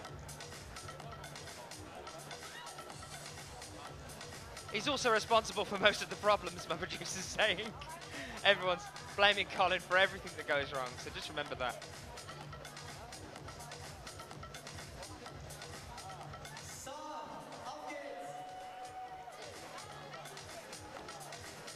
Is it just me, or are we now looking at a wall entirely populated by German athletes? When did that happen, Chris? Well, it's a German event. There is a lot of Germans here.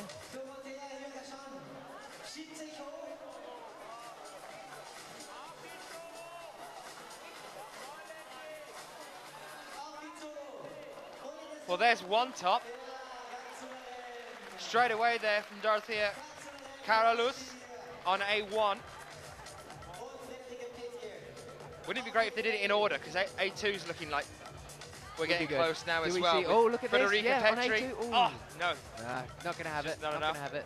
It's about the Sen train, we call that then. I have never seen all 5 bouldering problems populated by 5 athletes from the same country before. Well, so what the deal is now, the host country is allowed more athletes to compete. I don't know the exact number. Find out for you shortly. But every other country is allowed 4 athletes. So 4 of the best athletes you're seeing from each country that is competing here today. Well, they are competing here today. 4 of the best athletes from each country, if they are. Are you all right, Chris? I'm all right. Hitting the wall. Got to push through it. I'll be all right. This is what happens. Crack on. This is Quals Day, man. Coming over a bit stormy above us. No, not too bad, actually. It's supposed to be stormy tomorrow, is it? Yeah, I think so. And we're sitting right underneath the only hole in the roof. Yeah, so that could be a bit of a problem for us tomorrow. We'll see how we get on. Still 4 climbers on the wall. 1 minute 40 on the clock. Still plenty of time for them. What we got here, pushing it out in the corner. Number 40, Julia Winter. Guess where she's from?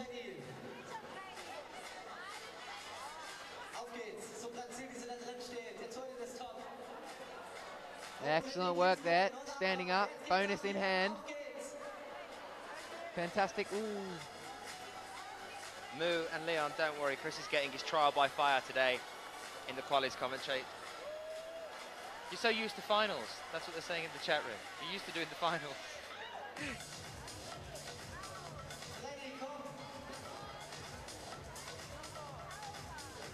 Oh, okay, look at so this method. Oh, she's out of there. In these 53 seconds that are left on the clock, let's try and take you through who exactly is left on the wall now. So over on A3 at the moment, we're looking at Afra Honig of Germany. She's just making another attempt there. Over on A4, we're looking at Lily Pauline Kaisgen of Germany. And on A5, we're looking at Andrea Fichtner.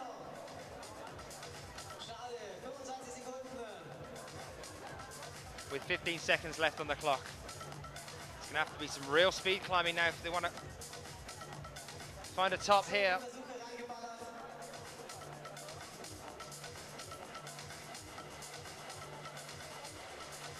That's it. See our next group of climbers. See if we can fill these walls with a bunch of... Oh, no. Here we go. We've got someone from Japan this time. Well, we've got... Who's this joining us? A new climber on... From number 1, from Poland. Sylwia Buczyk. There you go.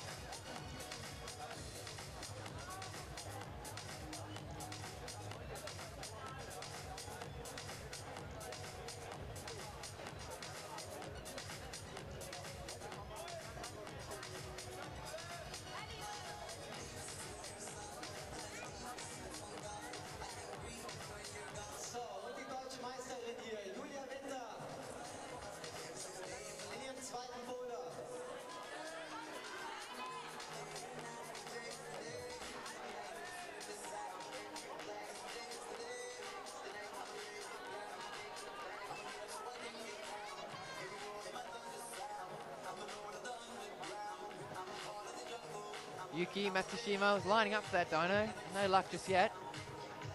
Got Sylvia from Poland. Just about to do that desperate press to that last hold. Oh, she jumps off. What is she thinking? Not going to get points for jumping off. Got to try, got to put that effort into the last second there. Unfortunately, didn't work out there. Sylvia.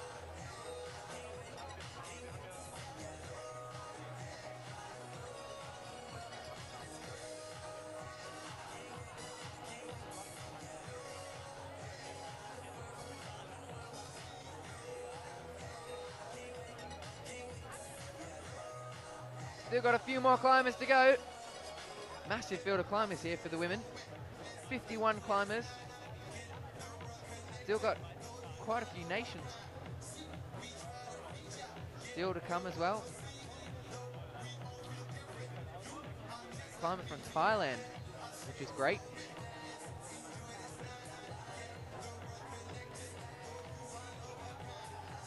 Keep your questions coming into the chat.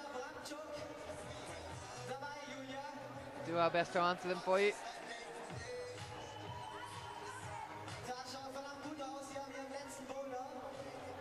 Julia making progress on problem number 5.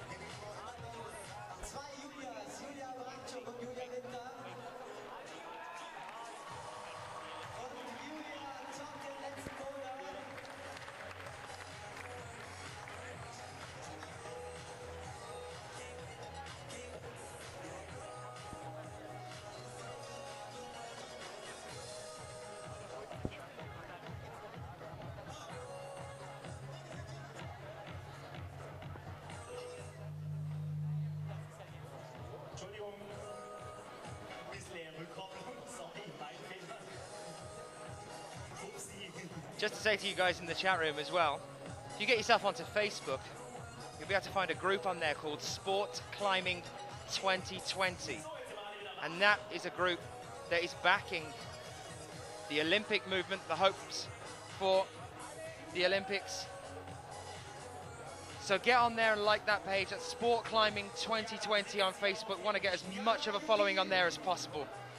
And it could make all the difference in making sure that we see climbing at the Olympics in the near future.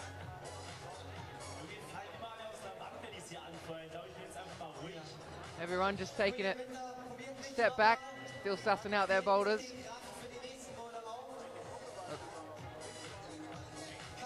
And if you are on Facebook, head on to the 247.tv Facebook page and give us a like. That's where you can get the behind-the-scenes footage. Lots of behind-the-scenes footage on there for you. Lots of photos getting put up during the events. We had Mike, the producer, with some sort of parrot on his head before. Always attracts all the birds, does Mike. Unfortunately, he's a taken man. Married just recently. Congratulations there to the lovely Christina Roper. Yeah, back to the climbing now. Oh, 5 seconds. Oh, she'll be off. Very close. But no cigar there for Sylvia from Poland.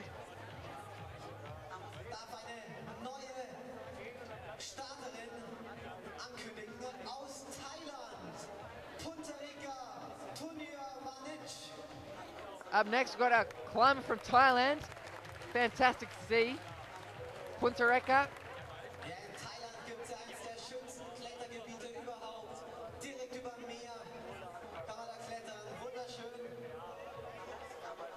Quite a popular destination is Thailand for climbers. Good wind down destination. Lots of climbing straight off the beach. On the left-hand wall, it's all green again. Got the German team coming out in force.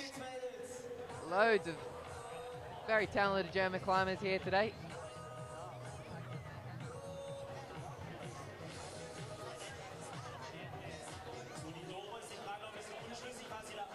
And the lights have been switched on for us, which is fantastic. Lighten up these walls. It is starting to get dark now here in Munich. The crowd's not dying down though, sticking around, which is great to see.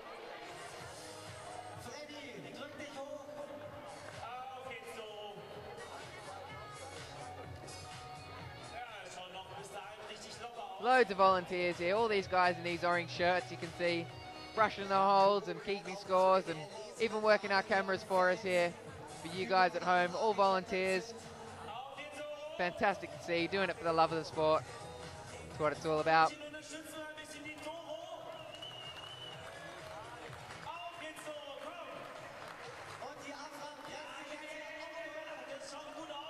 Still the action keeps happening, 3 minutes on the clock. Plenty of time for these climbers.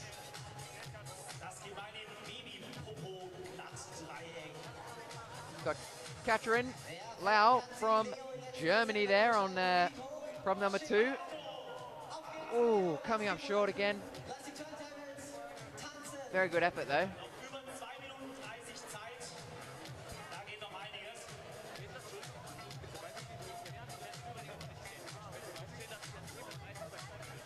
Oh, looks so desperate that under that roof coming out, flatting around that corner on that problem number 4. Got the tune still happening from our DJ. Crowd still sticking around. Hope you're enjoying the feed, the live feed for you guys. Brought to you by IFSC.tv, 24/7 TV.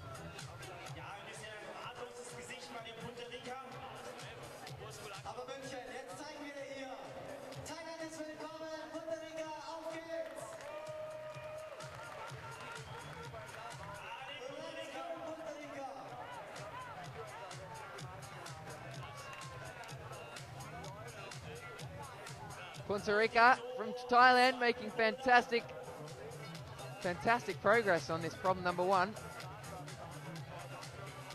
God, I think she needs that right foot up on that hold out right. There, she's seen it. Quick shake of the hand. There we go, she's seen it now. Come on. Ah, fantastic. Look at that, we see Katarina Lau there. From number 2. She's successful there. Fantastic. Haven't seen that done too many times. Made it look easy there. It's great. Good stuff there. Climber from Thailand now.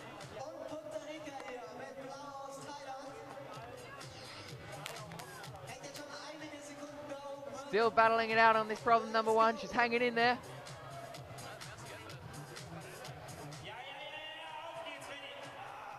Still there, 40 seconds left on the clock.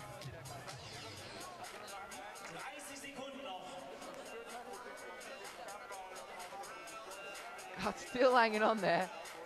Huge endurance. Fantastic effort. Going with a different method. Trying anything. Amazing effort. She's still on there. Incredible. Come on. Stay with it. There we go. There we go. Come on, come on. Ah, so close. Fantastic effort. She walks off, smile on her face.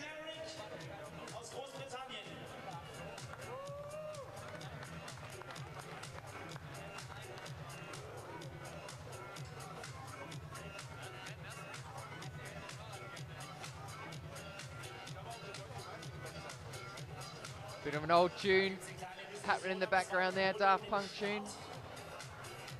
Around the world.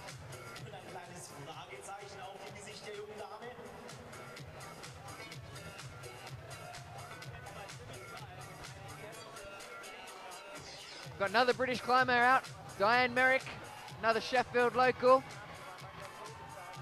Out to do battle with these problems.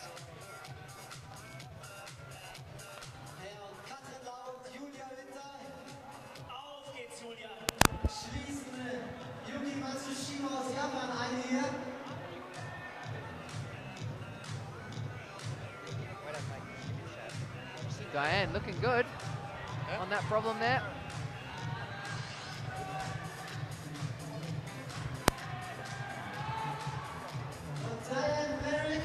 press it out.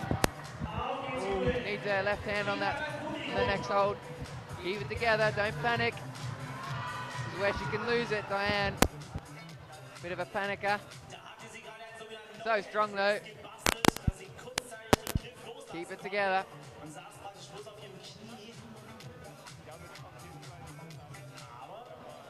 Diane coming back down. Brave move. Very brave move.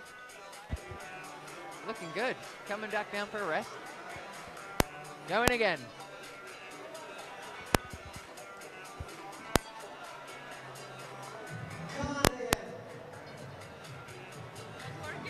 Had a comment in asking about Shauna. She is out of this one and she won't be well for Paris, unfortunately, either. Diane's out of there from number 1.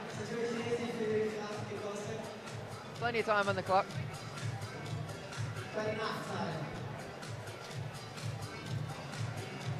Okay, well, I did promise you some on-screen interviews. I know earlier we did a couple up in the booth and we were having a bit of a chat to people, but I've managed to track down Mina Markovic. Took me a while to find her because there's no green pants. And usually we're used to green pants. And I was just like, I'm not even sure if it's her, but it is. It's Mina Markovic. How are you feeling? Thank you. I'm feeling good. Yeah? Yeah. How have you found it today? Yeah, the boulders were interesting, especially it was funny to climb there after a while because of all the lead competitions and everything, but I like the problems, I like the area, so it was nice. So 5 tops in 9 attempts, 5 bonuses in 8 attempts. That's a pretty good score though, right? Yeah, especially at the beginning it was even better, but then in the last problem I got a little low with the concentration and maybe did few attempts because of stupid mistakes, but I think for tomorrow it's a good startup. Have you got any one of them that's your favourite one so far today in terms of the 5 that we've seen here, the one that you enjoyed doing the most? No, I think they were all quite different, so I like them all. Now, you know, in terms of the overall podium positions, that if you come first here, there's a chance that you'll take second in the overall podium positions. Did you know that? No, this I didn't know. Okay, so at the moment, as it stands, we've got Anna Storr dead set to take the gold, and just below her, Kia Noguchi, and that was in the contention for Shauna Coxey, but obviously Shauna's got the leg at the moment. So at the moment, if you take gold here, you could shoot up to 3rd or 2nd on the overall rankings. How does that make you feel?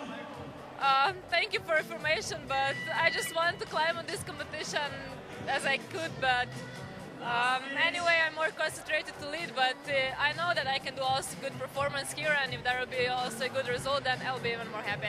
I was chatting to Jakob about that earlier, because we have got a couple of elite climbers that tend to do bouldering and lead as well. You're so strong in the lead at the moment, you're focusing a lot of your time and attention on the lead. Is it a bit of a shock to the system having to switch back to the bouldering style?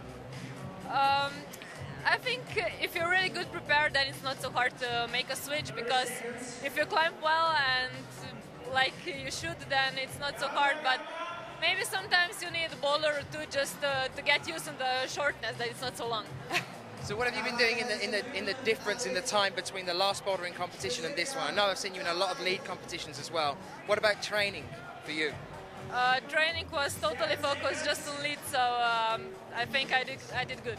It seems to be working out so far. I mean, 5 tops in 9 attempts. It's obviously working that lead and bouldering are quite similar sports, quite close together. Do you find that it's quite easy to make the change then from leading to bouldering? It's not so easy to make a change, but anyway, even the previous years it turned out really good, training a lot of lead and then just come to Munich, and in the last 2 years I had good experience with this, so this year I did the same. What about training for Bercy? Are we going to see you in Paris for the World Championships? Yeah, sure. Bouldering and lead? Yeah, for both. Amazing. So are you doing anything gearing up towards that at all? Definitely I'm preparing for Paris, but I think all the year I'm preparing good, so I think it shouldn't be a problem. Mina, thank you very much for talking to us. Well done. I'll see you in the semis. Yeah, thanks. Thank you. Mina Markovic. So I'm going to keep finding other people. I've got Shauna Coxey in the lines. Thank you, Mina. Cheers. I've got Shauna Coxey lined up over there. I'm going to get a wheelchair and bring her over here in a little while. I'm joking, she's going to walk over. I've also got Katie Whitaker as well lined up, so we're going to get an on-screen interview with both of those 2 athletes in a few moments' time. So that's something to look forward to as well. I'll keep having a look round, keep bringing them over to you. I'll see you in just a few moments' time.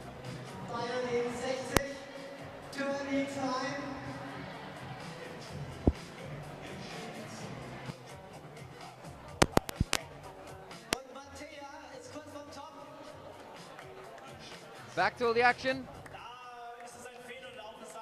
Katerina Lau from Germany.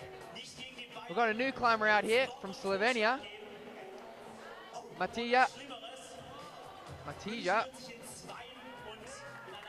Making easy work of that one. Is that a quick flash of that? Fantastic work. She'll be happy with that.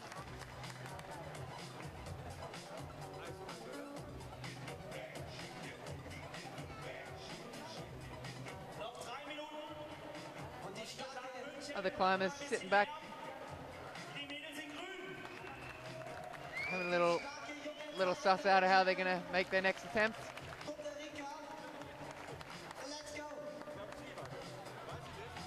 Punta Rica, Thailand climber, making good progress on problem number 2.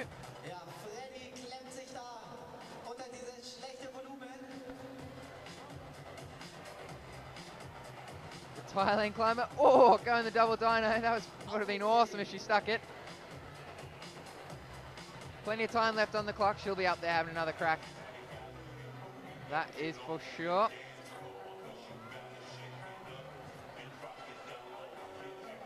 Katerina Lau just coming up short on that double dyno. Ooh. Same for Julia Winter from Germany. All the climbers currently sitting back, winding down the clock a little bit.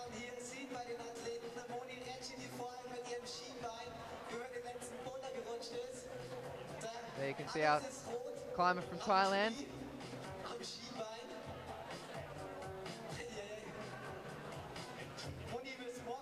Making the big trip over to Germany, to Munich, to compete in this last round of the Bouldering World Cups this year. It's been a huge year for all the climbers. I'm sure a lot of climbers will be, well, there's no rest yet. Still got the World Championships to come. Some climbers are off to Arco. But the big one, the World Championships in Paris coming up in a couple of weeks. It's going to be a huge one. Make sure you tune in then.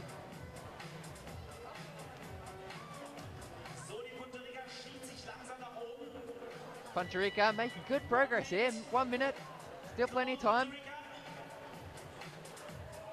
Can she nail it? Ooh, not this time. 51, 50 seconds on the clock. Okay, well, I have managed to track down Katie Whitaker, and what I thought was a wagon wheel, but Katie, it's not a wagon wheel, is it? What is it? Chocolate rice cake. It's a chocolate rice cake. I'm going to have to stop you eating to ask you some questions. Is that all right? I'll give her a moment. Let's just give Katie Whitaker a moment. It's the excitement. It's the excitement of the competition. Got to keep the energy levels up, right? Okay. Okay, I'm done. You're good. Okay, Katie, right, let's have a chat. So, we haven't seen you for the Bouldering World Cups up until this point, and then all of a sudden you've come out here and hit so strongly today, all the way through. So where have you been, basically? Well, I did 3 of them last year in Munich, not in Munich, in Eindhoven, Barcelona and Sheffield. And then the beginning of this year I just had a break from it. I didn't have enough money to come to them and stuff, so I just decided to do this one, and I'm doing Paris in September. So you're coming out for the bouldering in Bercy as well? Sorry? Are you doing the World Championships Bercy as well? Yeah. Okay, cool. What kind of training do you go through when you're not here? I mean, back home, are you in Sheffield? Yeah. And the whole family, I think, is watching you, so you can give them a bit of a wave as well. I'm sure we saw them in the chat room.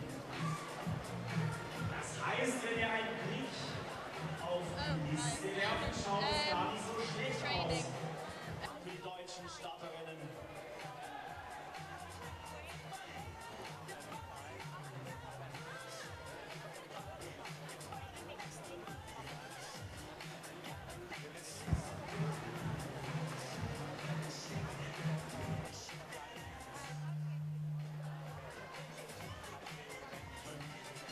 Sorry about that little bit of interruption there. Katie, carry on with the story you were telling us. So what about sort of training you've been doing outside of here? Well, I went to America for 3 months until Christmas, so I didn't get that much done, and then I had the Nationals a couple of months ago. They didn't go very well, so then I thought I needed to do some strength training, so I did some pull-ups, press-ups, power endurance, that sort of thing. I don't think my power endurance is great. I mean, I can have like 1 or 2 goes on a problem, and then if I don't do it, then I'm too tired to have another go. So first go or nothing really for me at the moment. But it's an all or nothing thing. Yeah, it is. Yeah. Fair enough. So when you are training, do you like to go out on rock, or is it more of an indoor thing for you? I think training for the comps it doesn't really help going outside that much. I mainly train at the Climbing Works in Sheffield, which is really good because Percy sets there and he's an international route setter. So. And Mina's there quite a lot as well, isn't she? Mina lives at Majestic. Well. And Alex lives in Sheffield as well, so she's around too. So do you think that, I mean, we've had 2 really strong shows so far today with the Brits coming through and making some really, really like strong starts to this competition. I mean, Stuart Watson again this morning as well, straight through as well. So that was phenomenal. So do you think that has anything to do with the Olympics and the carryover from that? Are you guys all still like so pumped from having that? Everyone loved the Olympics. We were so psyched. We watched it at home all the time. I think it did help. It got me psyched again. Because I'm always just a bit up and down. But what do you think about climbing becoming an Olympic sport? The possibility of that happening? Oh, it'll be a few years yet if it ever is, and I'll be done with comps. I'll be too old. You'll be too old. I'm not even going to carry on talking about that one. Thank you so much for talking to us. Absolute pleasure. Take care. That was Katie Whitaker there. I'm going to try and track down Shauna Coxey as well in a few moments. I did just see her, so I'll grab her and try and ask her to come over and have a chat about how she's feeling about not quite being in this competition due to the broken leg. I'll be back with you in a couple of seconds' time.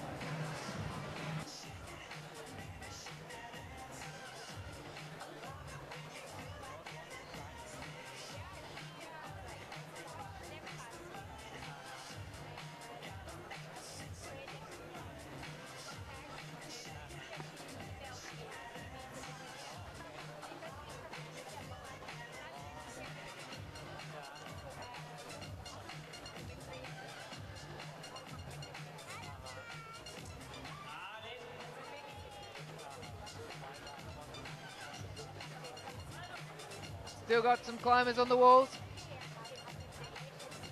1 minute on the clock. Diane Merrick just coming up short there. Need quick work with problem number 1.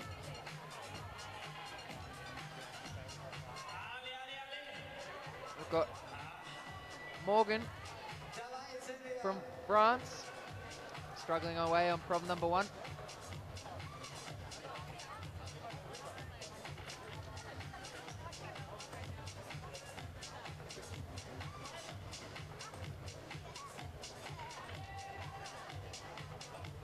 Another English climber up next, Jill Peat. So Ian Vickers will be watching at home. Bit of a British climbing legend. So, die letzten 20 Sekunden brechen an, 20 seconds.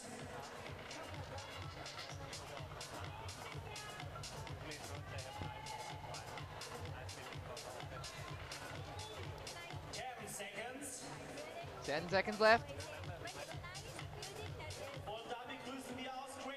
And Morgan is calling it quits. Here's Jill Peat from Great Britain. The Japanese climbers being called off. Her time's up. Problem number 5. And it was Yuki Matsushima.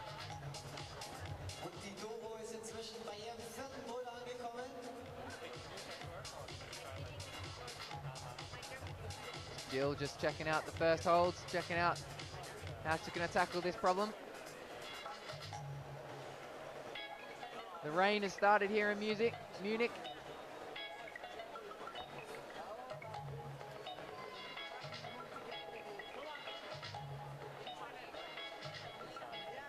Got music playing, the rain's coming down.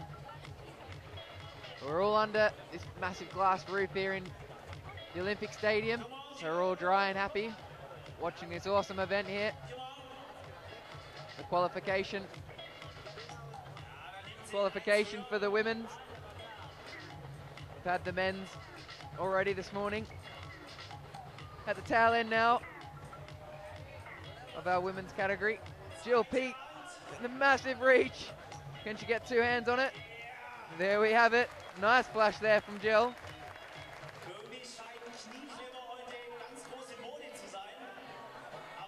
Well done, Jill, as Ian will be saying at home.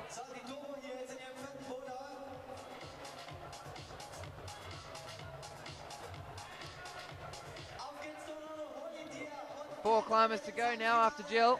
So stick with us till the end.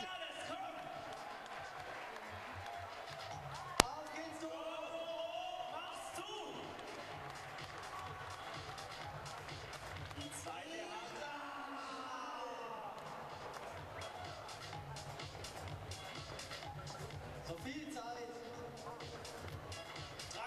3 minutes left on the clock. Das Ding geht locker.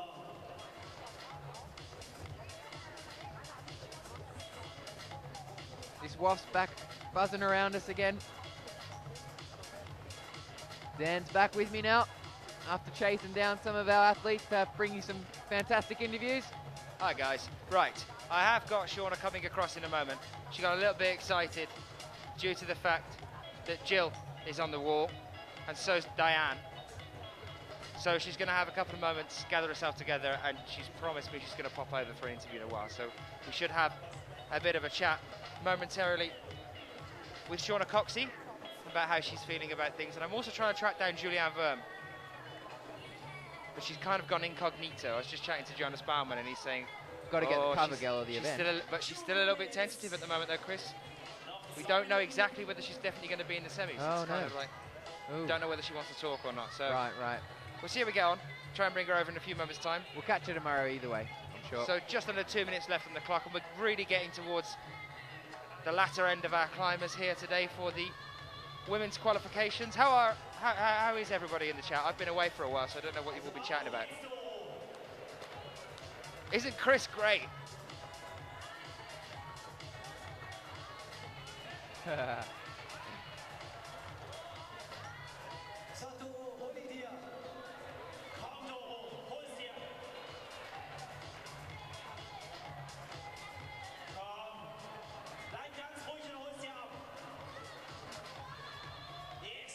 Whoa, huge effort there from our Thailand climber, Puntarika.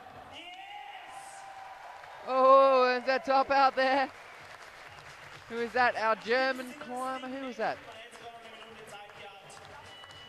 Amazing effort. From Dorothy. I think, you know what? She is one of the only female climbers to boulder the grade of 8B. And that information came from David Mason back in the UK.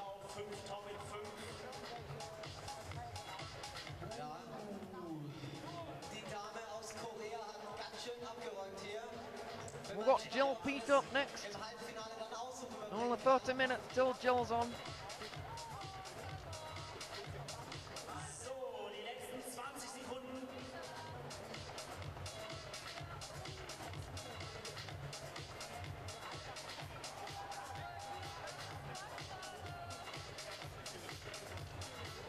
Got Shauna Coxey.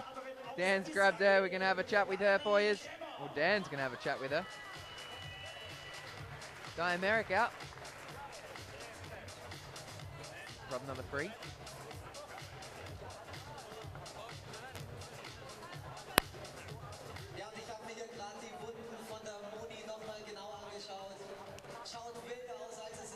Diane just asking the judges what she can use. If she can use the erect. Climber up from Israel. Fantastic. Great to see loads of nations over here competing.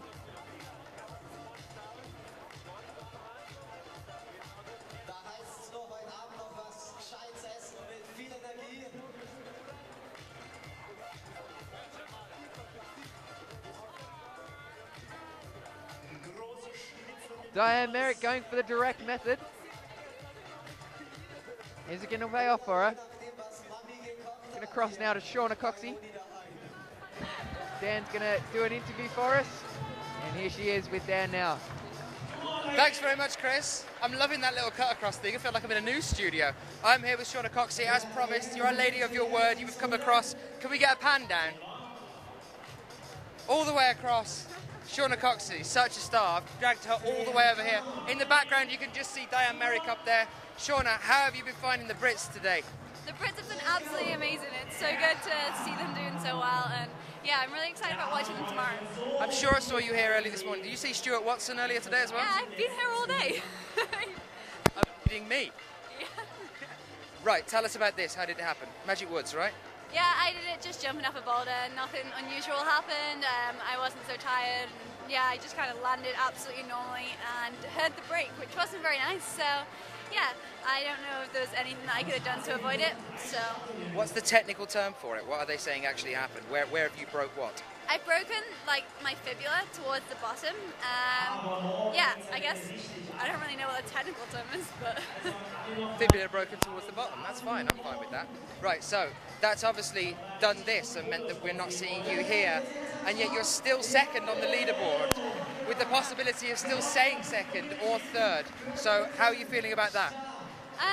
I have mixed emotions about it. I mean, I'm really happy with how I've done this year, and I wouldn't have expected it at all. So, like, I can't take that away from the fact. But I mean, I was looking forward to this event so much, especially after last year, because it was quite a significant event for me. But now, I was told that the difference was you were either going to carry on with the bouldering circuits this year and into next year, or you were thinking about going to uni. yeah. Was it psychology? I was going to do sports psychology, but I think I prefer climbing. Are you going to stay around for next year? Yeah, definitely. Is that an IFSC TV exclusive? Can I say that? Yeah, you can say that. Shauna Cox is going to carry on climbing. I'm well excited about that.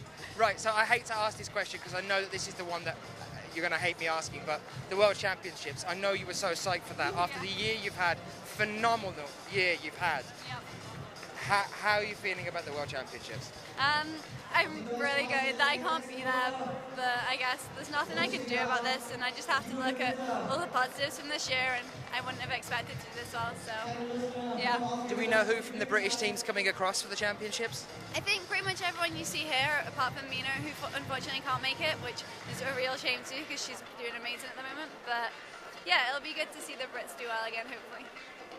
Are you going to come and join us at Bercy, even if not on the wall? Are you going to come and give the support? I'm hoping to, yeah. As long as I don't have to have an operation on my leg, then I'll be there for sure. Shauna, thank you so much for talking to us. Can you co-commentate? That's what I wanted to know. I'm going to get you to take a hand off the crutches in a minute to shake my hand. I am. But can you co-commentate in Bercy? Yes? Maybe. Maybe? Maybe? Maybe? I will hold it to you. You know what I'm like. Shauna, thank you for talking to us. This is my token handshake, even with crutches. I'm such a bad commentator. I know! Great! Shauna, thank you so much. Thank you, Shauna. I've got my producer shouting, run off with the crutches, down my ear right now. I don't even know what to respond to on that one. I'm going to pass you back over to Chris for a moment. I'm going to come and join in a second. I'll see you in 2.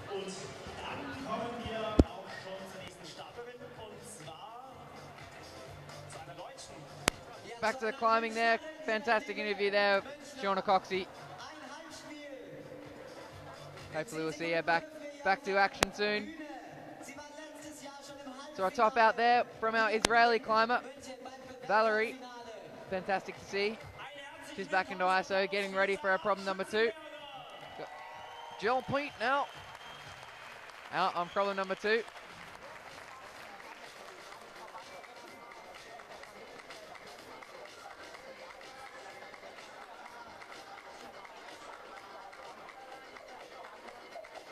All the climbers, once again, just having a look at their blocks that they're going to get ready to climb.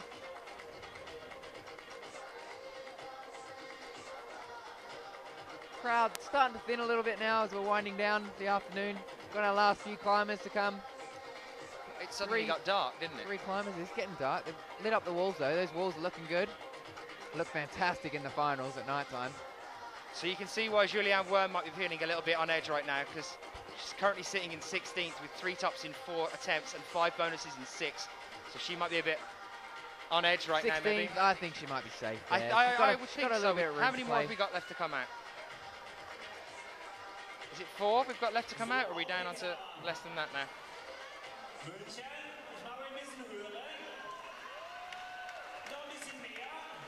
Jill.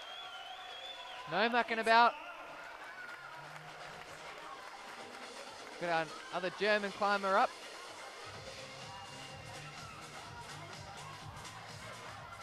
We've got Sarah Schutzenberg. Making it look easy. Super work there.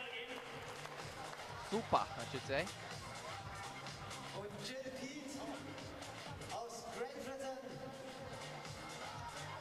She's heading back into ISO, smiling her doll. Whoa! Huge effort there from the Slovenian climber. Matija. Super coordinated there, trying to catch as she jumped, catching the hold and flicking her foot back over to the start hold.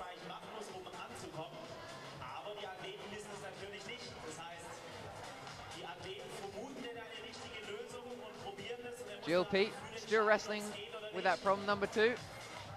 Looking good. Looking like she might. She's got to get that other hand up there. Come on, Jill. There we are. Awesome shot there. See what that dirty volume that she's wrestling with.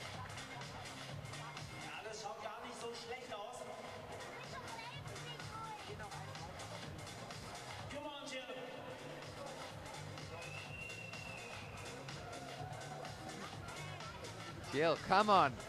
One hand up, just needs the other. She jumped out of there. Not even giving it a crack. Unbelievable. Look at our lone Thailand climber. Pancharica. Look at the coordination there from the Slovenian, but it hasn't paid off. Good effort though, fantastic.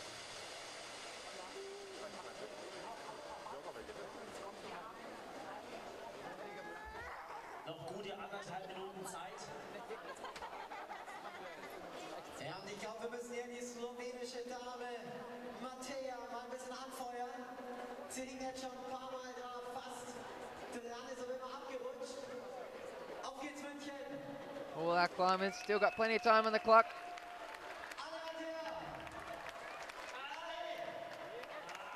Oh, missed that little foot catch. Doing it with proper style, that, yeah. If she sticks that, it'd be amazing. Gonna get you a shot in a minute of this amazing dog.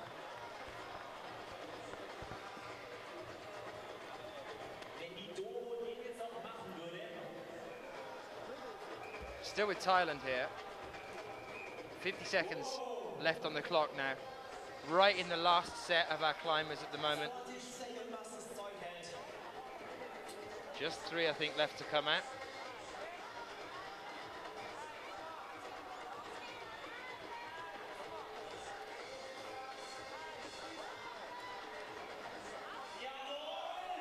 According to my producer, this is the coolest dog in the world ever. That's crazy eyes. And Jill Pete just top 2, I'm told. Yeah, well, Jill Pete, top 1, top 2. Fantastic effort. Did everyone see the dog? Our producer is in love with this dog. Have a little chat to us on the forum if you appreciate the dog.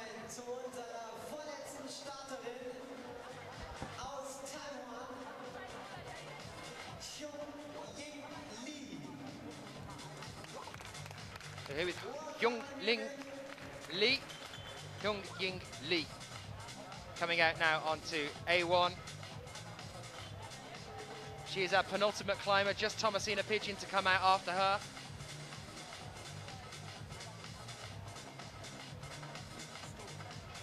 Marissa, got any cool cats there? Just me and Chris. Got a lone Israeli climber on the wall now. Did extremely well on problem number 1. Can she make it 2 boulders, 2 tops? Well, 4 minutes here.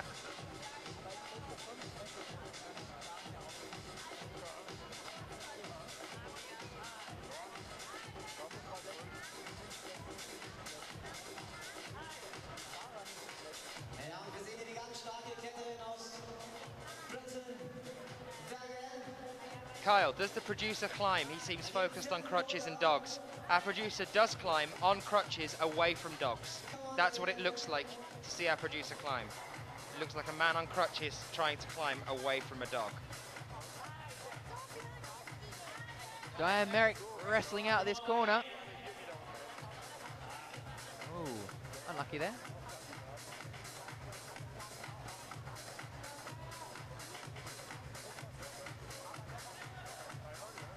Chris, we are still being plagued by this wasp. He likes us. Everyone likes us, Dan. Even the wasp likes us. You won't be saying that when he goes for you in a minute. We are still with Hyung Ying Lee on A1, now approaching the top of A1. Diane Merrick back out now on A4 with just under 3 minutes. Sylvia there, battling away on problem number 5. So good, these brushes.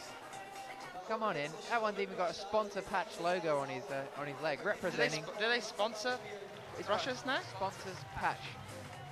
Sponsors patch logo. Which means he's sponsored, right? He's a sponsored brusher. Which means he's a sponsored brusher. Unbelievable. There's a. I think we should get behind our brushes a little bit more. They do a good job. 2 minutes, 15 seconds.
Look forward to seeing you tomorrow, Leon. I think Diane might be calling it a day there. Yes, she is. She'll be disappointed with that.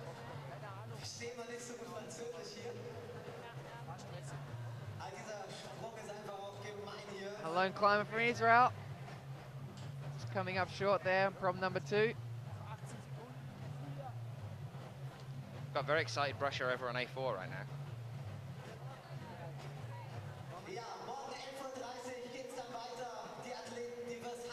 Sylwia Buczek of Poland just bidding goodbye to A5 now, finishing her climb for today. And we should have, yes, there she is, Thomasina Pigeon, our last climber of the day, out on A1 now, the Canadian athlete who beat me at table football yesterday. I'm never going to live it down.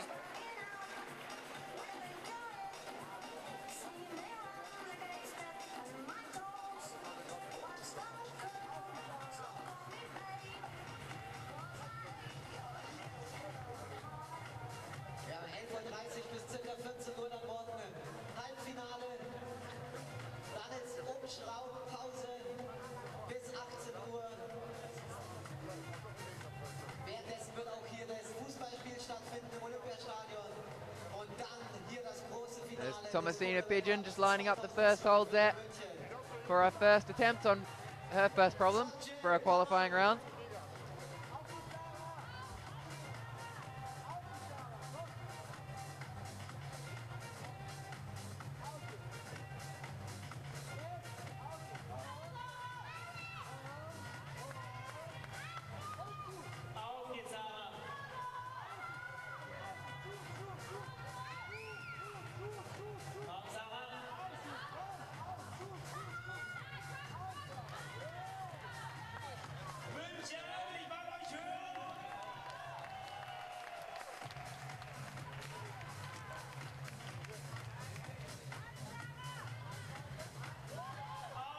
Thomasina looking very awkward.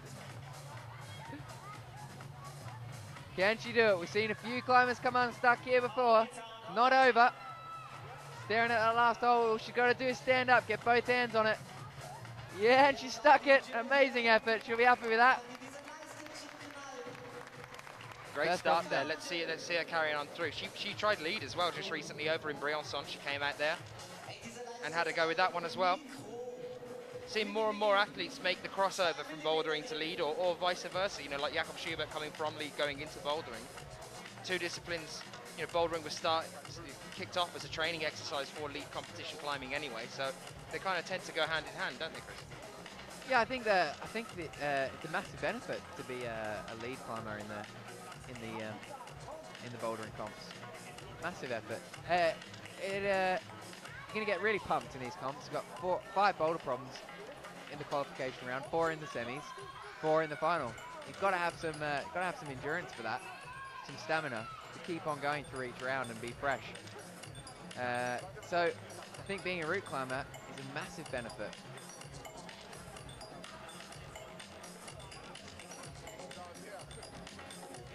And I'm going to extend that back over onto you again, Chris. You're a boulderer, but you know you're going to be doing lead next year, aren't you? I'll do one. I will hold you to that. I'll have a crack at a few league comps, I think, next year. We'll see how we go. As I said, I'm a little bit burnt out by the comps right now. So happy to be here, though, in the commentary box. Commentating here with Dan. We've got Frank Bott in the chat room at the moment, reminding you guys to visit the 24/7 Facebook page. There's the link there, just right in front of you. Check out the IFSC Twitter as well, the 24/7 TV Twitter as well. Or just find me and Chris on Twitter and say hello. Facebook. I'm only on Facebook. You're only on Facebook. You haven't made the crossover yet. Oh, I've got some good profile pictures. Do I want to know? I'll get my iPhone out. This is for your eyes only, Dan. Viewers, this is what you guys are missing. This is what you're missing by not being here. You got to make it down to these competitions, and Chris will show you all of his kinky pictures.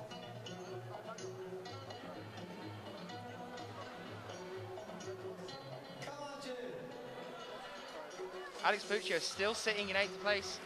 Not seen her move from the top scorers of today.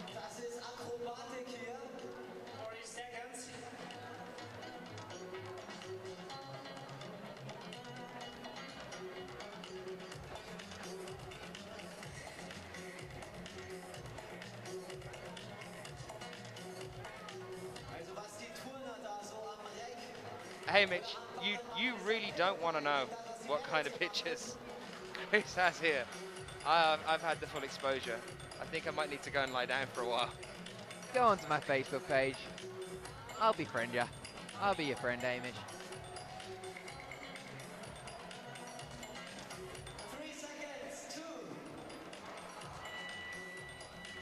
And Diane Merrick is back out again on A5. This is her last climb of the day as dusk settles in over Munich. No luck there for our British climber, Jill Peat. On prom number 3, she's back off into isolation, getting ready for prom number 4. We've got Diane Merrick here, prom number 5. Still not over this comp.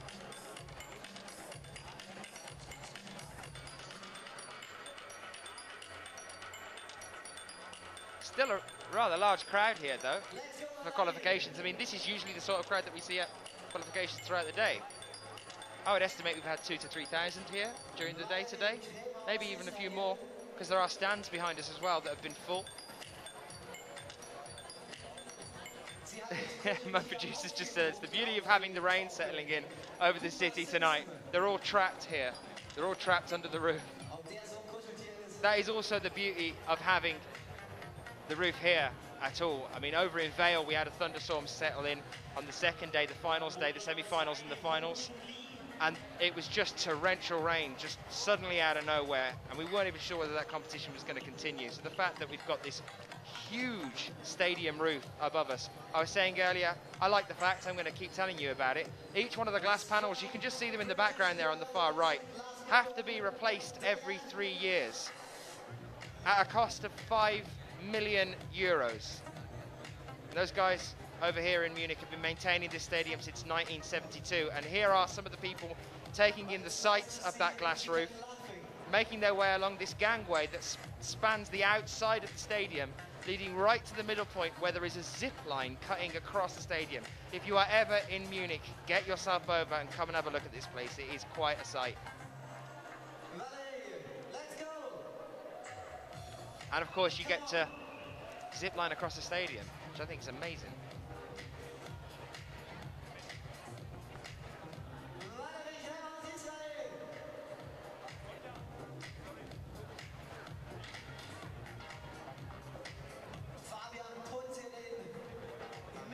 It is quite a lot of money, Sheila. Yeah, I will have to second that one as well. But it looks great.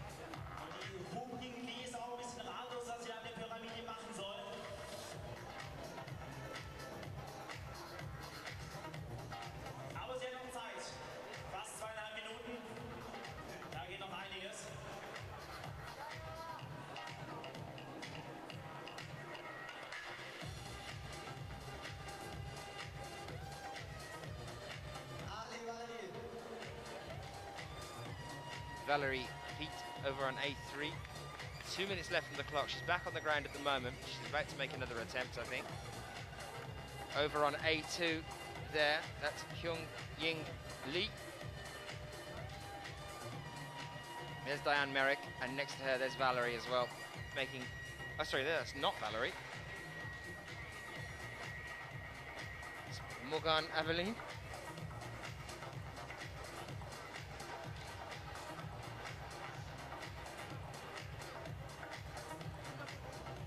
Oh, Valerie just coming off that problem number 3, A3.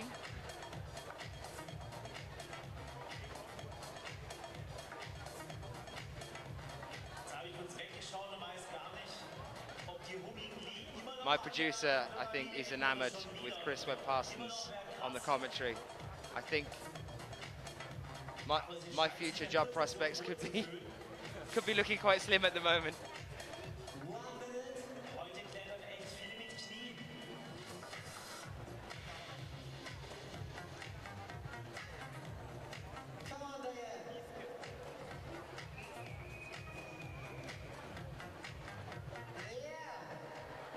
Diane making some brilliant headway there. Problem number 5.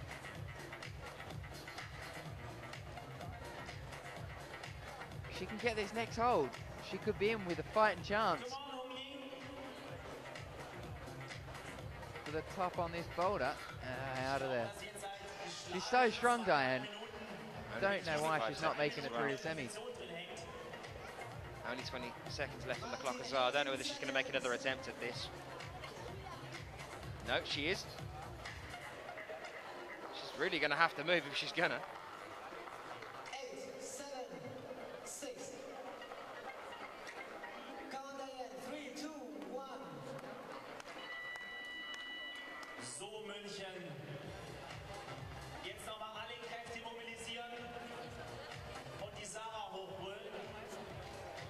An ihren dritten Boulder. Just a reminder of what is coming up on the IFSC.tv. Let's have a little look at that there. So, August 29th to September the 1st, it's the World Youth Championships over in Singapore. We are straight there from here. Literally a flight straight away over to see that.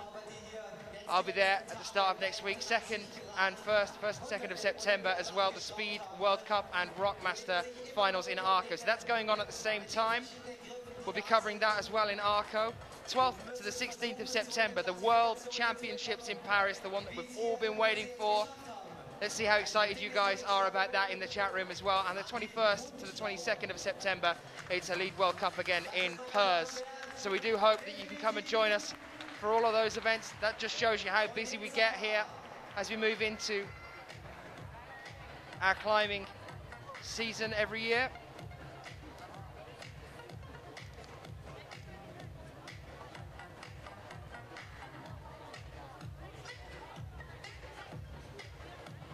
So, dann setze ich mich mal zur Thomasina rüber. Schauen wir mal an, was die am Boulder Nummer 2 so macht. of our climbers looking a little bit stumped now.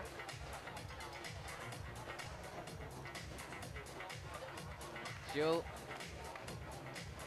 does one more boulder. I think she could have a good shot at getting in semis. Well, the cut-off point as it stands at the moment is Petra Klingler with 3 tops in 6 attempts and 5 bonuses in 16 attempts, which has just knocked Sabine Bacher out with 3 tops in 8 attempts and 4 bonuses in 7. I'm sure Petra's in the audience there somewhere. Oh, there she is over there. I can see her biting her fingernails, stressing out. I just saw her take a nice deep breath looking at this. She knows that Jill has had 2 successful tops here. One more might push Petra out. And this other young German girl.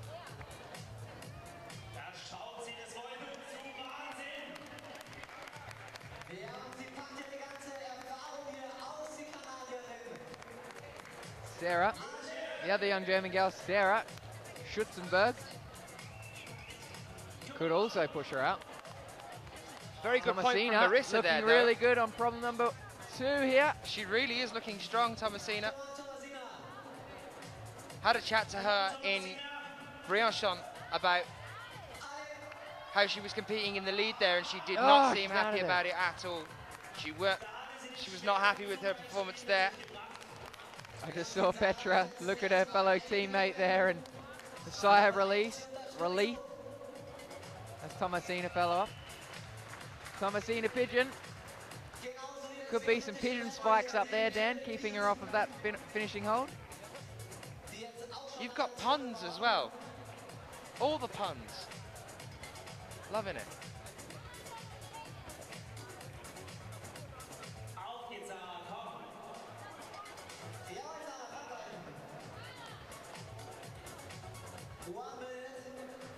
Petra Klinger clinging on to that 20th place. Right, okay, too many puns. All right, we've overdone the puns now, Chris. No, we haven't. You can keep doing puns.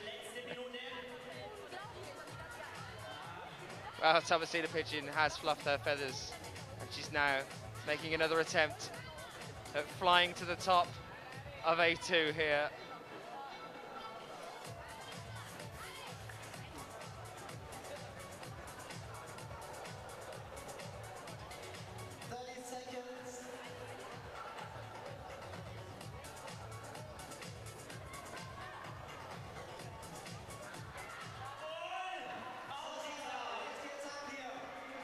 Sarah Schutzenberg on A3 here.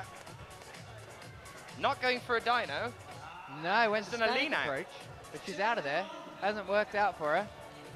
With 8 seconds on the clock, it looks like that's going to be it. There goes Algil back into isolation.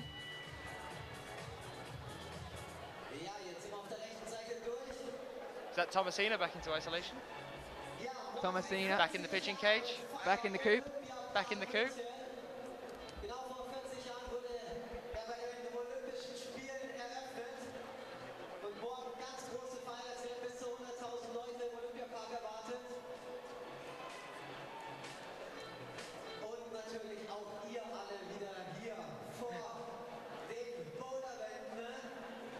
Well, we are really winding things down now here at the end of the day. Our last climber, Thomasina Pigeon, next up, about to get onto A3, and it's only 2 more problems after that, and that will be the end of the women's qualification round here. So here is page 1 of the women's qualifications as they stand at the moment. Kim Jain, 5 out of 5, 5 out of 5. Perfect run there for her, followed closely by Anna Galiamova of Russia as well. Let's bring up the next page as well, have a little look at this one. Now, do we have any surprises here? There's one, Katie Whitaker, straight in there. Julianne Verme looking safe at the moment as well in 16th position. 3 tops in 4 attempts, 5 bonuses in 6 attempts. Yeah, Julianne Worm has wormed her way into the semi-finals, it looks like. And there is the cut-off point. Petra Klingler in 20th position with 3 tops in 6 attempts, 5 bonuses in 16 attempts.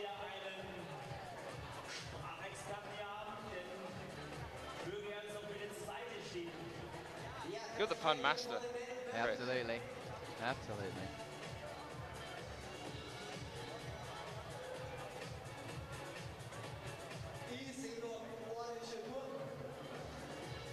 Well, thank you very much for joining us. If you have been with us all day, from the men's qualifications this morning through to the women's qualifications this afternoon and into this evening. Dusk now settling on the stadium. We've been going for a long, long time today, but it's been really, really interesting all the way through. Some shocks in the men's qualifications. If you don't know about that yet, get onto the IFSC website and have a look at some of the results through to the semi-finals there, because Kilian Fischuber, the shock of not making it through into the semi-finals when we thought it was all going to be about Kilian Fischuber and Rustam Galmanov in that battle for the gold medal position here, because whoever took that would have took the overall title this year. But without Kilian here in the semis or the finals, it means that Rustam Galmanov has secured himself that first place overall position this year for the World Cup rankings, pushing Kilian down into second. And then for the women's as well, the shock of Shauna Coxey and her leg. So unfortunate that we're not seeing her here. We're not going to see her in Paris either, due to that leg having to heal. And then some surprise Brits through into the semi-finals. Mina Leslie Wojciak, after taking a break, coming back so strong. And we've also saw Katie Whitaker through to the semi-finals tomorrow as well.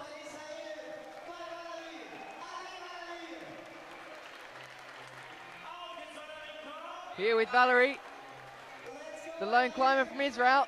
All she's got to do is match it. She's got plenty of time on the clock. She's got to get her weight under the hold, which she's doing now. Looking good, and she has it. Very good. What does that mean for Petra? What does that mean? I think she's all right. She's still safe. Petra's score currently on 3 tops in 6 Petra attempts Klinger and 5 bonuses in 16. Let's see whether that makes any difference. Petra on the buffer there.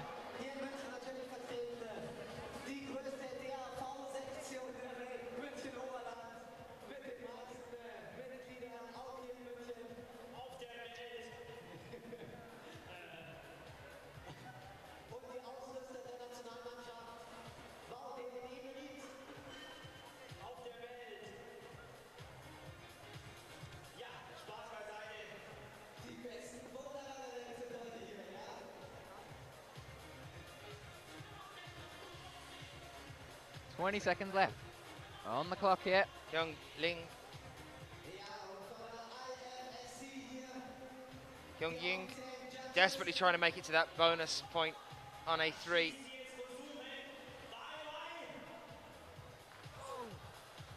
Super close there. And that'll be a day for her. Back into ISO. Got one more problem left. Thomasina Pigeon now back out on A3.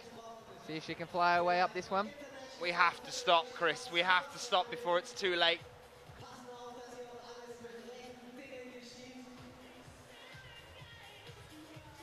We've still got a Brit out here as well, making her last attempt up to date. Jill Peat, let's see how she gets on A5.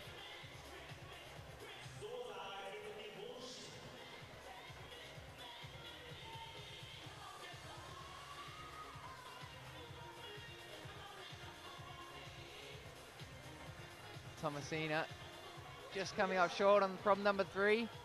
So we watch over, cross over to problem number 5 here. We've got Jill Peat from Great Britain. Struggling with that boulder there, or that first green feature.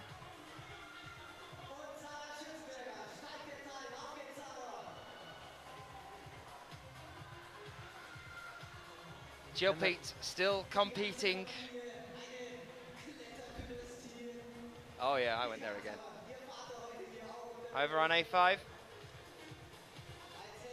And in the middle, Sarah Schutzenberg on A4 there.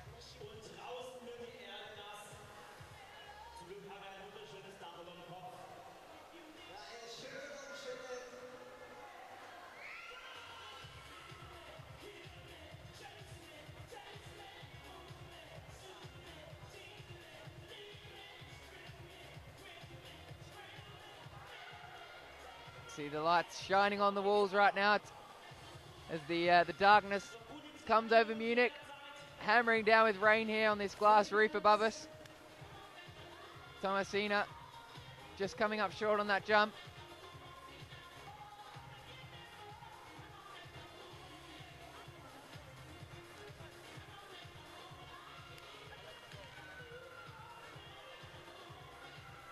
Sarah Schutzenberg. Well, still quite a lot of you with us in the chat room here. A lot of you have been with us all day, so thank you so much for being with us all the way through this competition for the qualification round today. Just going to remind you guys that the semi-finals for men and women are due to kick off at 11:30 a.m. Central European time tomorrow. We'll be here. Our stream will start at roughly 10 past 11, so be here for then.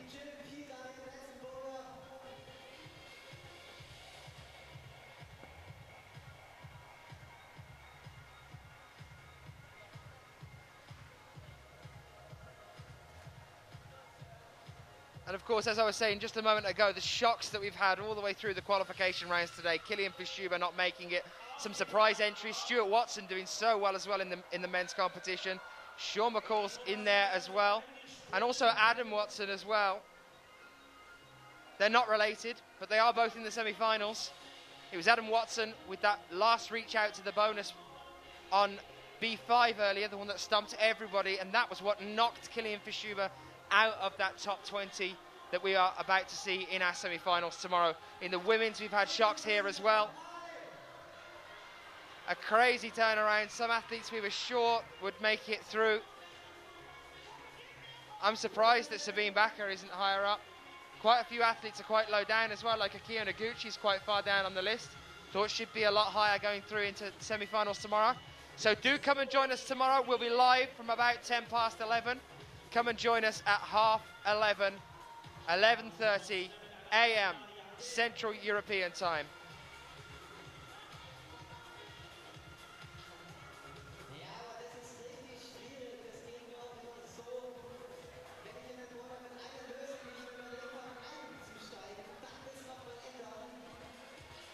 The rain is really, really coming down here now, Chris.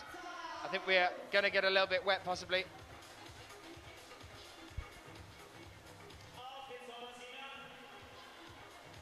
Roof's just holding off. We are underneath a hole in the roof here.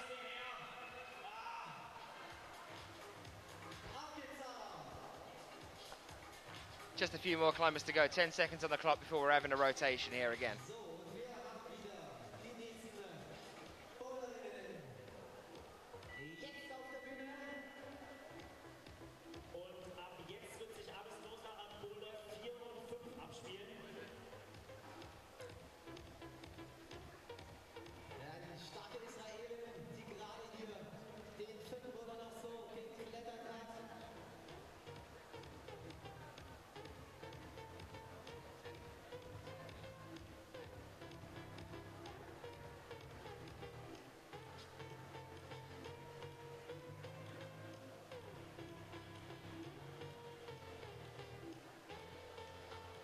See there on your screen, last couple of climbers getting ready to climb. Got Valerie Kremer from Israel. And Hung Ying.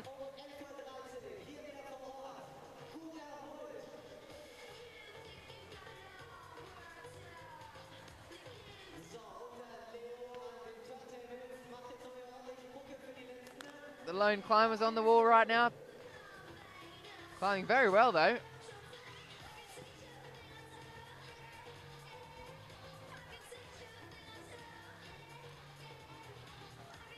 Hung Ying climbing exceptionally well. Looking like she might top this boulder. There she is. She's going to be one hand on that last hold.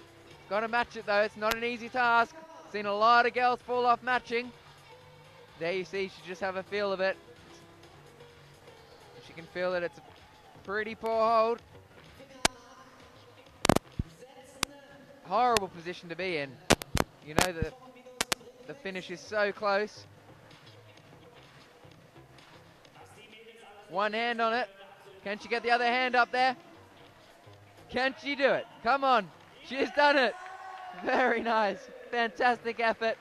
I don't know what that's going to do to Petra if that pushes her out.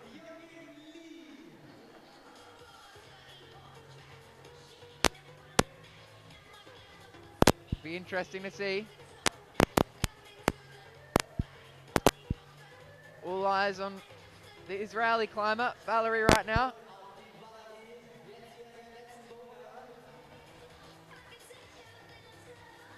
And she has another attempt. 2 minutes 30 left on the clock for her. Gonna have a bit of a chat to Graham Alderson in a minute for you. We've got Dan here ready with Graham. And we'll have a cross to those two right now.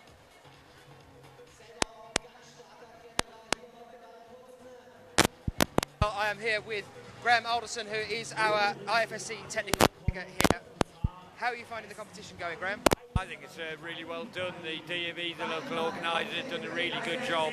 Their volunteers are amazing. They've got an awful lot of really well trained, well motivated guys. I think they've done us proud, and it's great to be in the Olympic Stadium on the 40th anniversary of the Games. Well, you've been with us through the entire Bouldering circuit, the series here all through the year. How have you found the series as a whole as it's progressed through? Oh, well, it's definitely improving over the years. We're now having a lot more consistency. There's not been a bad competition this year at all. There's none of them that I've given bad marks to. So we're definitely improving overall, which is what we're after, to have good, consistent events over the whole series. And we're setting up for the World Championships in Paris as well. So because of that, how are you finding the setup and how people are going? Well, actually, I was only appointed as a technical delegate about a week ago for Paris because somebody else wasn't able to make it. So I've not had a lot of involvement so far. But what I have seen from the effort for me, the organisers, they're on the ball. I mean, they did the European Championships in the same venue a few years ago, and everybody says it was an amazing show. Sonne Lumière is the French phrase for it. They invented it. They know what they're doing. So we were talking about how the competition through this season has developed. Can you talk to us a bit about how bouldering over the years, you yourself being in climbing for 20 years altogether now? Bit more than that. More than that, we'll stick with 20, it's fine. How have you found climbing develop for yourself over those 20 years? What you mean, the competition side of it? Well, yeah, and even just as a sport in general. Well, when I started climbing over 30 years ago, it was a lot smaller. You know, climbing gyms were brick walls with bits taken out of them. The first decent gyms didn't start springing up in Europe, in Belgium, and then in Britain until the early 90s. So that's been the really big development. And with gyms comes training. So the number of really good climbers now that's what's mushroomed. You always had exceptional guys, but now the strength and depth is amazing. What about competition climbing? Let's just get onto that for a second to talk about how the athletes have progressed over the years. Every single person I've talked to in the IFSC or not in the IFSC, when I've talked to them about how it's progressed since it started, are just saying that the climbers just seem to be increasing. Do you think that we'll ever see a peak at all? I don't know. I mean, Usain Bolt keeps going faster and faster, and that's an incredibly mature event, the 100 metres. So, you know, why not? Why won't the climbers get stronger and stronger? Any of the biggest highlights for you over the series that we've seen this year? Anything that really sticks out in your memory as being the thing that you'll remember from 2012? I could say something, but I'm not allowed to be biased, am I? Right, okay, yeah, you're not allowed to be biased. All the performances from all the climbers have been amazing. That's far too vague. I will not accept that as an answer. Graham Alderson, thank you very much for talking to us. Thanks, Danny. Graham Alderson, the IFSC, he's a technical delegate here.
Thomasina Pigeon now onto A4, the penultimate one. Just a couple more rotations, and that'll be it for today, folks. The rain is really, really coming down now. We just had to have a bit of a manic couple of minutes.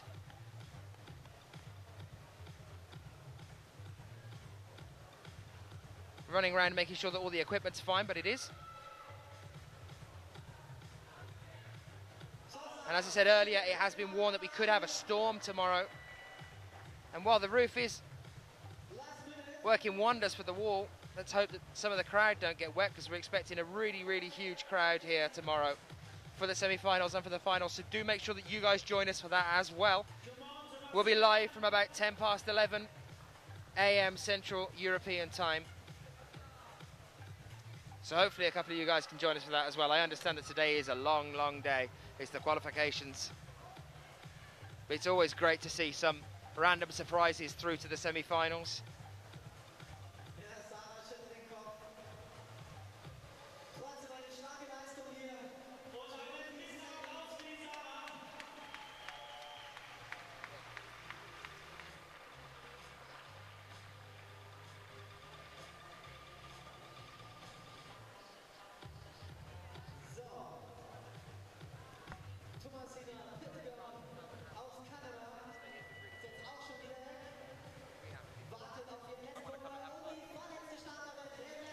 So, I'm unfortunately going to have to bid farewell to Chris Webb-Parsons, who's been with me all the way through the afternoon session here for the women's qualifications. Chris, you're an important man. You've got stuff to do. You've got people to see, right? I do. People to see, places to be. It's all happening tonight. Guys, it's great here hanging out with all the athletes, so just going to go and have some dinner with the athletes, and we'll be back tomorrow for the semi-finals with you guys. So there's good news for all of us. Chris is going to be back here for the semi-finals with all of us tomorrow, but at the moment he's got to go and spin a web somewhere else, haven't you, Chris? Got to go spin a web. You got to go spin a web somewhere. Spin a web. Oh, go. Good. It's been great just hanging out with you. Chris, thanks for being with us, man. I'll see you tomorrow. Guys. See you tomorrow, guys.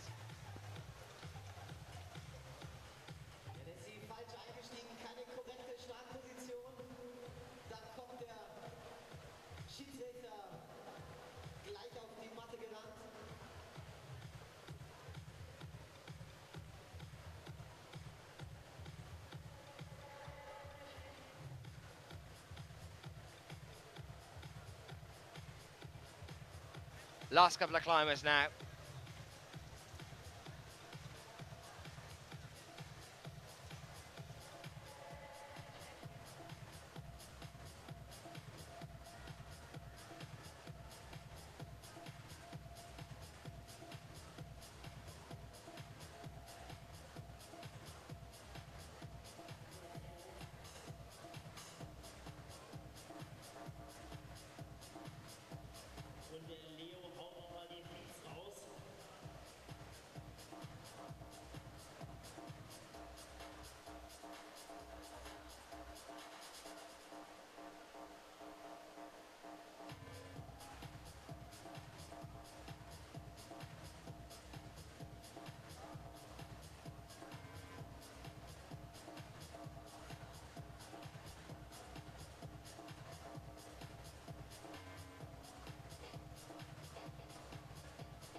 Well, Marissa, I hope you're not talking about you and me there, because I was seeing a beautiful friendship blossoming.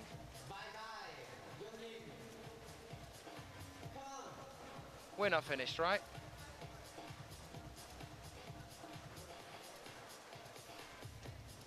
That's all right then. If you meant the competition, then yes, we definitely are winding down now. I've lost Chris.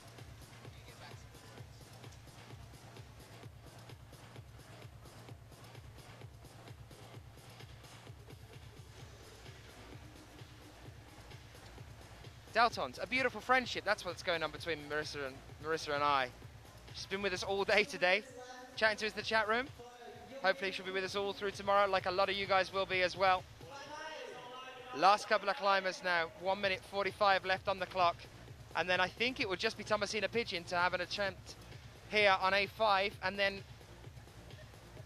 that will be us, guys, and I'll just come and say hello to you briefly on the camera, let you guys get some sleep, and then we'll kick off tomorrow. I have to keep giving you the time. That's going to be 11:10 in the morning, 10 past 11 a.m. in Central European time. So do come and join us for that. Chris will be back, and if I'm not worth coming back for, then he definitely is.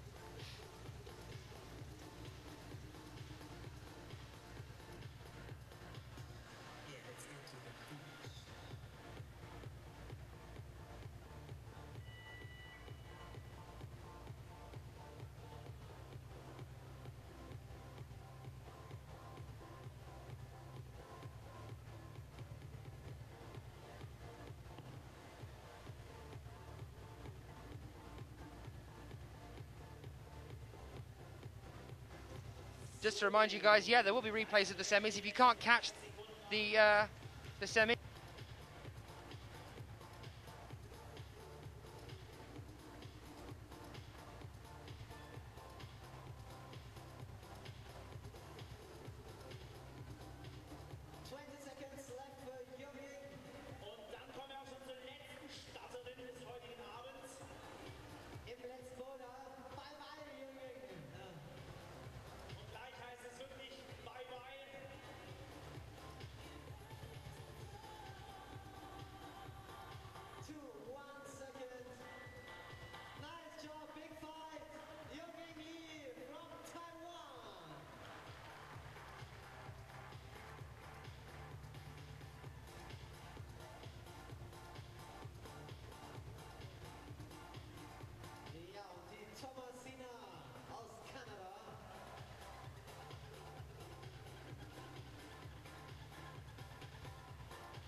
safe.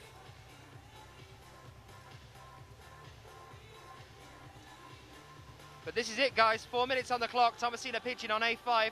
Once she finishes this climb here, it's all over for today.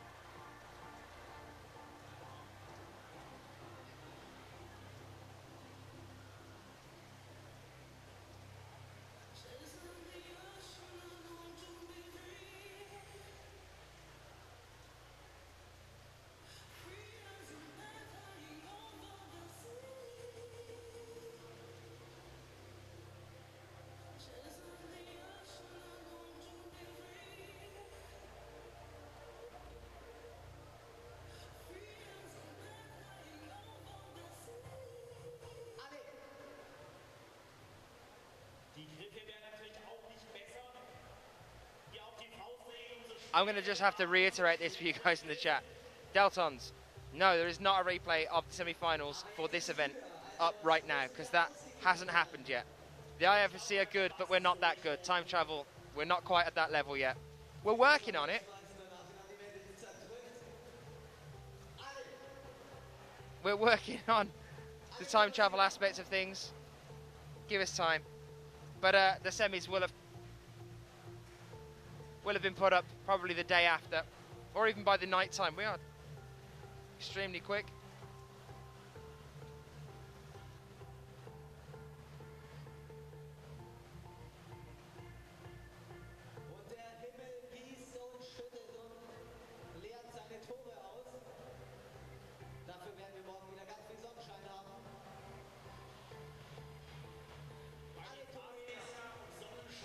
And we've moved into the Back to the Future puns. I'm loving it.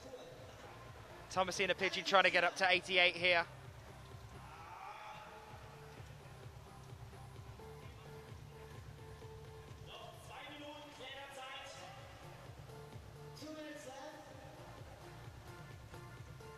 If she hits 88 when that clock strikes 1 minute. We've got the thunderstorm for the lightning as well. We could be about to see time travel happen.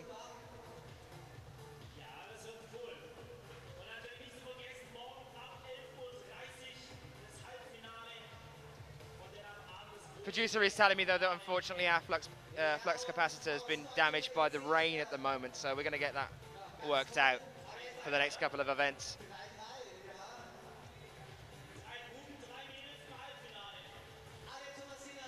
Now, if Tomasina can make a push-up onto the top of that one, that pentagonal green volume there,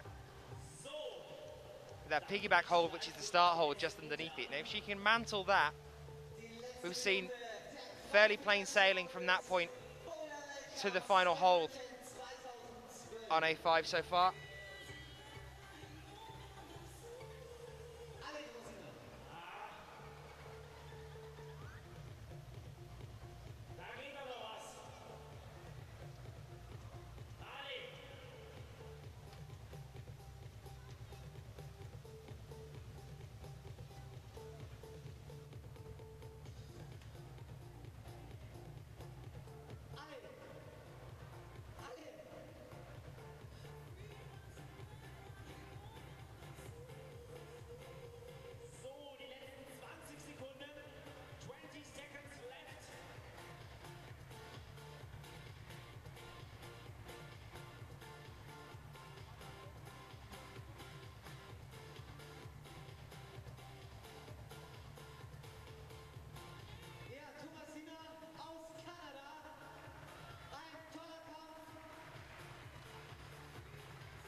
So here's the team list for you as they stand at the moment. Women's qualification.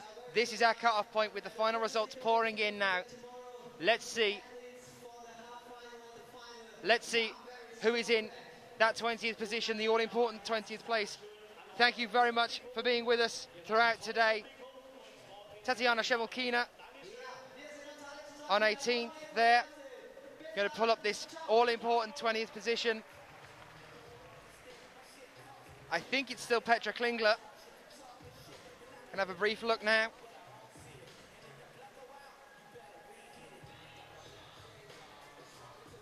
It is still Petra Klingler.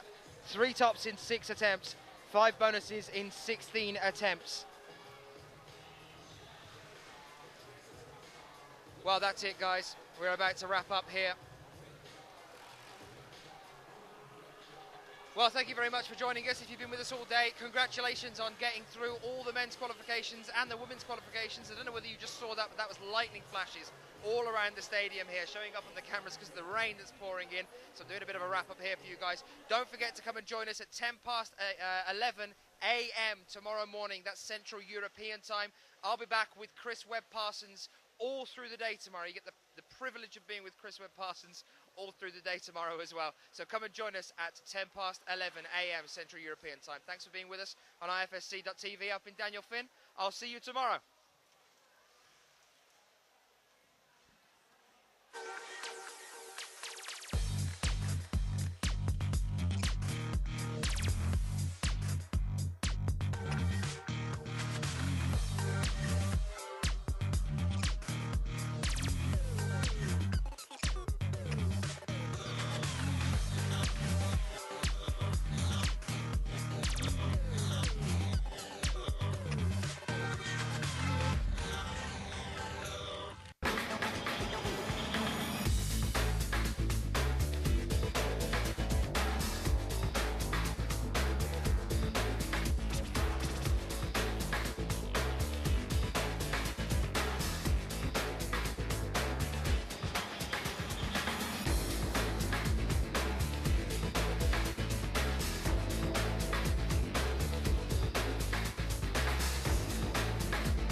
Today, Top 30 is the only company in the world able to design, produce, set up and manage a top-level competition. Everything within the same company, Everything with the trustworthiness and professionalism that an official competition requires. Everything